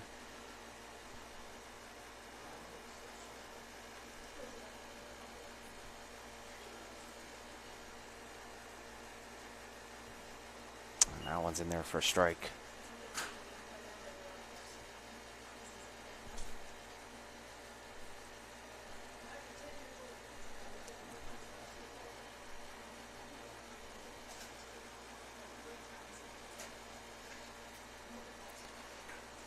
Two and one here. There goes McCallowitz and swinging. This could be dangerous, though. He's got to get back to first. It's caught. The throw over to first base is in time.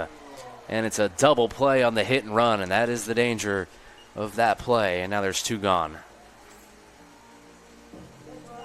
Not sure if it was called a hit and run. Mitchell did swing. Now batting for your Averett Cougars, number 21, Vaughn Mayo. It's unfortunate. Mitchell got a good piece.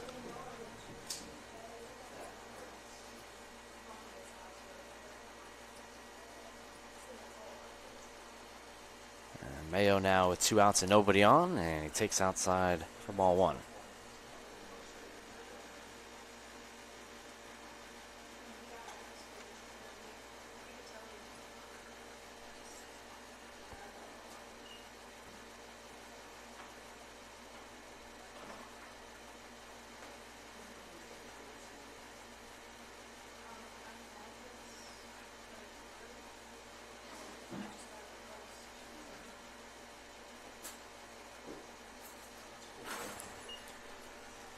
It's 2-1 here to Vaughn Mayo, the center fielder. 2 outs, nobody on. Waiting on deck is Maddox Jordan. Wilson delivers, and hits the outside corner for a strike. 2-2.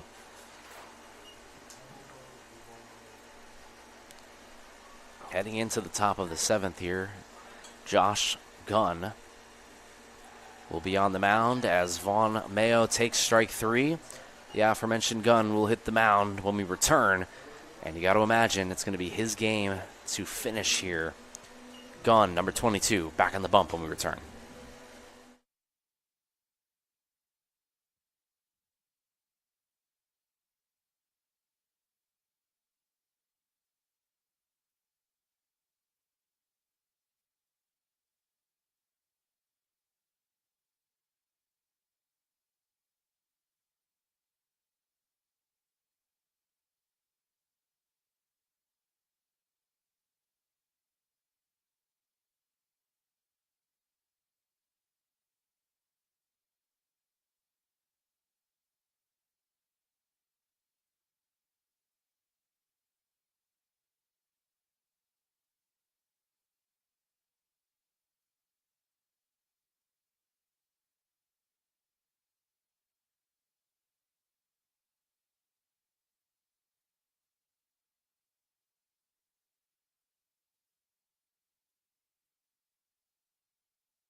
Josh Gunn on the mound here for the top of the 7th as we are getting into the home stretch of this one. Second game of our doubleheader at Owen Fulton Field.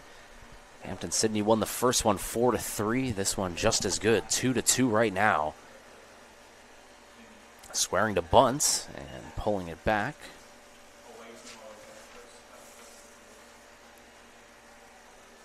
It's going to be Hunter Langston here.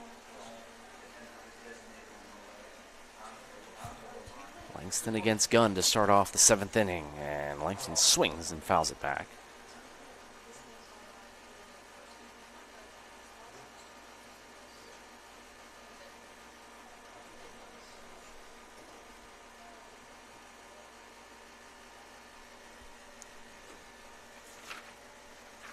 Ball on a strike, and that one's going to be hammered to left field. Looks like it's going to go foul, and it is. So escaping danger there. Langsford almost had extra bases, but it's 1-2.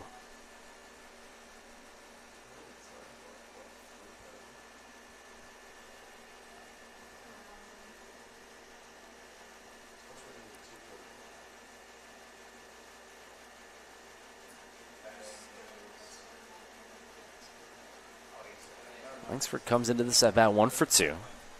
And after him, we're going to flip the lineup back over to see Samford. 1-2 pitch is going to be hit down the line. That's going to get passed forward and into left field for a base hit. Rounding first and heading towards second is Langsford. He's going to get in there sliding. It's a leadoff double here for Hampden-Sydney, and they've got something cooking in the top of the 7th. Now batting, number 5, Chase Sanford. So Sanford will step in the leadoff hitter, and just like Hampden-Sydney's been doing all day, you got to imagine that a bunt will be on here and try to get that go-ahead runner to third with less than 2 outs. Mitchell will call out the signals.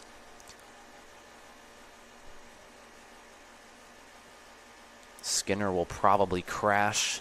Ford will probably stay hold at third, try to maybe get the lead runner out. And Gunn will most likely have the whole left side of the field. It's his responsibility. So we'll see how that plays out. If possible, it'll be good to get the the runner at second out at third. Sanford steps in. Long hold by Gunn, back pick, and he's in safe.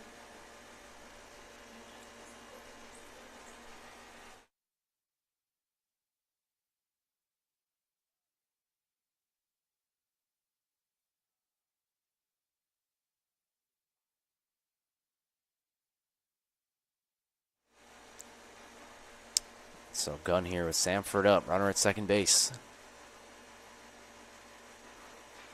This one's going to be chopped over towards short. Keister handles on his back foot and throws to first in time. And so one gone here, no bunts. It's pretty shocking.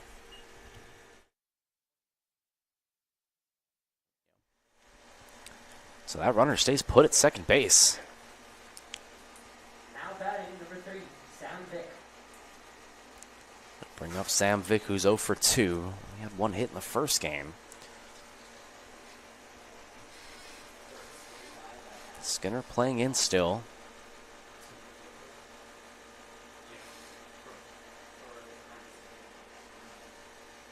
Gunn takes a big deep breath and delivers.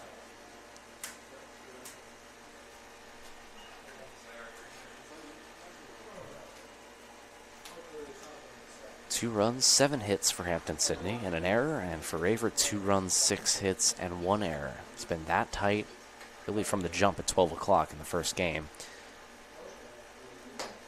And once again tied. Gunn delivers. This one will be hit foul. It's 1-1.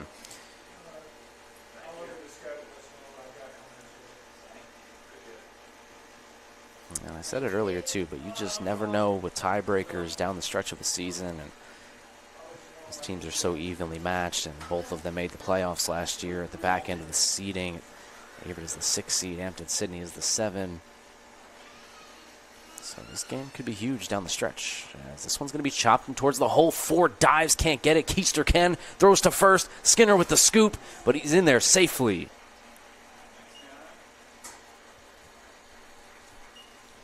So it's first and third with just one out. And Powell will come in here. The number 3 hitter for Hampden-Sydney hit a solo shot last game. And a chance here with the deep fly ball to give the Tigers the lead. Coach Barry's going to come out. See if it's going to be a pitching change or just discussion. Gunn's going to stay in the game. And as we take a look at the conversation at the mound between Gunn and Coach J.C. Barry, former player last season for Averett, part of the assistant coaches Mason Williams and head coach Billy McLaughlin in his first season.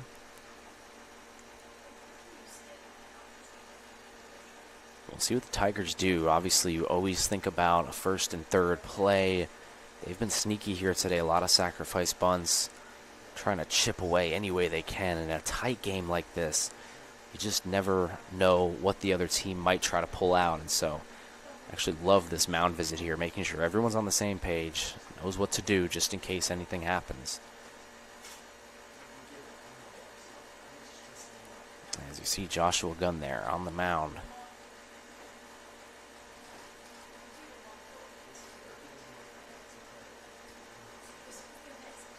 Gunn's going to have to dial in here.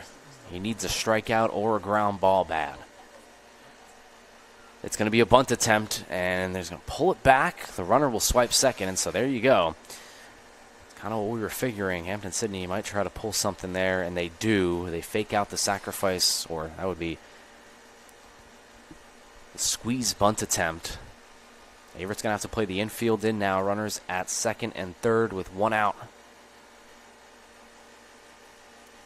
Gunn delivers. This one's chopped over the bag and fair down the left field line. That's going to score 2, and it's going to be extra bases. And Hampden-Sydney has stormed back and retaken the lead 4-2.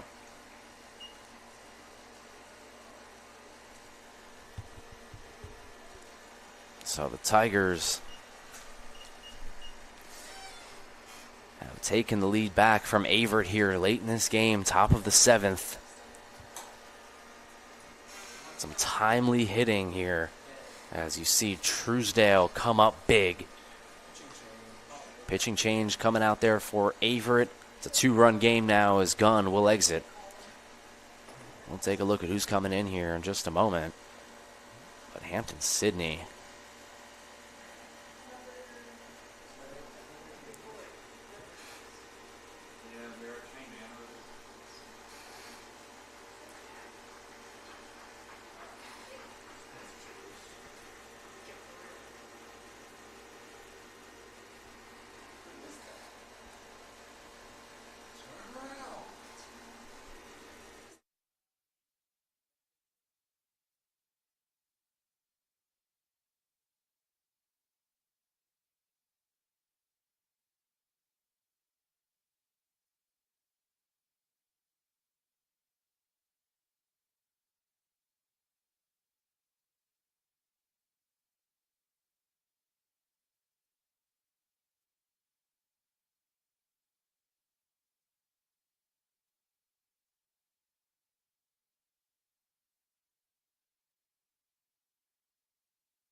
Kate Saban comes in here for the Cougars.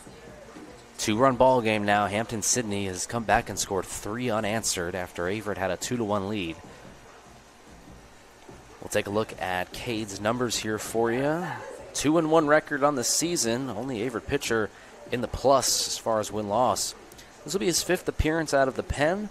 And a 9.64 ERA. 4 2/3 innings of work. 5 earned runs, 2 walks, and 5 strikeouts.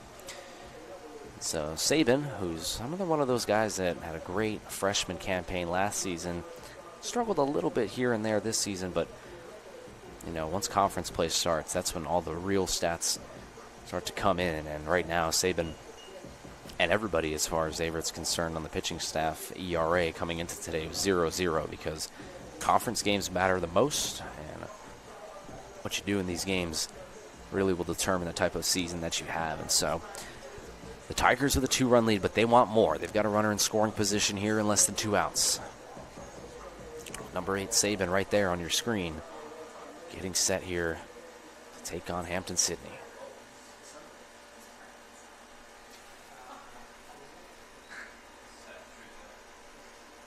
Now batting, number 20, Seth Truesdale. Truesdale will step in, 1 for 2 on the day.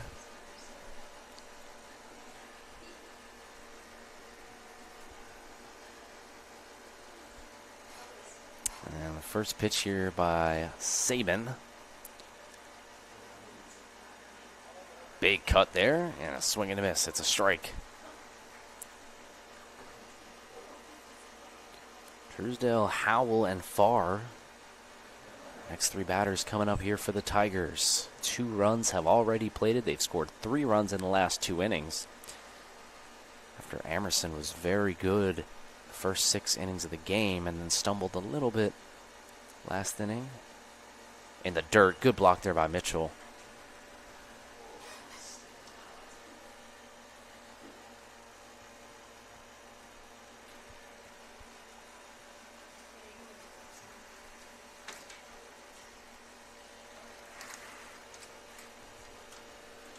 One ball, 1 strike, 1 out, and 1 big run out there at second base. Saban looking to hold him there. In the dirt again, and Mitchell, nice block. 2-1 though.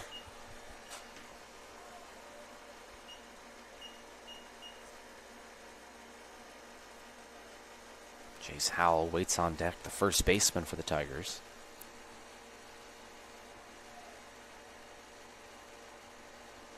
It would not be a bad idea if you fall behind here to just put Truesdale on. We got a base open. Runner's going to break for third. Oh, my goodness. Mitchell's trying to throw him out, and he's safe. It's interesting. You saw the runner at second base creeping a little bit more and more throughout the at-bat and finally making his move and swiping third. So now Averett will play the infield in. Trying to hold that runner at third base. Truesdale can try to get a sacrifice fly here if he can. And that one is going to be hit deep to left field, and it's foul. Wow. That ball was hit a long way.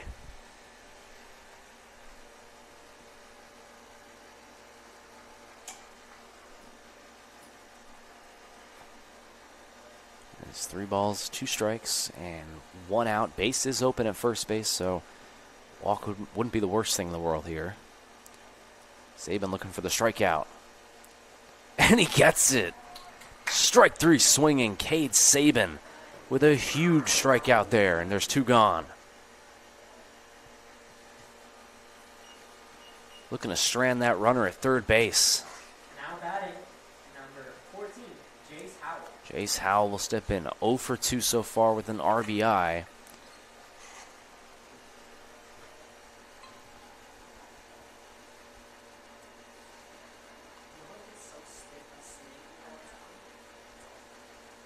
Saban will step off the rubber. This is a big part in this game. Averett has struggled to hit in this second game. The difference between 2 and 3 runs is huge. Nice pitch there by Saban. And gets him to swing through that. 0-1.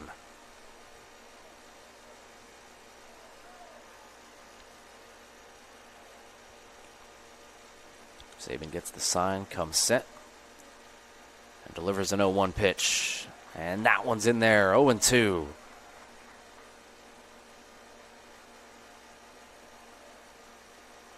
Saban looking for one more big strike here.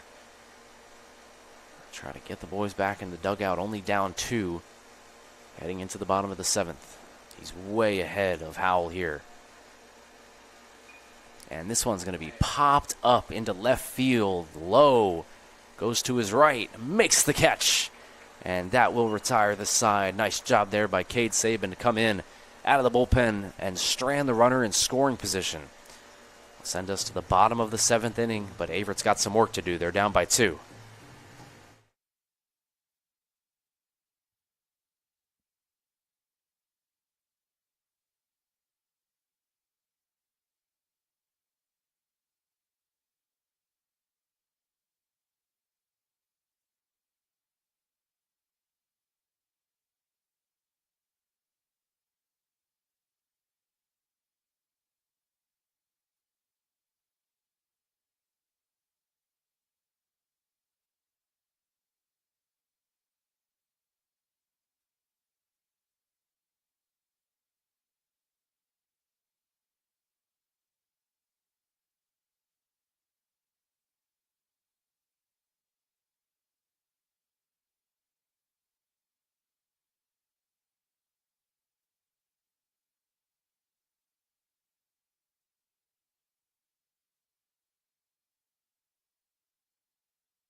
Maddox Jordan leading us off here at the bottom of the 7th, and first pitch swinging, hits it over to short, throws it over, and he got him.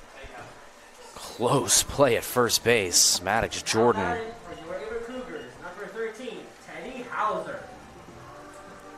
Almost beat out that infield single, but now there's one down. Hauser will step in for the Cougars.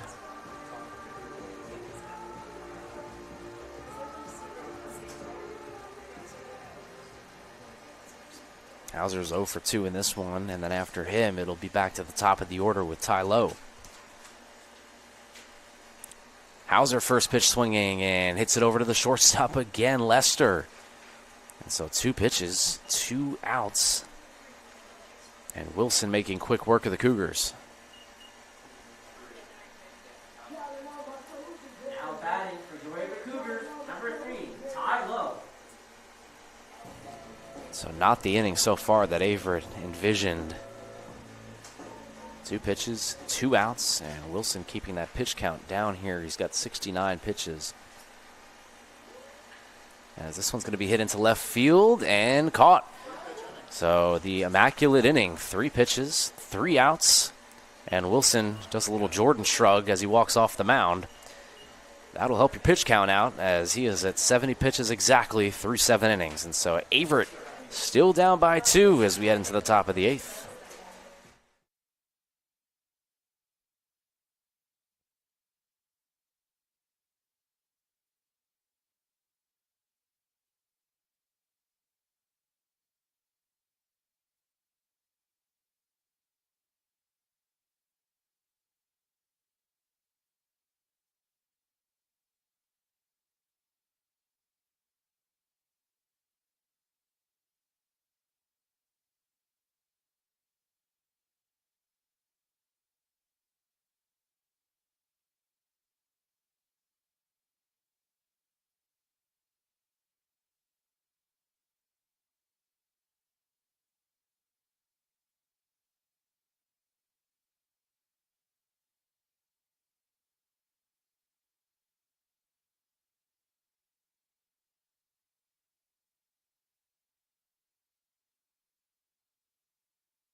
Farr leading us off here in the top of the 8th.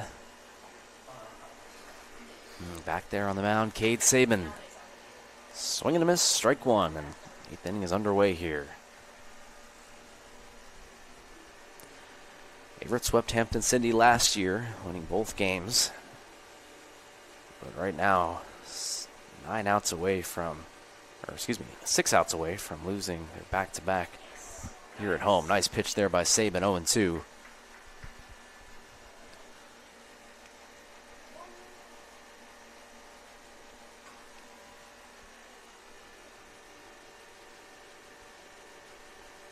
Far way ahead in the count, 0-2. And that one misses high.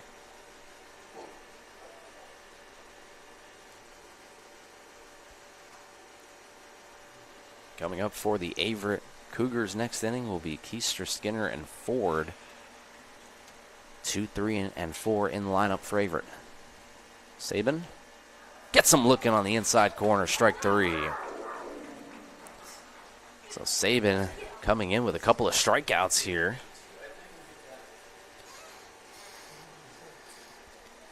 It's now 9 strikeouts by Averett pitching here today as Lester steps in. 7 by Amerson and 2 by Sabin out of the bullpen.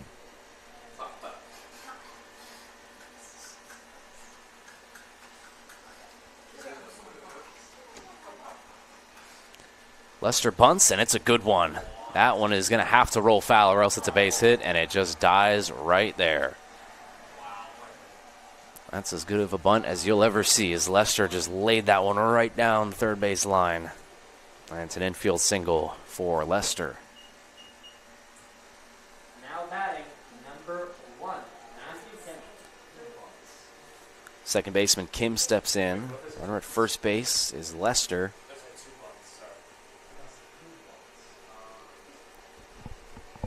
Lester at first, decent lead. Pickoff attempt at first, and he's back in safe.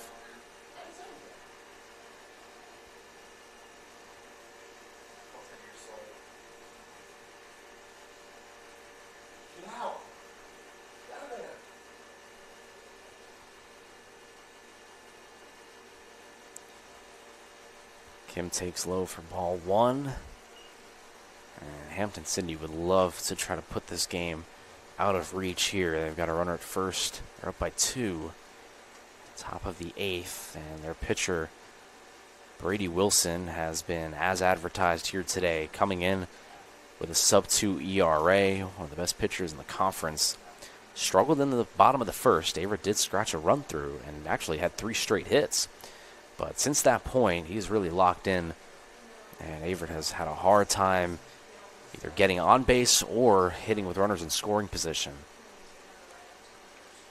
Sabin long hold. There goes the runner. Lester's going to try to swipe second, and Mitchell throws it on a dime, but he's in there safe. as that one looked like Mitchell gunned him.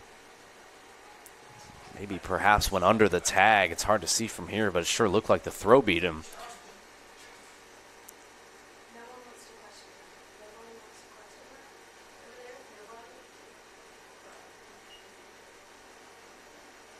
And so the umpires will say that he's safe at second. It's a stolen base, but boy, it didn't look like it.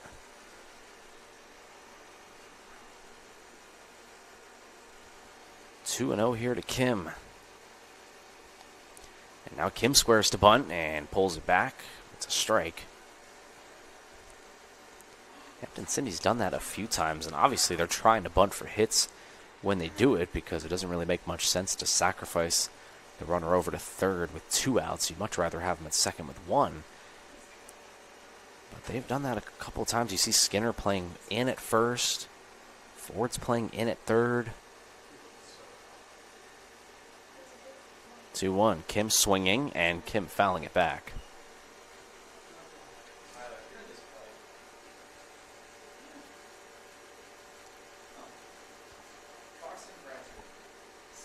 Matthew Kim is 1 for 3 on the day. After him, it'll be Kenneth Lewis.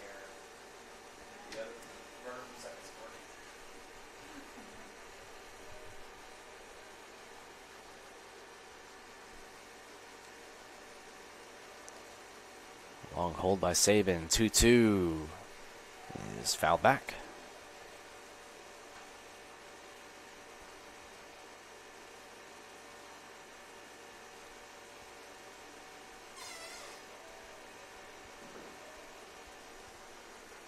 Ten hits on the day for Hampden-Sydney. Second game of our doubleheader here.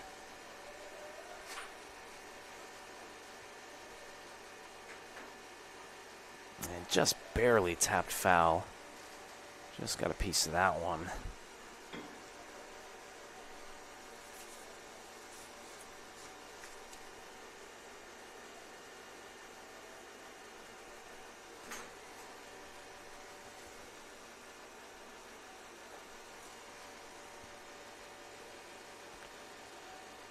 Sabin looking for his third strikeout here. And this is high ball 3, and so you do have a base open and 1 out. Would set up a double play, but with them normally you got 2 strikes trying to put the guy away. I'm sure Sabin will be aggressive here. Got to get this out. This is not the time to walk someone, so see if he's able to do it. 3-2, here it comes. And this one's going to be swung towards center field. Mayo right at him, and he makes the catch. And there's 2 down.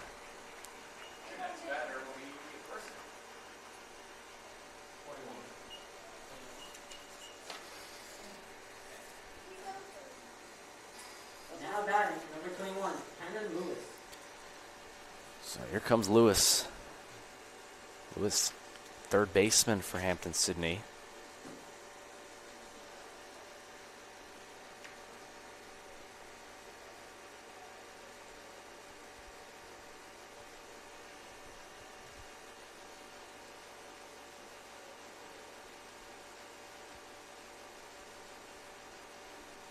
He squares to bunt. And this is high. I mean, that's obviously you're either bunting for a hit or you're trying to distract Sabin. But it's very interesting. You don't really see that with guys at second base and 2 outs trying to bunt for a hit.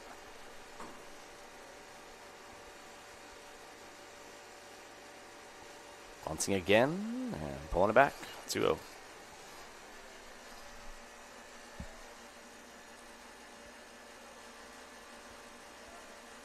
Waiting on deck is the leadoff man, Chase Sanford.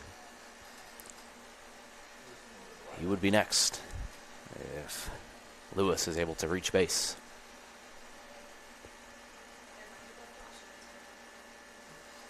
Squaring again, pulling back, and it's 3-0.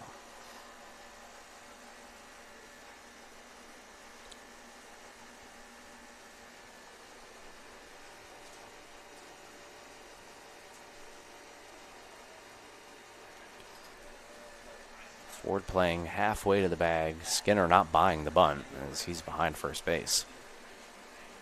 3-0. And it's pulled back and taken in there for a strike.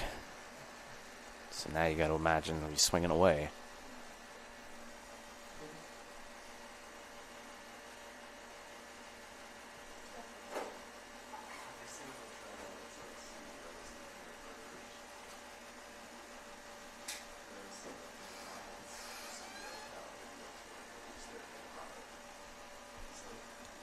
Squaring again, and taking for a strike.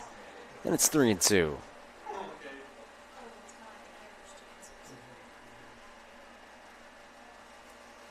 So this at-bat has seen 5 pitches, and all 5 of them, we've seen the batter square to bunt and pull back. We'll see if that trend changes. Obviously, 2 strikes, you would never thinking about bunting here. We'll see. We've seen crazier things. 3-2, not bunting, swinging and swinging through it for strike 3. Saban gets his 3rd strikeout and strands the runner at second base. And we keep this one pretty close here. Averett's still only down by 2 as we head to the bottom of the 8th. They're down to their last 6 outs. They got to get going here. They'll have 2, 3, 4 coming up when we return.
Bottom of the 8th, and the Cougars have Keister leading it off, down by 2 runs.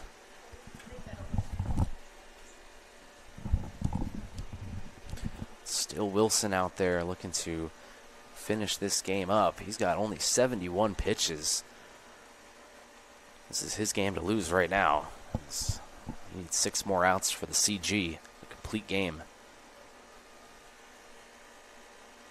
Keister swings, fouls it back, and it's 1-2.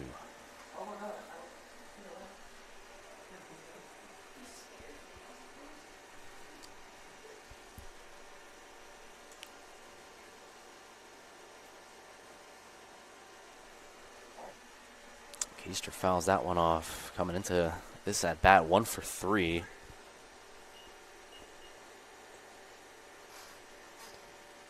Had that hit in the first inning.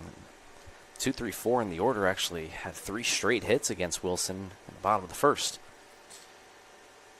Keister sawed off.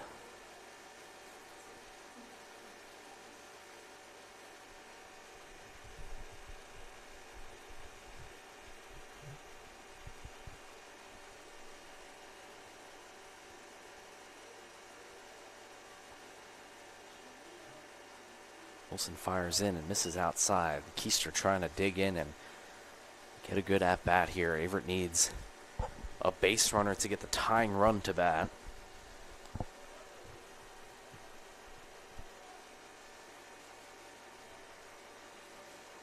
Two, and that one misses outside, ball 3. And so Averett now getting something going.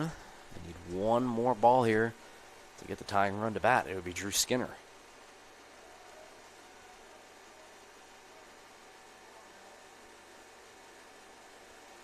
Here comes 3-2. Keister hits it back up the middle. It's off of the shin of Wilson, and he's going to get in there safely. It's an infield single for Luke Keister.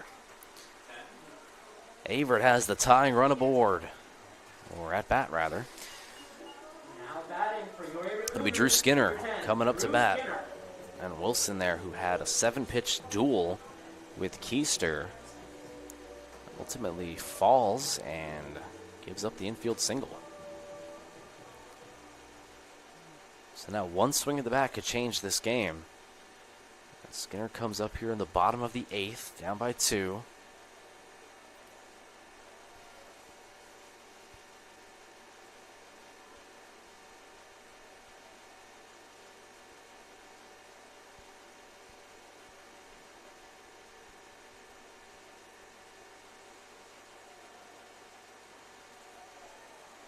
And Wilson misses that. It's 1-0.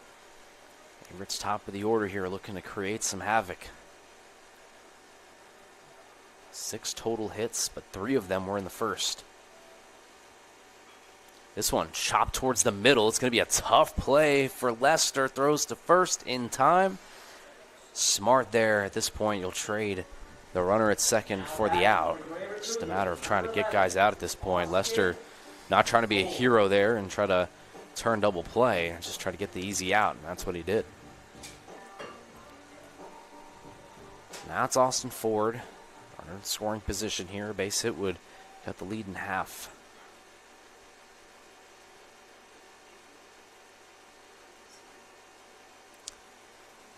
Head coach of Hampden-Sydney is going to come out. 79 pitches for Wilson. And are they going to go to the pen? They are, and so Wilson's day is done. Just 79 pitches, but he'll exit. Had a great game, only 2 earned runs on the day. Working fast, had that 3-pitch inning in the 7th. But that's exactly what Averett wants. They want to get Wilson out of the game. They got him out of the game, and we'll find out who's coming out here for you in just a moment.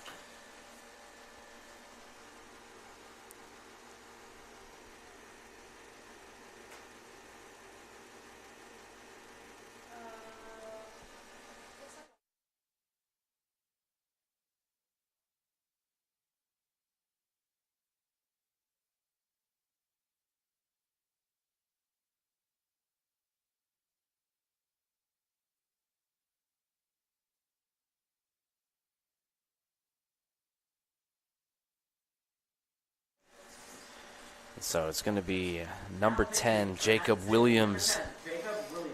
Williams making his 5th appearance out of the bullpen.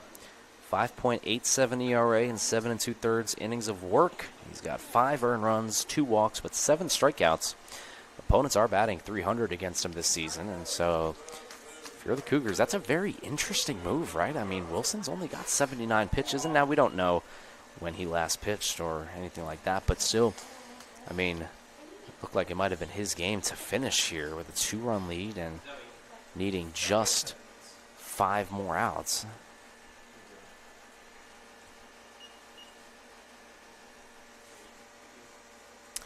But we'll see how this plays out. Ford will be the batter. He'll be coming up here with 1 out and a runner in scoring position. And this is one of those situations where you don't want to be a hero. You just take a poke into right field here or something, and it cuts the lead in half. But it's still 4 outs to work with, excuse me.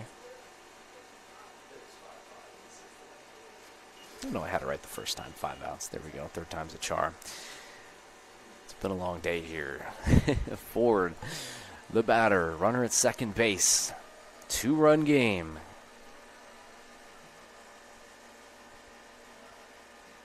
And the first pitch will be lined back up the middle. Kim can't get it. It gets through the hole. That's going to get through for a base hit.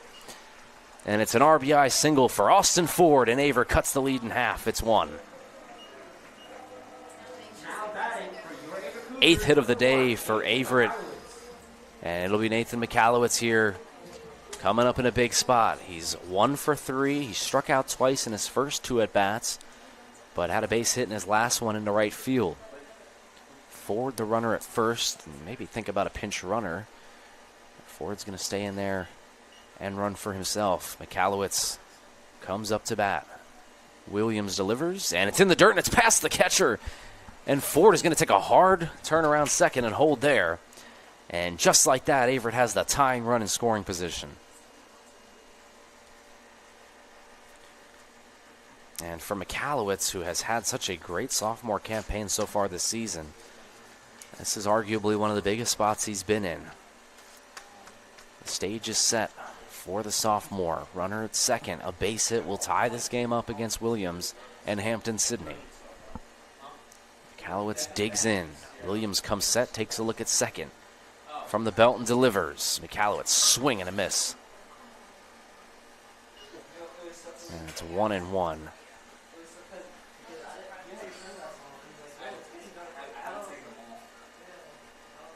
Williams set again. A 1-1 to McAllowitz. Tying run at second. Here it comes. And it's inside ball 2. Waiting on deck is Landon Mitchell, the catcher, who has had a phenomenal game behind the plate and right next to the plate in the box. He's got a double off the wall. He's been on base a couple of times. He's thrown a runner out. But right now the stage is set for McAllowitz. 2 balls and a strike. Here it comes, and Nate takes a fastball that looked a little high, but it's called a strike, and it's 2-2.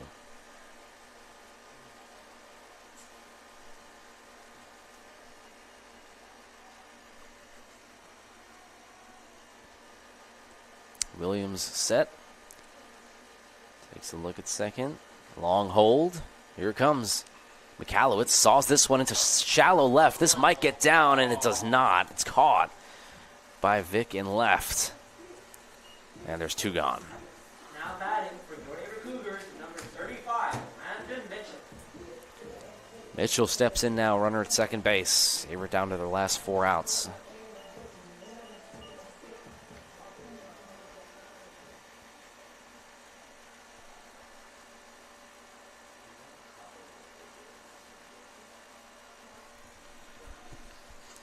Landon Mitchell up to bat. And he takes a first pitch fastball for strike 1. Waiting on deck is Vaughn Mayo. It'll be Mayo, Hauser, and then back to the top of the order for the Cougars. So if it ends here, it'll be 8-9-1 in the bottom of the 9th.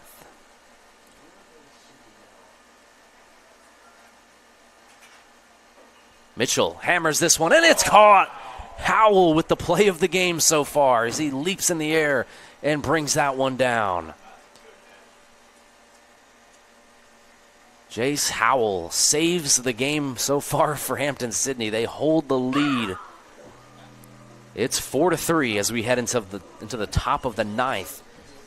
Averett down to their last 3 outs. They'll have 8-9-1 coming up in the bottom of the 9th. But first, some business to do as Hampden-Sydney is looking for some insurance. We'll be back after the break.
And into pitch will be my friend Jack Turner from New Jersey.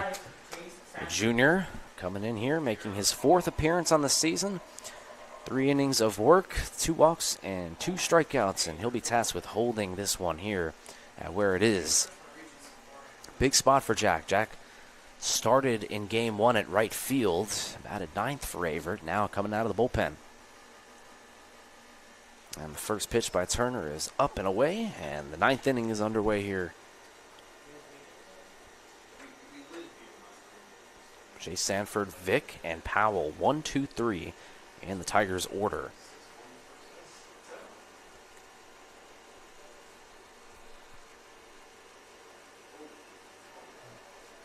That one in there for a strike. And Turner will bring velocity, as you see it there. Coach McLaughlin going to Turner in a big spot here, wanting to hold this where it is. You've got 8, 9, and 1 coming up for Averett as Turner's pitch is inside and it hits him. Sanford's going to reach base via the hit by pitch.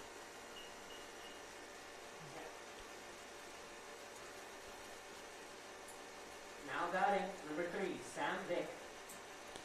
It'll be Vick, and you've got to imagine that they're going to bunt here. Try to get that runner into scoring position. Hampden-Sydney, a heavy bunting team.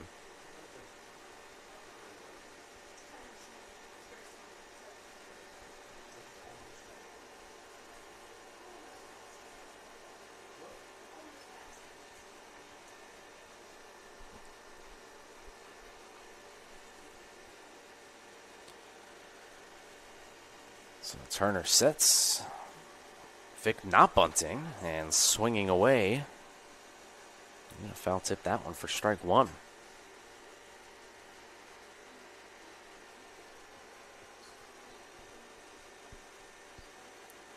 Pretty big lead over there at first base for Sanford. Turner comes set. Another long hold, and now delivers. That one's fouled back, 0-2.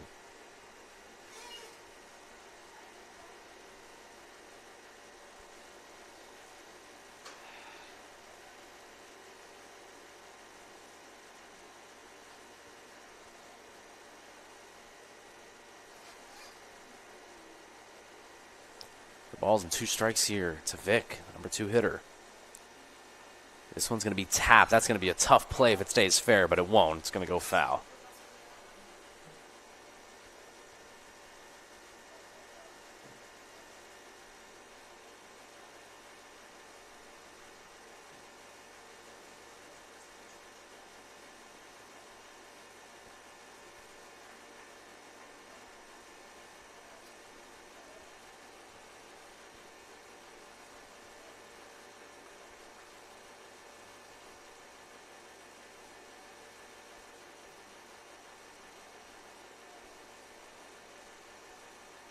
The 0-2 is on the outside corner, strike 3 looking. So Jack Turner gets his first strikeout here. And there's 1 gone in the top of the 9th. Nice pitch there by Jack, and a good pitch sequence as well. Just finding that outside corner after working in. And Jack's able to get a big out. So looking for the double play ball if he can get it. Anything on the ground should be able to roll it up and send us to the bottom of the 9th. And that one's going to be fouled way out of play.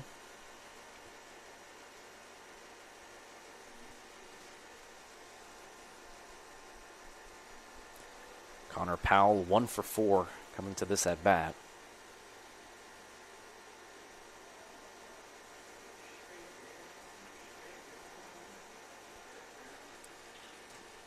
And there goes the runner, and it's a beautiful hit and run. That is textbook into the gap in right center field. The runner will head towards third and hold there. And it's a big-time hit there for Powell, and it's runners at the corners with less than 2 outs. 11th hit on the day for Hampden-Sydney. Now batting, number 20, Seth Truesdale. Truesdale will step in now, looking to get a job done. He needs a sacrifice fly. Averett will probably play the corners in. Infield in double play depth.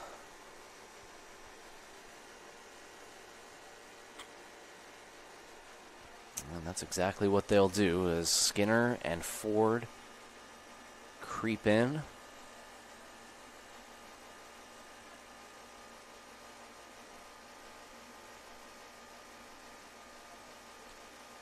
Getting a big jump there, and they're going to run. Mitchell's going to throw it back to Turner.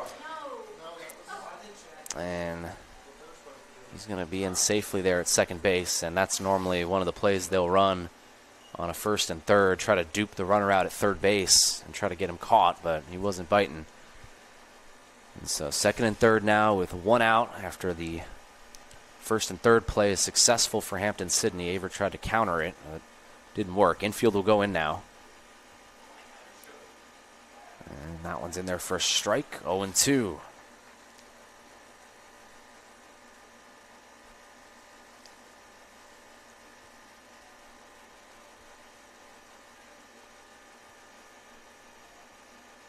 Turner had a strikeout earlier in this inning. He needs another one right now.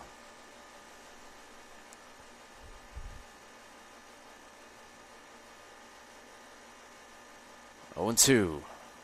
And that's a great 0-2 pitch there by Turner. Drysdale just would not bite on it. It's 1-2.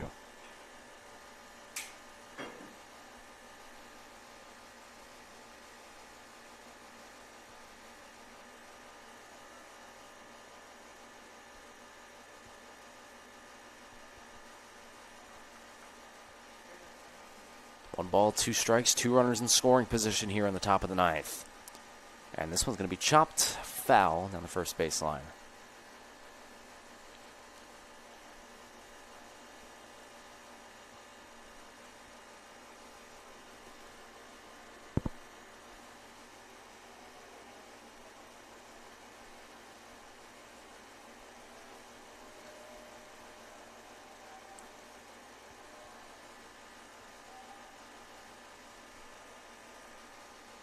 Turner still looking for that strikeout here.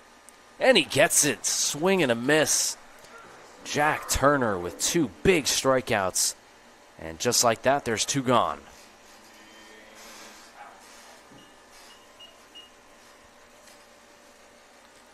So Turner is one step away from getting out of it. And Howell, the first baseman who made that terrific play at first in the last inning, to keep Averett at 3 runs. We'll step in here and a chance to blow it open. Turner's got 2 strikeouts here in this inning. And that one's fouled straight back. 0-1.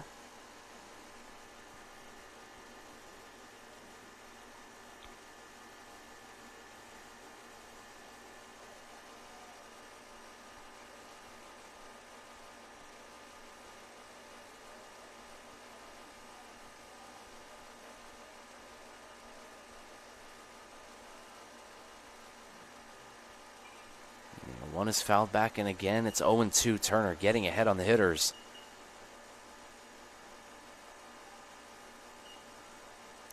Runners in scoring position has been an emphasis for both teams here today. Both have struggled, but right now Hampden-Sydney cannot struggle. They need this right here. Turner looking to shut them down. Gets the sign, comes set. Turner's 0-2. Is swung on and missed. Strike 3. Jack Turner strikes out the side and strands 2 runners in scoring position. What a masterclass performance there by Jack to send it into the bottom of the ninth. Averett needs 1 to tie, 2 to win. We'll be right back after the break.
Daniel Powell Jr. will start us off here in the bottom of the ninth.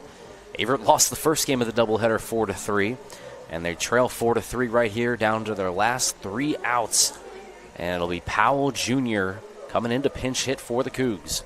Williams will be back out on the rubber for Hampden-Sydney. And it's showtime right now. Averett needs to get something going here, or else they're going to fall to both games here. It's Hampden-Sydney. First pitch. Powell Jr. takes it for a strike, and the bottom of the ninth is underway. Maddox Jordan waits on deck.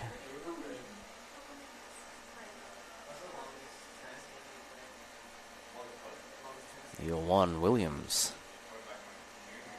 Nasty breaking ball there that misses, and it's 1-1. Good take there by Powell.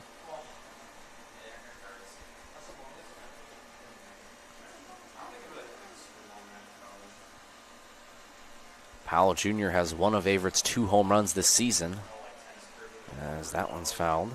Another transfer picked up by Coach McLaughlin and this coaching staff over the offseason. Most of this team and the starters are underclassmen and transfers, as Averett has to have a quick turnaround after losing a bunch of guys in graduation. 1-2. And that one misses high. 2-2.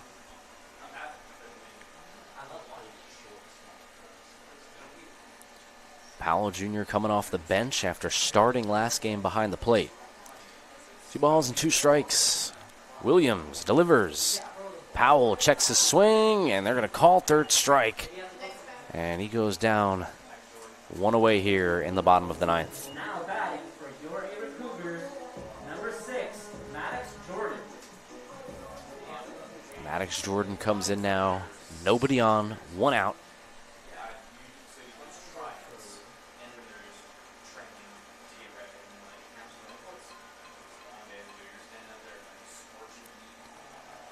And Jordan takes a strike. Maddox 1 for 3 with an RBI.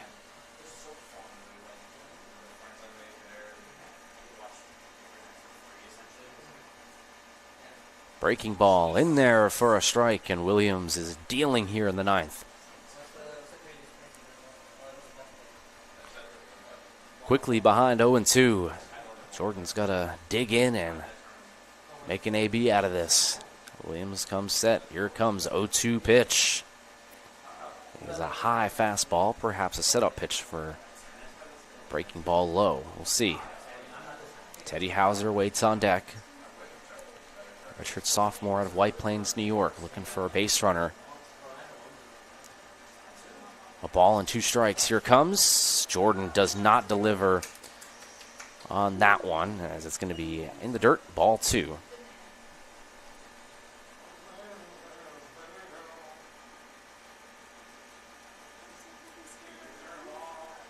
Two balls, 2 strikes, and 1 out here in the bottom of the ninth to Maddox Jordan. Here comes a 2-2. And Jordan takes outside, ball 3. And Averett is 1 ball away from getting the winning run to the plate and the tying run at first. Williams gets the sign and comes set. Jordan digs in. Here it comes, 3-2. And Jordan swings and misses for strike 3. A big pitch there by Williams, and there's 2 gone. Now batting for your Averett Cougars, number 13, Teddy Hauser. So it's all up to Teddy Hauser now, the second baseman for the Cougars. Looking to try to get Tyler Lowe up to the plate. Lowe on deck.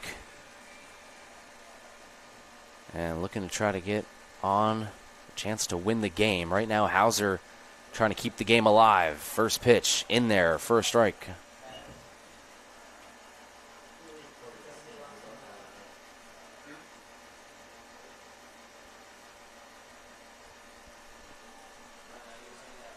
Williams looking for the save here. Hauser doesn't offer at that breaking ball.